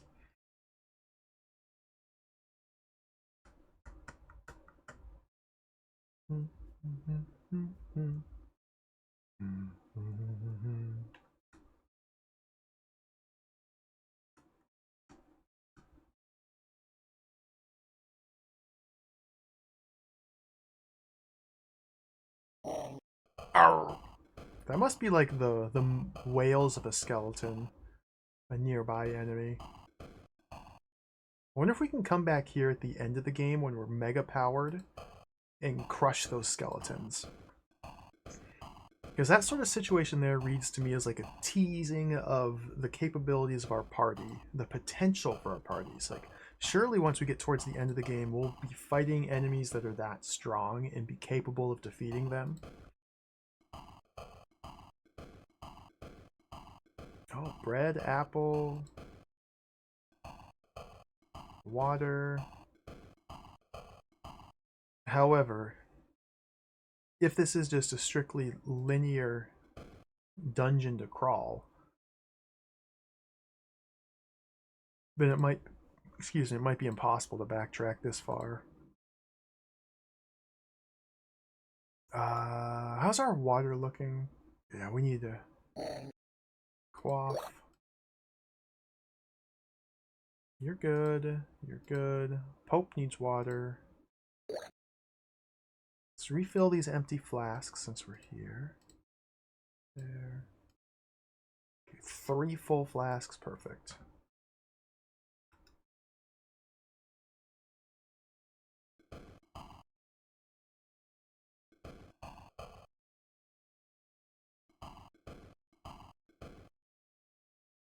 Okay.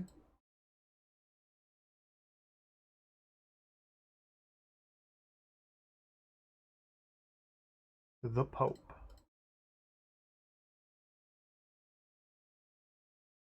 The Rig.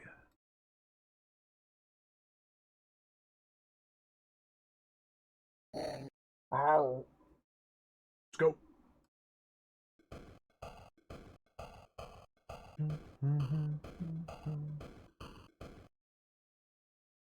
Three holes? Okay, it's a coin slot. We probably have to throw something over the pits to land on the pressure plate there. Who's got my highest strength? I think B-throw. 29. Half! Half has grown. He's strong. Okay, Half. Didn't I drain one of these sticks?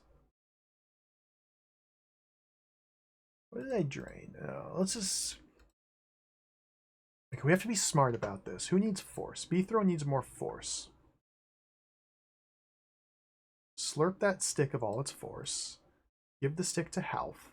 Take Half stick, slurp that of its force. Okay, put that there, put that there. Half. Take this empty stick with no force. Walk over here. We only get one shot at this. Oh dear. Okay, I'm gonna save first. I know this is quite...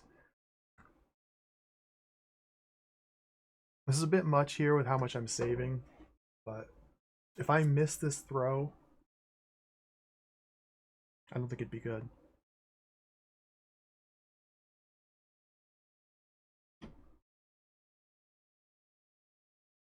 Saving doesn't take too long. Alright. Half. Select that, throw it there. Nailed it. Alright. I have a skeleton to defeat. This is a dangerous walkway here. I don't know if I can thread this needle safely. Can we lure the skeleton to us, perhaps? Hey, skeleton. Hey, Skelly.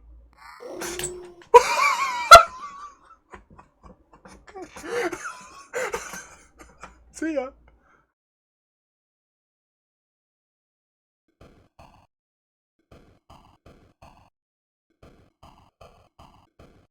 I did not expect that. The other skeleton that was next to Pitts didn't fall in. I wanted to kill him, though, is the thing.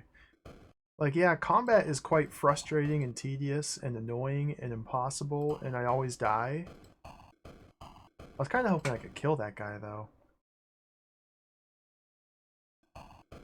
So we need a key for this. Pope still has a key here. Let's see if maybe this key works before we cross the chamber. Yeah, that's true. I'm sure he's still alive down there.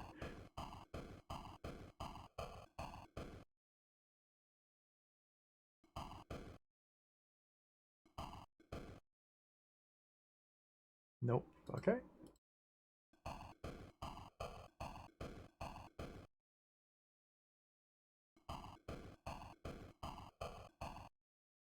Careful. Careful. Okay. Alright, B-throw. You're up.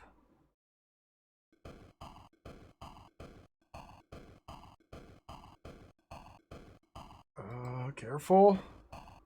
We did it.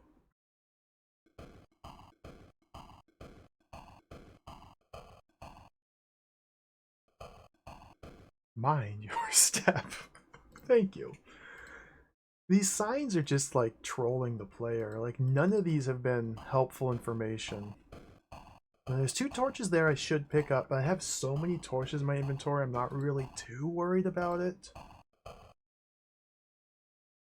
Something there.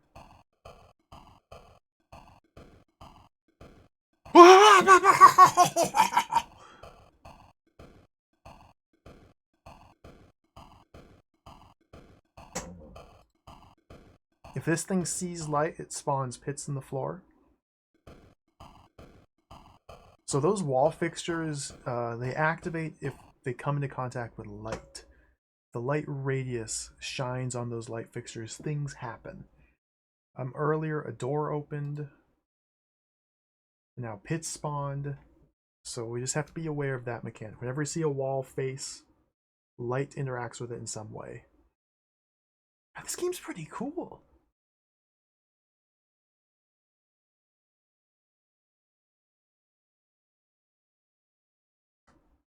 This is pretty cool.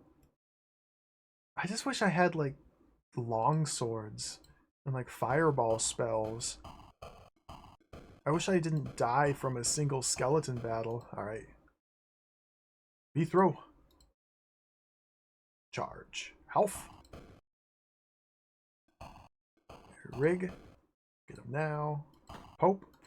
Get your stick, Pope! Pope. He just fell. He crumbled into bits. What a chump. Alright, I think we've unlocked the secrets of how to play the game. Is there something up here? Treasure!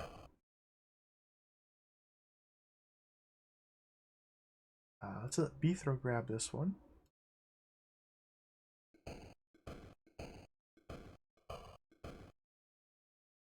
Nom nom nom.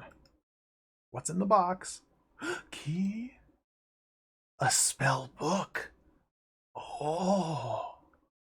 What do I want to put in here? Let's put food in this box.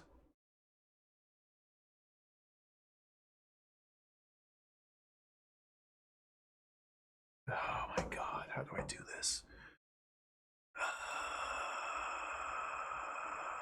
It's too far away to trade items. Let's just put garbage in there. Just put everything in there. Empty torches, these are useless. They'll be used as weights eventually. Just fill it with stuff. Okay, good enough. So these treasure chests, they typically have a couple items. Spellbook. Oh, that's another light. Another light spell? Are you joking? They're not joking. That's Fireball. We got Fireball. We got Fireball. Okay. Okay. Beethro, pick up the torch. Extinguish the torch. Beethro.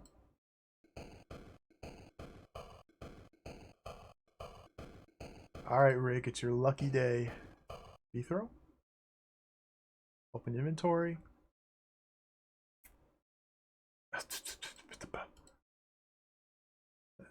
I don't have enough inventory. Oh my god. Okay, Pope.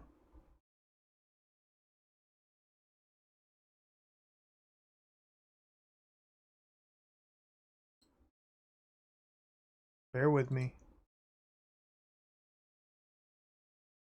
Oh, we can just go like this. We can go boom, boom. Boom, boom. Boom, boom. Boom, boom. Boom, boom. Okay, that's a bit more effective way of trading items back and forth. Okay, it's still awkward and clumsy.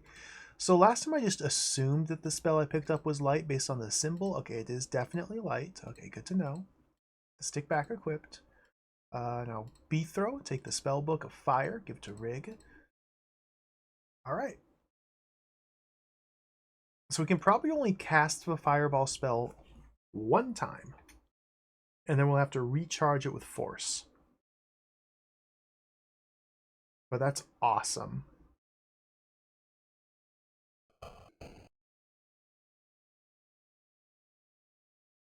All my lights going out.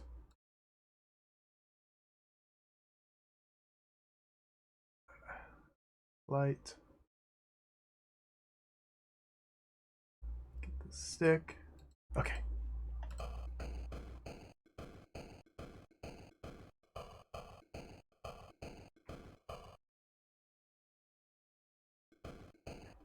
What are we looking at here?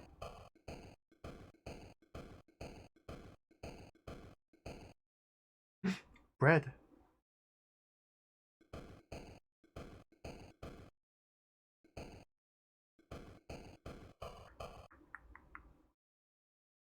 Nom Num num num. Where'd the spellbook go?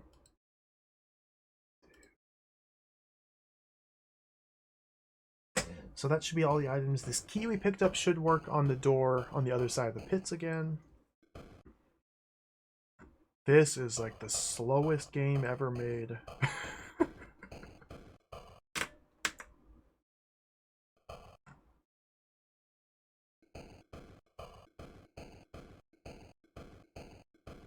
Let me try something. We're gonna F3.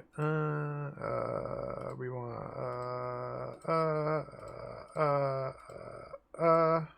straight line.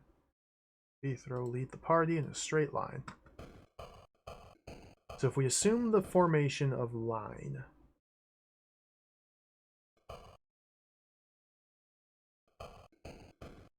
this should allow us to more easily and effectively navigate and maneuver through the dungeon.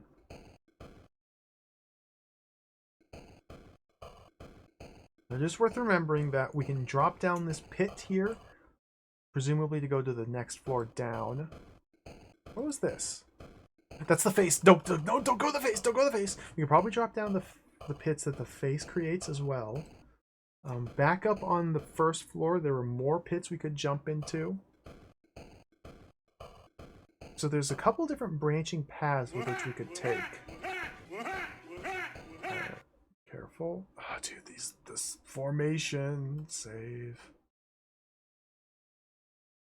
Yo, Shadrock, welcome. Thank you for the raid. Welcome, Raiders. How's it going? Oh, welcome to the stream. This is Shadowlands for the Amiga. This is a dank Amiga dungeon crawler. I only barely am starting to understand what I'm doing in it. It's quite mysterious. Can I make this? Can I just go? Yes. Thanks for the raid. Welcome, welcome.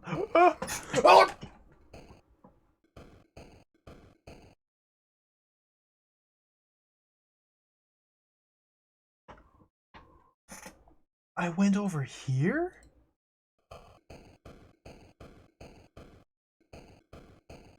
Weird.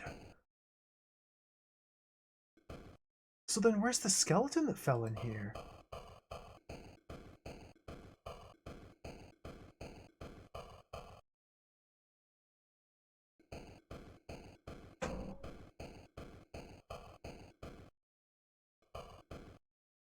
Huh. Wonder how you get there. Restore.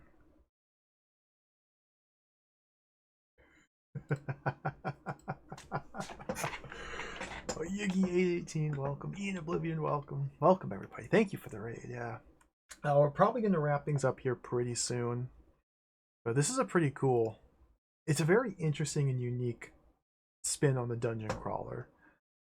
Isometric perspective. Everything's mouse controlled. Oops.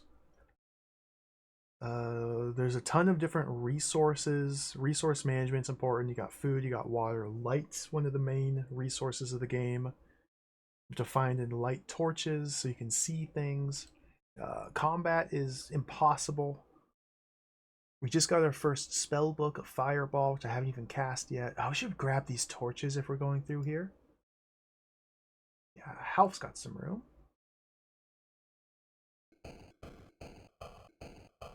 There's like pressure plates that you throw items onto, a la Dungeon Master.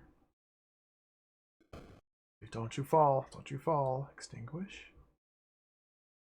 It's a very unique interface and style to it. I'm kind of having fun with it.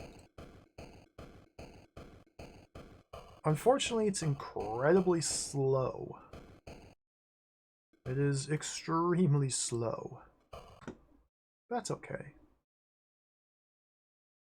Extinguish. Alright, we're gonna have to do this one at a time again. I saw an attrition rat there.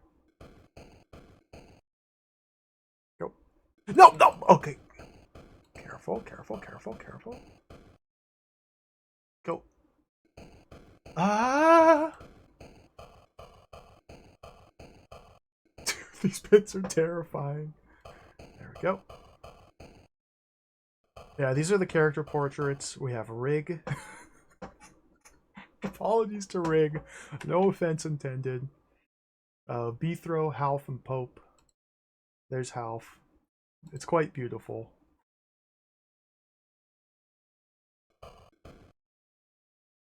You got a little bit silly with the character creator.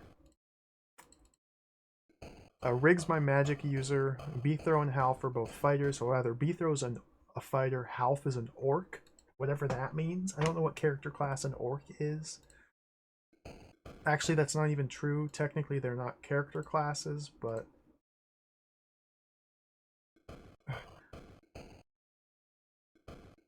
Pope is supposed to be my priest healer, but we haven't got any healing spells. So he's just walking around with a beat stick and beating people. Okay, careful. Go. Yes. Alright, we made it. Where was the key? Beethro had the key, right? Yeah, the silver key. There.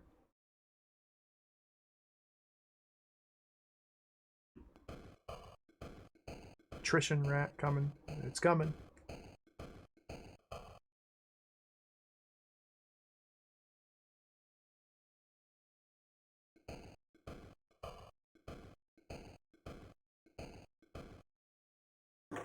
Oh, it worked. Get your beat stick ready.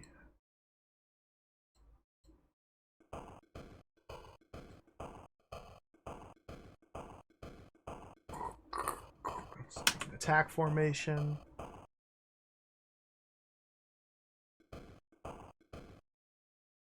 What's that? That must be pressure plate.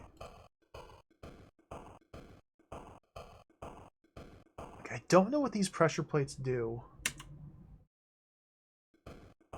Let's try not to step on them.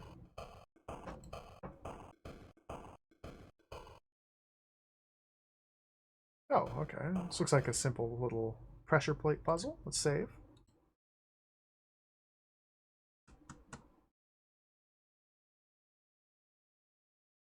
Now we're only on floor 2 of the dungeon. Now the game starts, you're out in a little forest, a little field clearing area. There's stairs in the corner next to a graveyard. You go into the stairs and it's a giant dungeon, which apparently is the Shadowlands. Our goal is to find the corpse, the bones of a dead prince, and resurrect him at the altar of immortality at the bottom of the dungeon? So far, it's just been a very linear just sequence of rooms like this. There's been multiple skeletons we've had to do combat with. There's rats of death, which just nibble at your toes.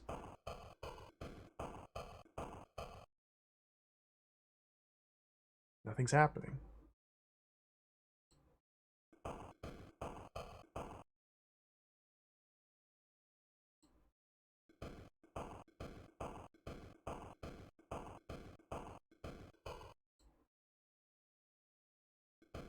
There's a person!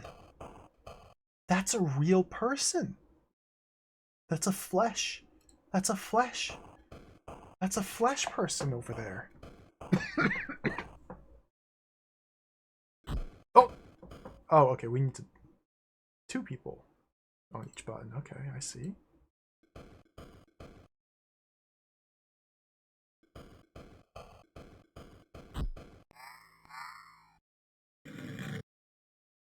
Huh?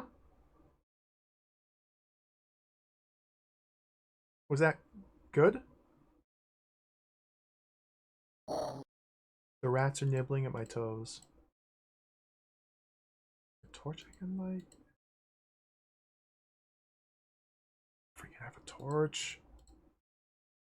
Torch.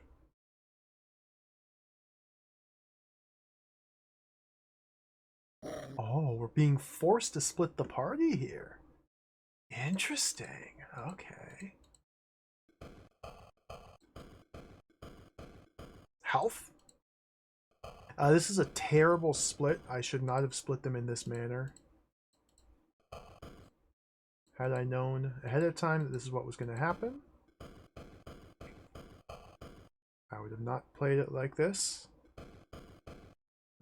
Light the torch.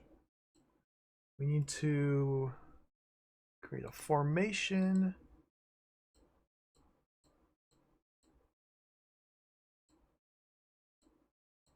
That. Skeleton.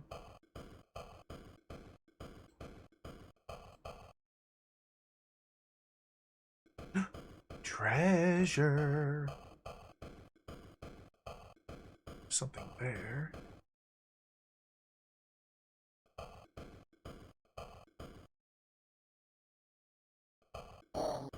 No. No.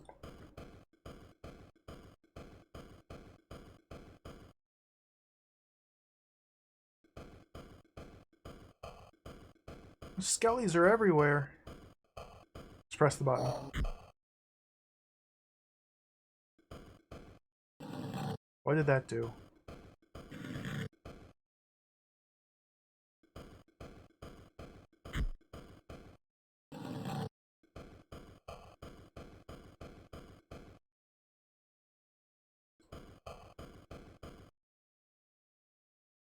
That's open now. Okay, okay. Almost certainly Pope and Rig are going to get owned down here. But let's see if we can maybe regroup the party. I can't see anything over here.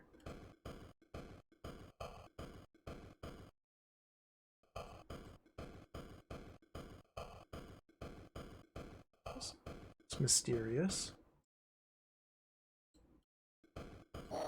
How do I...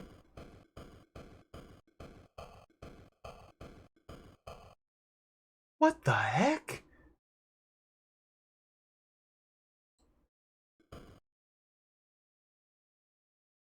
Hello? Hello? My guys are just stuck. They're just stuck. Alright. And now I have to leave something there.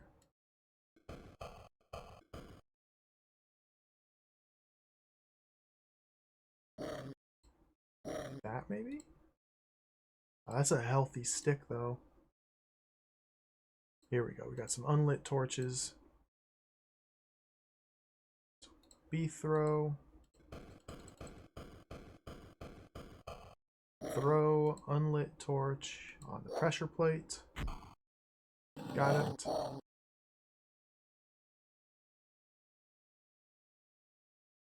Oh, now it's open. Okay. So there's a skeleton just through here. The skeleton's almost certainly going to completely and utterly annihilate my two party members here. Unless Rig uses the power of magic. Not bread, not torch, not bread, magic. Oh, we need food.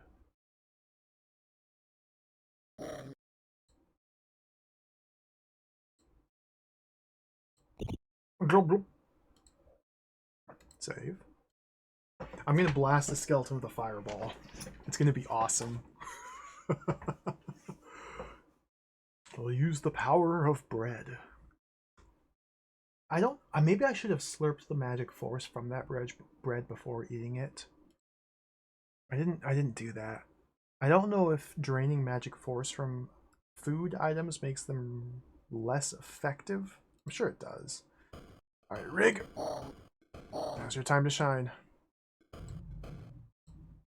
I wish I could see the skeleton. That would be so cool if I could see the skeleton or walk in this door. Hello? Oh, he's coming. He's coming. Get away. We're having a wizard's duel. Get ready. Wait for it. Wait for it.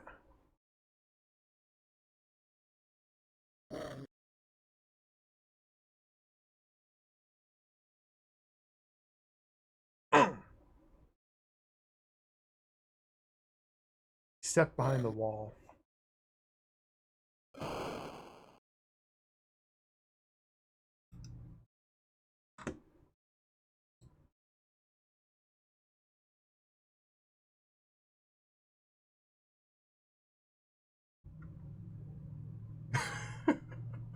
This game, dude.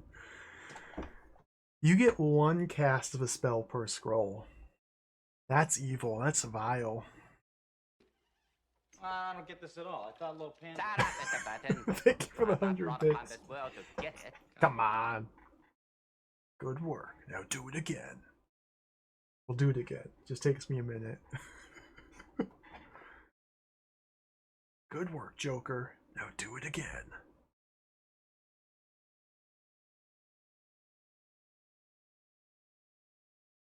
Ready to play. Okay, Rig. I believe in you, Rig. Get in there.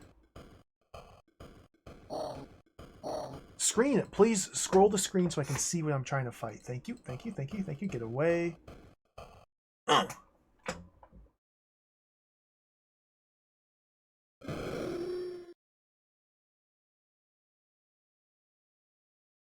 He's on fire.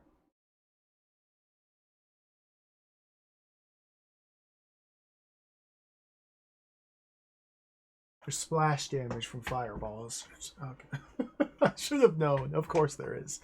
Okay.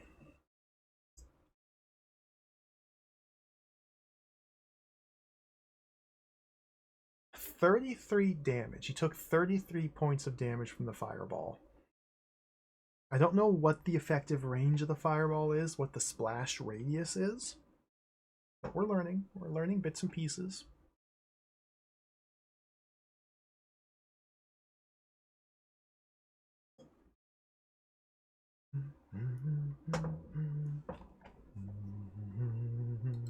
Ready to play. Okay. Third time's the charm. We got him. Let's try and just stand in the doorway. The problem with this technique here is I can't see the skeleton. Okay. No, don't. I'm dead. He's too close. What? This is jacked. Try again. Hey, Retro Underbelly, welcome. I'm trying to cast a single spell, and it's taken me 4 tries. I'm not a very good wizard. This is why when I typically play if I typically play like RPGs or like FromSoft games, Dark Souls and such, I just take a big old weapon and I just beat stuff with it. I don't truck with magic. Get that. I don't trust wizards. I only trust a big weapon. But I want to learn how to do this. Because the weapons kind of suck in this. Okay. Go through here. Like, you can't even see him! Okay, there we go, there we go, there we go. Now run away. Create distance. Distance, distance, distance, distance, distance. Okay. Blast him.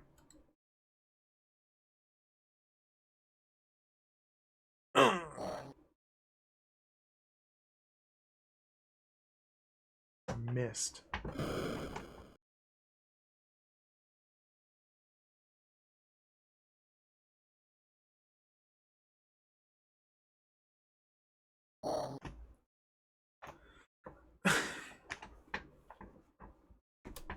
Try again. VOD watchers, you can skip ahead 3 hours. Eventually, we're going to hit this skeleton with a fireball. It's going to happen. It's going to happen. That might be an NPC, yeah. I don't know. It might just be another enemy. But that might actually be a character. There might be dialogue. There might be humans in this game. There might be real people. The manual didn't mention dialogue at all. Like, it wasn't even brought up. I don't think the word speech is in the manual. So I don't know if there's any ways with which we can communicate There's a person there.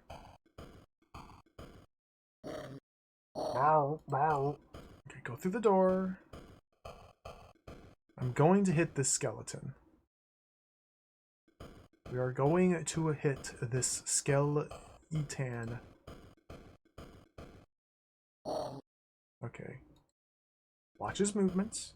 Okay. Prepare the fireball. Hit him in the face. He's coming right for us. Get away! Oh, yes!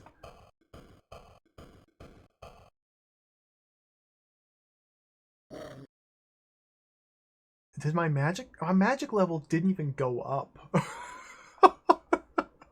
All that work. And I didn't even, like, gain magic level. Oh well, we got him. He's dead.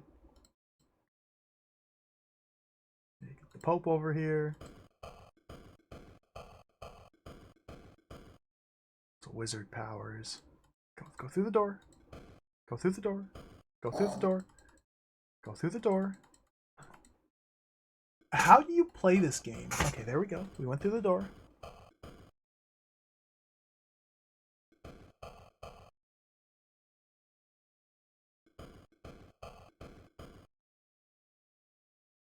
It's so funny how difficult it is just to walk through a door. Like this game is so cool. A rat. Okay, I want to try something here. Rig is my wizard. We need to get more magic from Rig. So give him this. Let's have Rig cast the light spell now to continue to train his magic.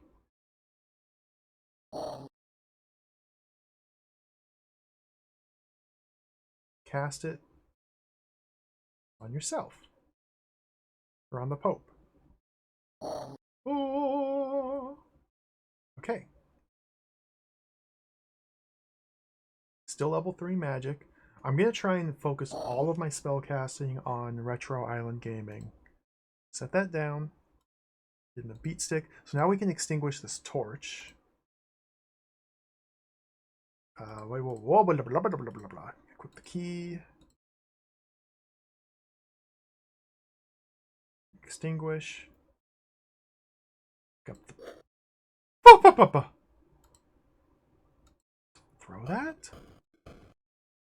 And this. That torch. Alright, we can reunite the two parties. Let's see what's in this box here. That's the one I already had. Is that a battle axe? Oh my god, we got a battle axe. Wait, is this game awesome? Wait, is this the best game ever made? Okay, the Pope is now overburdened. Well, let's clump the party members. There's still this chest as well.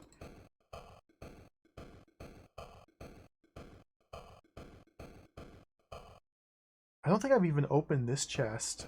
Okay. So we were forced to split the party there, but now we've reunited.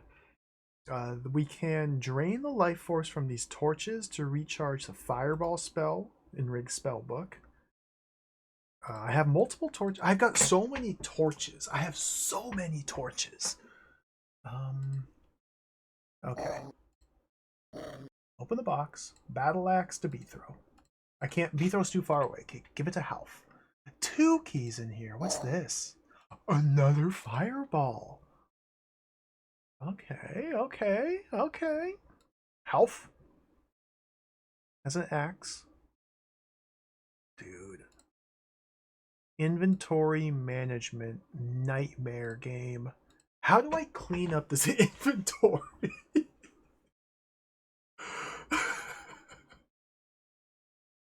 Okay.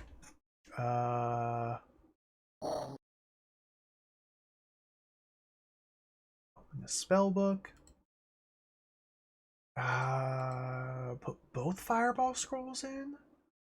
Give that to Rig. Okay, Rig's now got both the fireball spells. We have a light spell here on the Pope. 2 keys of mystery. Let's fill some apples in here. Next to the mystery keys. Okay, good. Box. Half has a box. What's in Half's box? Money. More torches. Beethro's got a lot of empty inventory slots.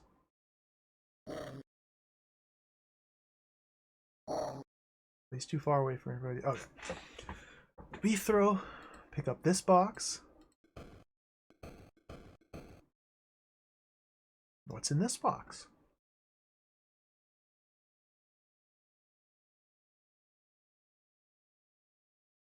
More money. Okay, we have 2 money boxes now. Beethro's got his stick. It's called a staff, which makes me feel like the staff is meant to be used more for magic user? I don't know though. You need to... Okay, let's test something here. Slurp the magic out of the apple. Nom nom nom.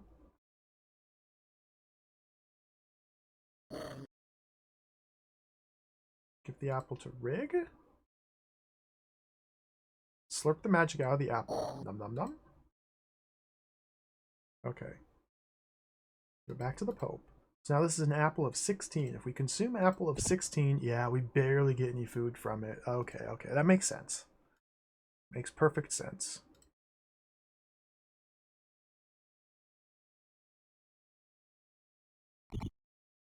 Food. So I think the items that I want to drain magic force from specifically are going to be more the... What's this? That's my light spell.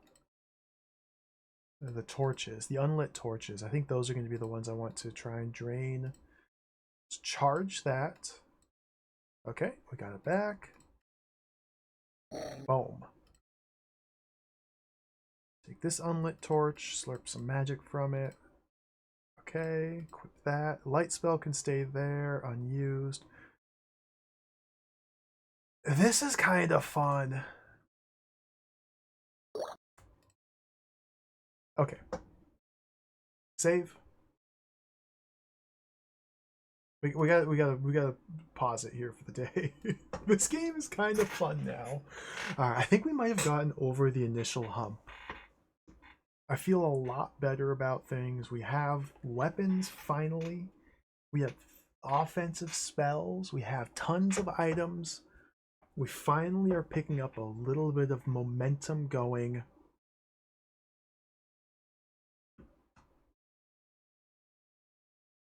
Shield? The shield doesn't have any magic force. Shield just simply goes in the offhand here and just gives me armor. What does armor do? I don't know. But that's all it does. Let's see what the manual says that armor does. What does the manual say armor does? Indicates the degree of protection currently enjoyed by the character. Worthless. Absolutely worthless. Alright, let's pause it here. This is a really cool game, and I'm excited to keep playing it. It feels like 10 times more playable now than it did like an hour ago, which is good. So, we'll pause it here for the day. This is probably going to be a long game, simply because of the pacing of everything is like molasses speed. But I'm into it. This is cool. This is fun. I want to play more. So thanks for watching, everybody. Thank you for hanging out. That's Shadowlands. Like I said, we'll pick this game back up.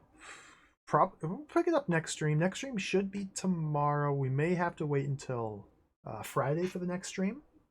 Feel free to join the Discord. I will post for sure when I know. I'll put a link in chat here.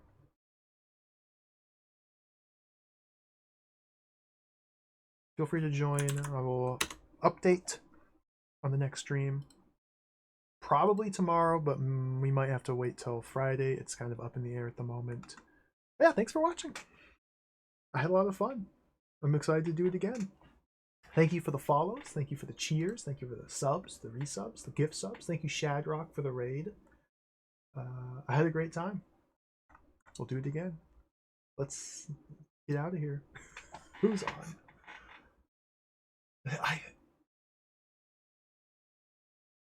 I think this is going to be a good game. Look at the skeleton. Look at the cover art. Look at the skeletons. There's a lot of things that could potentially set this game over the edge and make it just absolutely aggravating, irritating, frustrating tedium, which might happen. I am fully prepared to abandon ship if things start to go downhill, but hopefully it doesn't come to that. We'll stay positive. What's going on? Who's gaming? Gaming, everybody's gaming. Let's raid. Oh, nice. We're gonna raid Peebs. Peebs has just started to stream. Peebs is really fun. Peebs plays tons of dungeon crawlers. He's starting the remake of Wizardry 1.